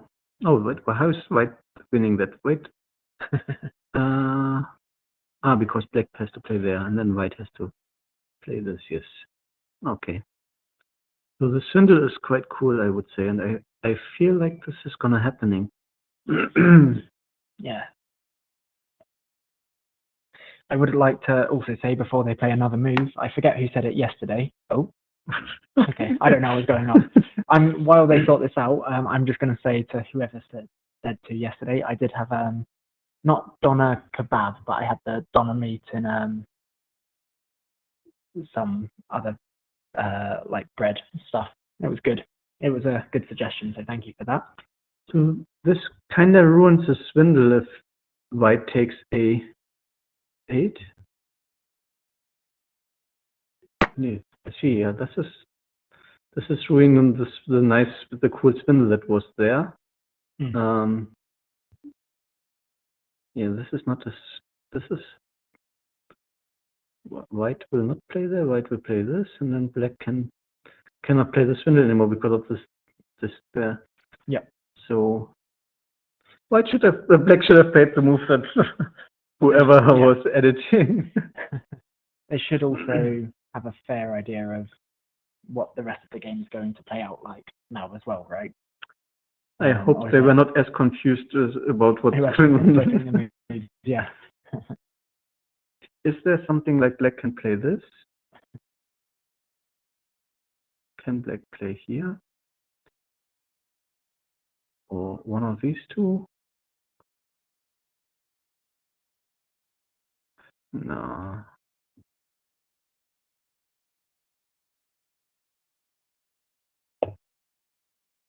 Oh.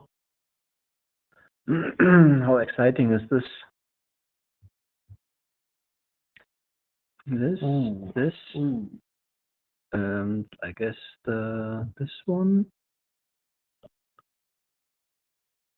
That would be black win. So do you think black's winning here? Is that? What can white do after this? Yeah. White can't play here, then this is a swindle immediately. Yeah. White play here. That could be work. Then yes. It looks like it could work. Yes. So black.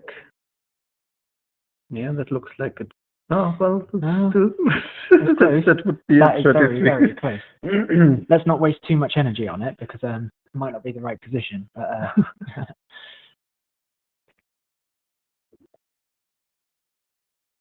yeah, no, I think that could be a white win, but darn, that's close. Yeah. So just a reminder again, if white does win, then Karita is the world champion. So keeps being the world champion. He was the last world champion. Yes, he will have successfully defended his world champion title. Not many people have done that so far, I think. Yeah, definitely not while I've been following it. Yeah, that's pretty cool because I think Takahashi won in 2019, and then 2020 it didn't happen because of various reasons. Then 2021, did it not happen as well? COVID. Yep. And then 22, Takahashi didn't have the best tournament in Paris because Kento won that year.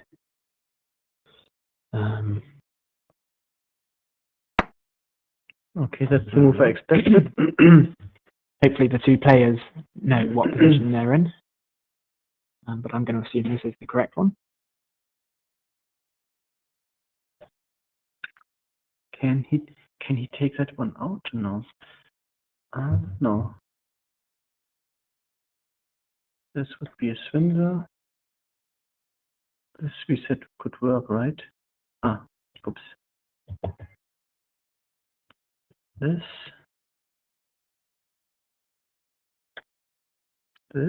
doesn't work.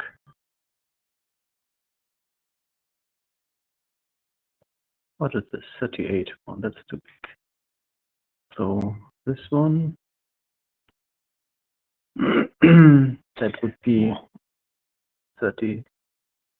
I fear that we might be missing the actual moves if because they must be slow on time. Yeah. Not just that, but normally there's a green dot that shows, but because of all the entering and re-entering, I don't know if it has messed that up. All right, so what's happening now? Oh, so okay. They seem to know where they are. That should be G2 now to get the whole diagonal. Not the whole edge. Yeah. And I think can already celebrate, can we? And it's 33-4. Kurita. Let's just let it play out now and see what happens. We'll definitely have to go back into the analysis quickly after this. And it's been an interesting game that's flip-flopped between who we think is in the best position. Yeah, there were lots of swindle opportunities for black. I'm not quite sure if maybe Yusuke missed something there, because that B7 move screw up the nice swindle that we saw. Yeah.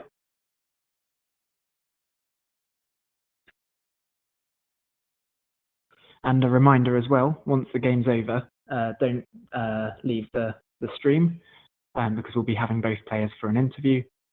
If you have questions, make sure to get them ready to type in the chat when they arrive. If you don't have questions, what on earth are you doing? Think of some.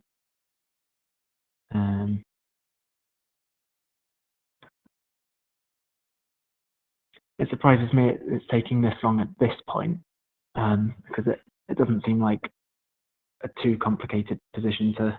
I think even I might be able to count it here. Although maybe we're still in the opening and they are re-entering it. Wow. So 33-31 to Kurita. Congratulations. So, massive congratulations. Defending the World Championship title, that's something. Hasn't happened for quite a while. If ever. If ever. Maybe Terminori, I don't know. Yeah. I feel, I don't know. My history doesn't go back quite that far. I think I was like 5 or so back in the day. I was alive, but not much older. Yeah, you can't be older than 26, 27. Right. So, should we go and get them here, or will I believe they'll be brought over. So, okay. Let's have a look through this game first, and then if we Okay. have time, we can look through the previous one. That's cool. Right. Maybe we can also show that there's a chat in here in this. Yep. So, For those wondering, there is a live chat in Flip the Disc, so that's a good thing to be aware of.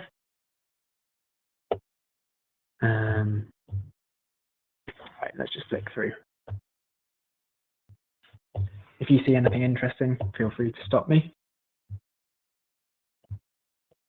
This is all pretty. So now you see the -2, which Yep. is also the result that we get in the end.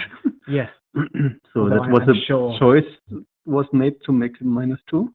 Yes. I don't think it will be a perfect line, but I don't know for sure.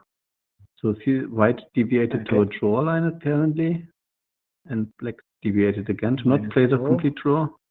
Although at this point, would they have been out of? No, I don't think so. You don't think so?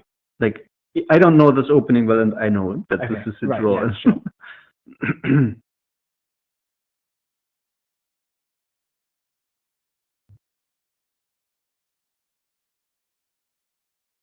+10. The white was +10 at this point.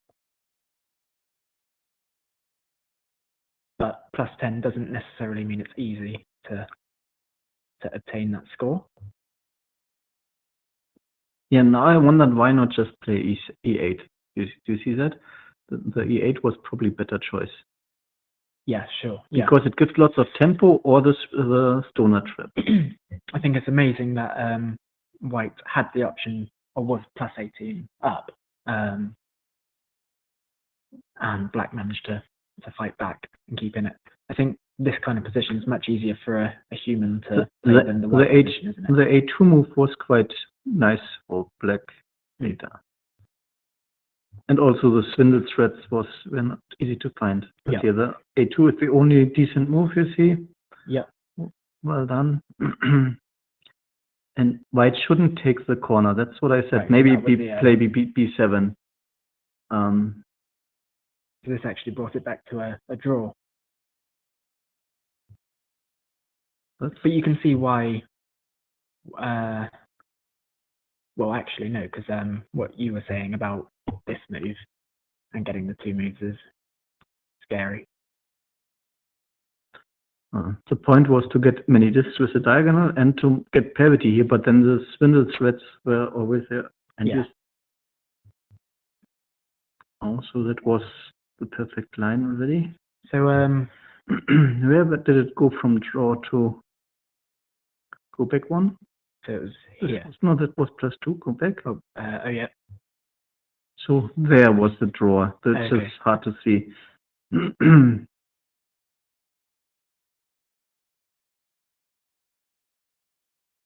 And playing it 1 move too late. Yeah. And now there's nothing to do anymore. Yeah.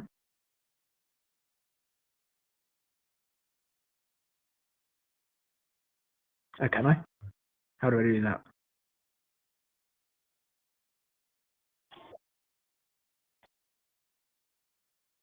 Oh, yeah. Oh,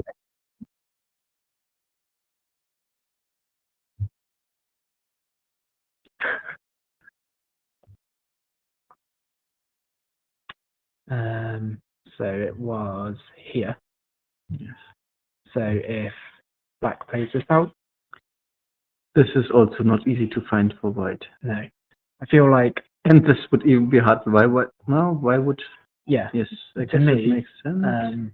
it seemed that white had a +18 position, but it was a +18 to a computer. And although Karita comes pretty close to being a just pure computer, But the plus, it wasn't an easy. but the position to keep it. +18, I told you that would be just from strategy point. You have the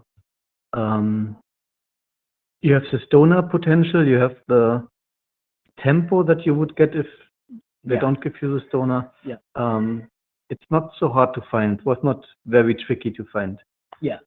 Okay. Maybe it's not easy to see that the other one is worse. That could be like both look good. But you could easily have played that +18, and I would say it would be hard to win for Yeah. black. Yeah. Okay. Let's have a quick look through the first game. And I'm just going to flick through this because they're going to be here in a second. So here was a choice Roseville. of Yusuke again. Yeah. And he chose to play the -2. And apparently that they chose to play a draw, if that's correct value. Yeah, I'm not familiar with this line at all, but this seems to be easy. Lots of +2 drawing moves. Can you look back here a bit? Because you were asking why not play E2 earlier. So let's see what the computer says about that. So you can play it now, but you Yeah. lose 2 discs. Well, 4 discs here, right? Because you're +2. You lose But 2 discs. I see what That you mean. means No, yeah, but if you're +2 and you play a -2, then you've lost 4 2 discs. discs. You give your opponent 2 discs. You lose 2. He has 2 more. That's what the difference of 4 is. Right. Okay. Okay. I'll take your word for it. Yeah. Are you sure? Because if you're finishing up 33-31 And you lose. and you lose 33-31, So There's how a many 4. discs are different? 4. You only got 2 more discs. If you have 31 or I'm too 32, tired for this. if Yeah. you have 31 or 33, it's the difference of 2 discs. Oh yeah, I do see what you mean. Right. Okay. No, that's a fair. Stand by my logic there, though. No one click that, please. Again, they are going to be here. And you see, just this a is also a second. good move. Yep. Just black decided to play this first, which is fair as well. If they played here, then would we have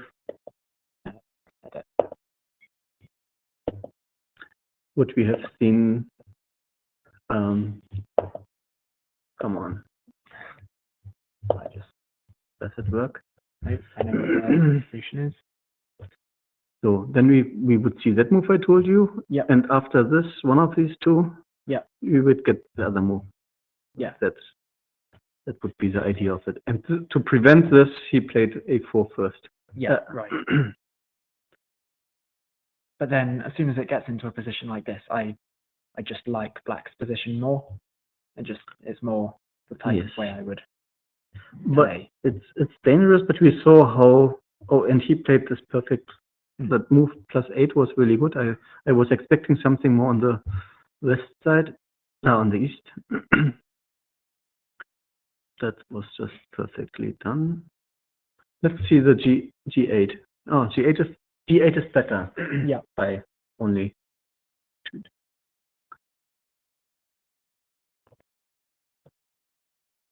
So it was quite comfortable for black in this. Yes.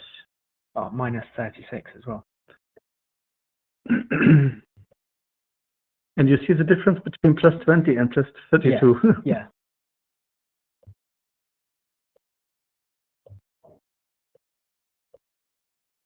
And it got bigger as well, didn't it? Or did it? Maybe it didn't. Yeah, I need to revise my maths. I do apologize to everyone.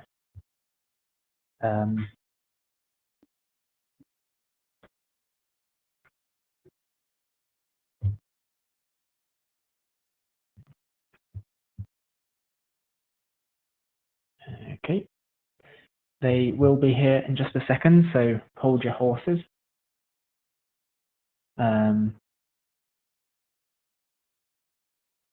When they arrive, yeah, I saw your message.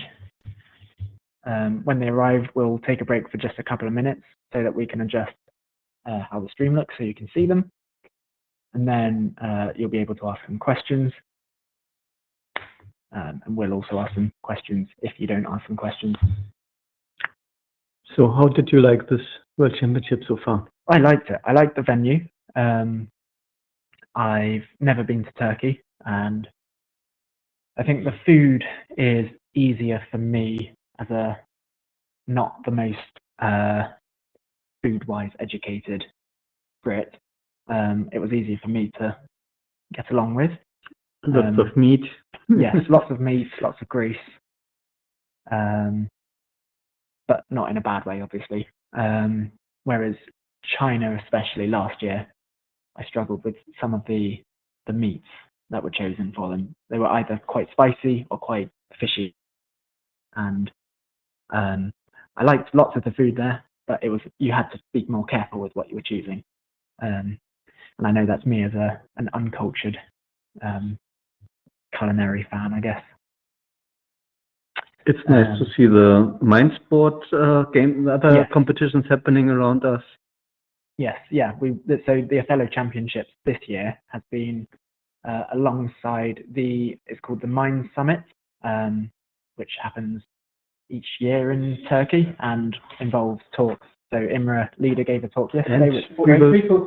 We will be back shortly. Yes. So we are just going to take a couple of minutes break. We'll be back in 2 minutes while we just set up the scene for everybody. So stay tuned.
Okay. Let me just get this back live. Okay. Hello again, everybody. I lied slightly, and before interviewing the world champion and runner-up, we're going to be interviewing the youth world champion for this year, Calvin Coe. We watched your game during the finals as well. It was exciting. So my first question to you is, how are you feeling? Emotional. I mean, it's been 3 years, so I finally got my first, and excited, happy, yeah, proud of myself, yeah. And we've watched you in the finals and semi-finals of previous years. You've always been one of the strong youth players. Oh, yeah. In order to win this year, have you done anything differently compared to previous years? Definitely prepared myself better, and I got some help from Makoto, so definitely helped me a lot through the night, and yeah, thanks to him a lot. Yeah. That's really good. What was your most difficult moment of this tournament, and what was your favorite moment of this tournament? Difficult as in game. Yeah. I thought very long against Seiya Kurita, and I had a draw line, and I missed it, and it went perfect to the end, so that's very difficult, very painful. Although I'm sure people watching were pleased it wasn't a draw line, so there's that. So well done for keeping the viewers happy. What about your favorite moment? Favorite moment? Probably just the finals game. I mean, it was very exciting. The whole game was very intense. It was very close. Yeah, I had to think a lot. My heart was beating very fast. Very exciting. Yeah. I know when I play at my lower level, my hands start shaking and I start sweating. How have you found Turkey? Have you been to Turkey before? No, my first time. And yeah, the food's quite nice. Quite a bit dry, but it's nice. The place, the museums, all very interesting. Yeah, first time. Nice. Yeah. Yeah. Well, massive congratulations. And it's been really good to watch you all these years in a row and for you to win it this year. Yeah. So, yeah, thank you very much, and congratulations on your win.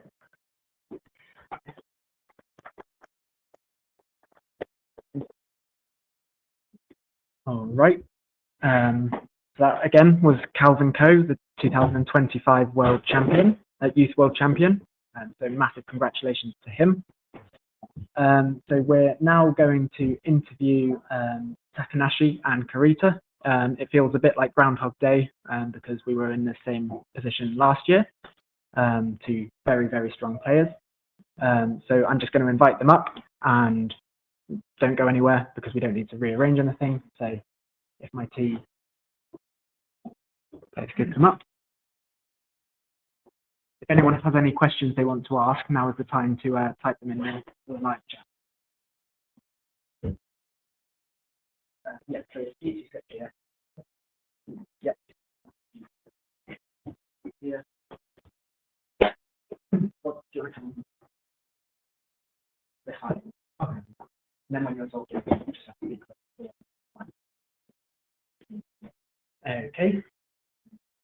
Just make sure that people can see. Perfect. All right. So, welcome to you both again. Nice to have you back. Obviously, last year we had the same finals.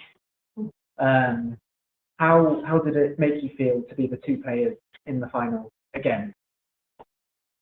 昨年と同様で、決勝戦に残った、2人が、今ここにいるということですが、去年と、ちょっと違ったことといいますか、率直な感想をお聞かせください。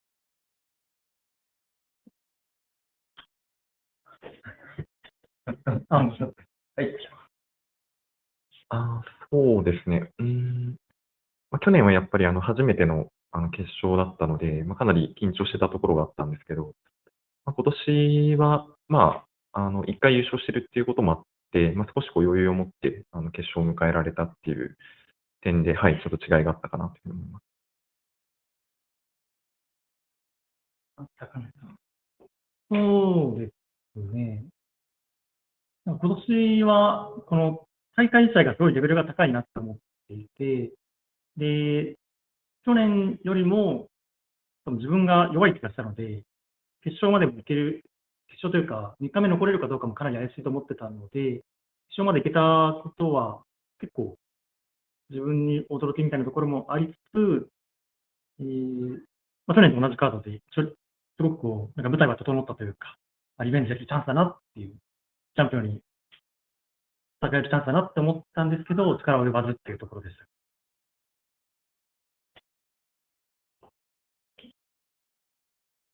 Okay, so starting off with Seiya Kurita.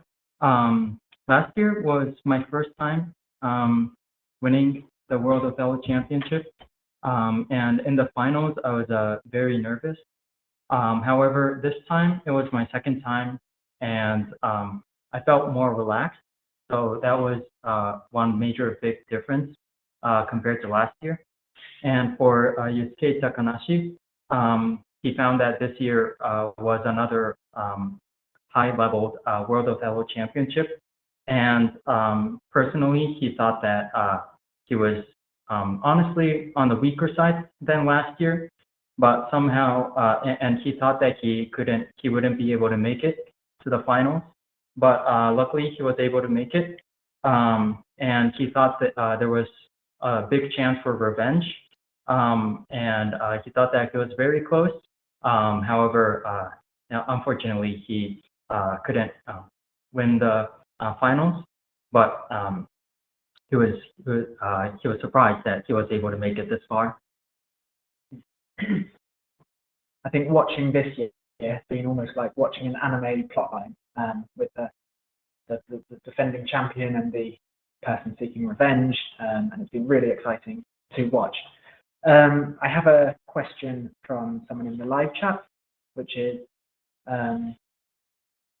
in Japan you play quite a lot of XOT, and for those that don't know what XOT is, it's where you get a random opening.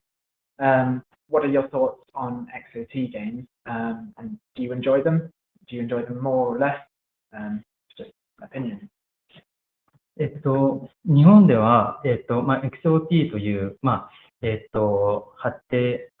手から、10手、試合が進んだところから、始まる、XOT が、結構頻繁に行われているというお伺いしましたが、XOT に関しまして何か感想を聞かせてください。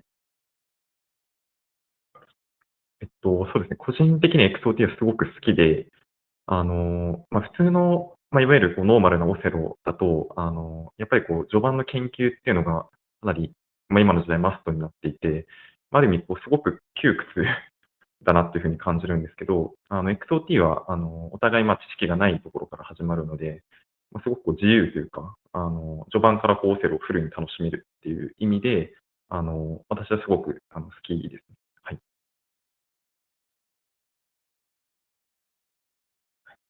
はい。自分も結構似たような意見で、本当に今の、トップ層でも序盤というか中盤ぐらいまで研究していないと勝てないみたいなところがあるので、何か練習をするにしても、なんか序盤を見せたくないとか、なんかそういうちょっと練習のしづらさみたいなところがあるんですけど、XOT だったらそういうのも気にせず、気軽に打てるかなっていうところで僕も気に入ってます。Okay, for Seiya Kurita, he said he likes the XOT, and the big reason being that nowadays you have to study a lot of openings and a lot of lines in order to become the top player, one of the top players. But for XOT, obviously there's no need to do that, and you can simply enjoy Othello to the fullest, where both players don't have any clue of the beginning openings, and both players are starting at an equal value. So he enjoys it a lot. And for Yusuke Takanashi, he feels the same way as well. Nowadays, top players they require in order to become a top player. You have to analyze and research a lot in depth of all these opening sequences and moves. However, the XOT, whether it's for practice reasons or just improving with the Othello playing strategically, it's good for practice. And especially the top players, they don't want to really reveal too much of their opening sequences of moves. But XOT, since the position already starts in some 8 to 10 moves into the game, there's no need to worry about what openings to use, but rather playing strategically is what's fantastic about XOT. Awesome. We spoke about it a bit yesterday, Karita. So this question is for Takanashi. How have you found the Swiss team specifically this year? Because the Swiss team has been quite strong, and do you think they pose a serious challenge to the Japanese team? 栗田選手は、昨日お伺いしたと思うんですが、高梨選手は、今年の、世界大会で、スイス代表の方々が、結構強豪が揃っているチームだと思いますが、それはどういうふうに見てましたでしょうか。そうですね。本当に団体戦、日本がもう十何連覇してると思うんですけど、今年はそのスイスチームのメンバーを見て、取られる可能性がかなりあるなって思ってました。で、9回戦かな結構ずっと予選中はスイスにポイント負けてて、で9回戦で僕がアルチュールと対戦が当たって、で、そのラウンドが日本人が3勝でスイスチームが0勝みたいな確かラウンドだった気がして、そこは結構分岐点だったかなと思っています。特に今回上位テーブルとか、引き分け進行とか結構多かったんですけど、そのアルチュールとの僕との試合も、引き分けにしようと思えばできたかもしれないんだけど、団体戦のことを考えるんだったら、ちょっとここ勝たないといけないなと思ったりとかしてました。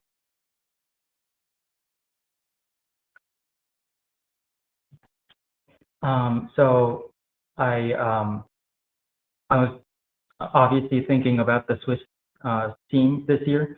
Obviously, they were also a very strong team, and Team Japan has been winning 10 years, more than 10 years in a row.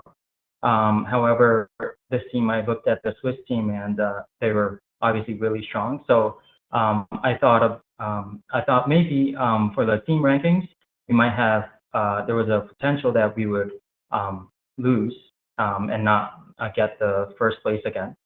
However, when round 9 of the qualifying rounds came, I believe we were losing. We were behind, but I was against Arthur, and at that point, I could have played one of the draw lines, but I thought we had to win in order to get more points for Team Japan. So with that into consideration, I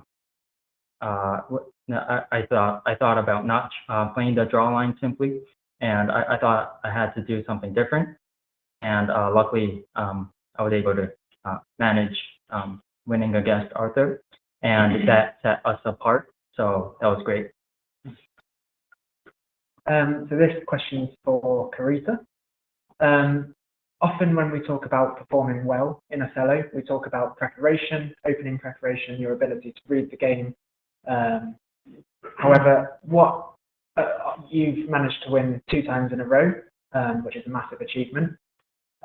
You've also managed to do that off the back of a tournament where you won 13 games in a row in the Swiss section and then lost in the semi-finals, which takes a massive amount of mental strength. what would you say your tips for people are that help with that mental strength needed to perform at the highest level? はい、栗田選手に、質問したいんですが、オセロで、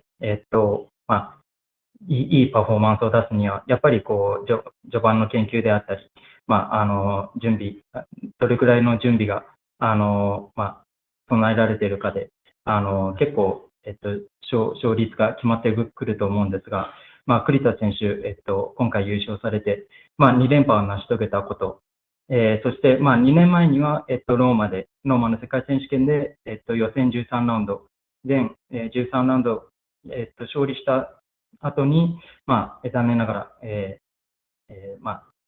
決勝戦で、敗れてしまったという、経験もされている、栗田選手にとって、世界選手権は、メンタル的な部分、どういった、メンタルで挑戦されたのか、何かそのアドバイスであったり、そこをちょっとお聞かせください。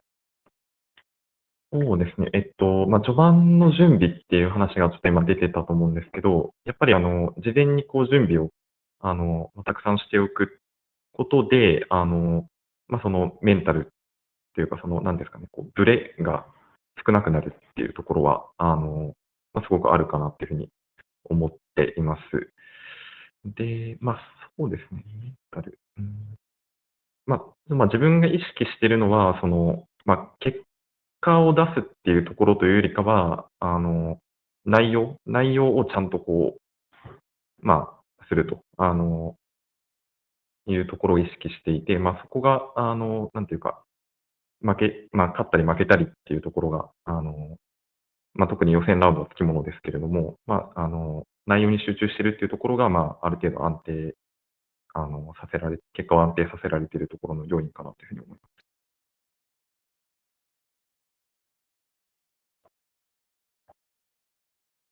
Okay. So I agree with the fact that opening preparation is a big part of winning a lot of these games at the World Championships. And by preparing, you become more mentally stable. But however, instead of what I keep in mind is instead of chasing for the result, I keep in mind of focusing on every game, what's in front of me, and the process of this World Championships is what's more important for me. And by focusing on each and every game, this builds a lot of stability for me mentally. So that's what I've been focusing on. Well, final question, and this is for both of you. To the players out there that are maybe just getting into Othello, or those players like myself who are more kind of intermediate and looking to break through the next barrier, how would you recommend practicing Othello in order to improve as quickly as possible? What have you found effective? 2人に、最後の質問になるんですが、私みたいな、中級者であったり、オセロは、基本的なことはわかるけど、次のステップ、上達するには、次のステップが、何だと思われますか。で、そうですね、中級者とか、私みたいな中級者に向けて何か、コツであったり、なんかアドバイスなど、お二人からお伺いできればなと思います。はい。ちょっと中級者っていうのが、なんか逆の質問になっちゃうんですけど、中級者っていうのは、いわゆる初段とか二段とか、それぐらいの人を想定して。や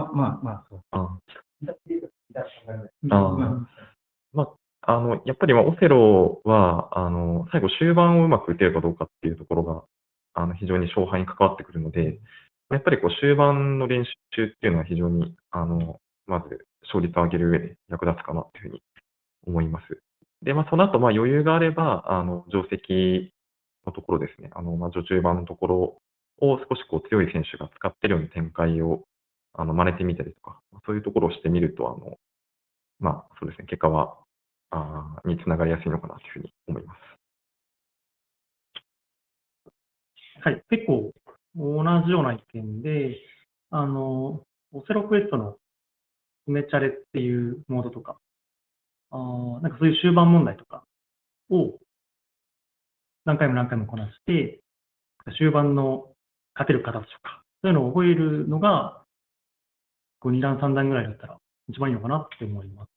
序盤の研究とかも、なんか、すぐの勝率は出るかもしれないけど、長い目で見るんだったら、やっぱ終盤が安定してないとなかなか結果にも出てこないと思うんで、なんか長い目でちゃんと強くなりたいんだったら、終盤をやるのがいい気がします。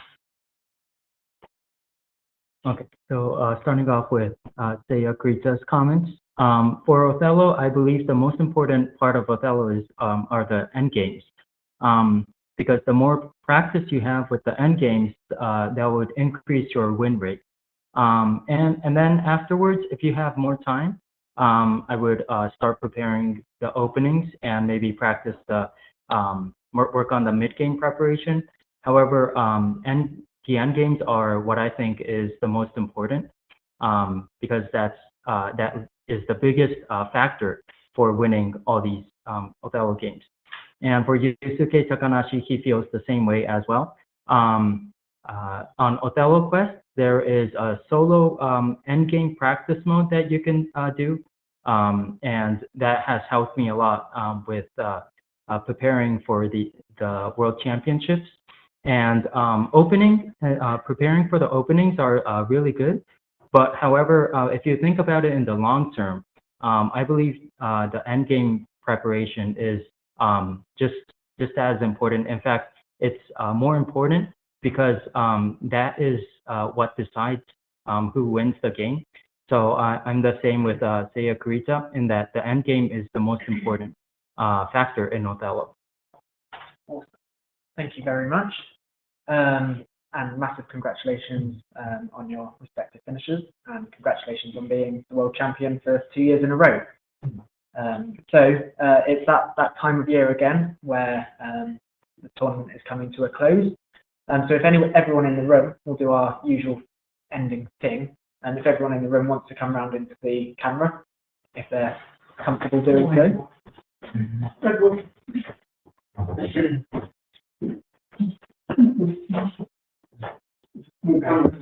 Yep.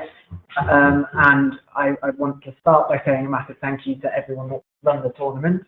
So Guy, Dad, Bengt, Tor, and everyone else running the tournament. A massive thanks to Dimitri for his work on Flip the Disc and his ideas for the stream and his help with that. And then finally, a massive congratulations to the 2 finalists and to Seiya Kurita on being the world champion of Othello for 2025. So if we exit this with a big round of applause for them.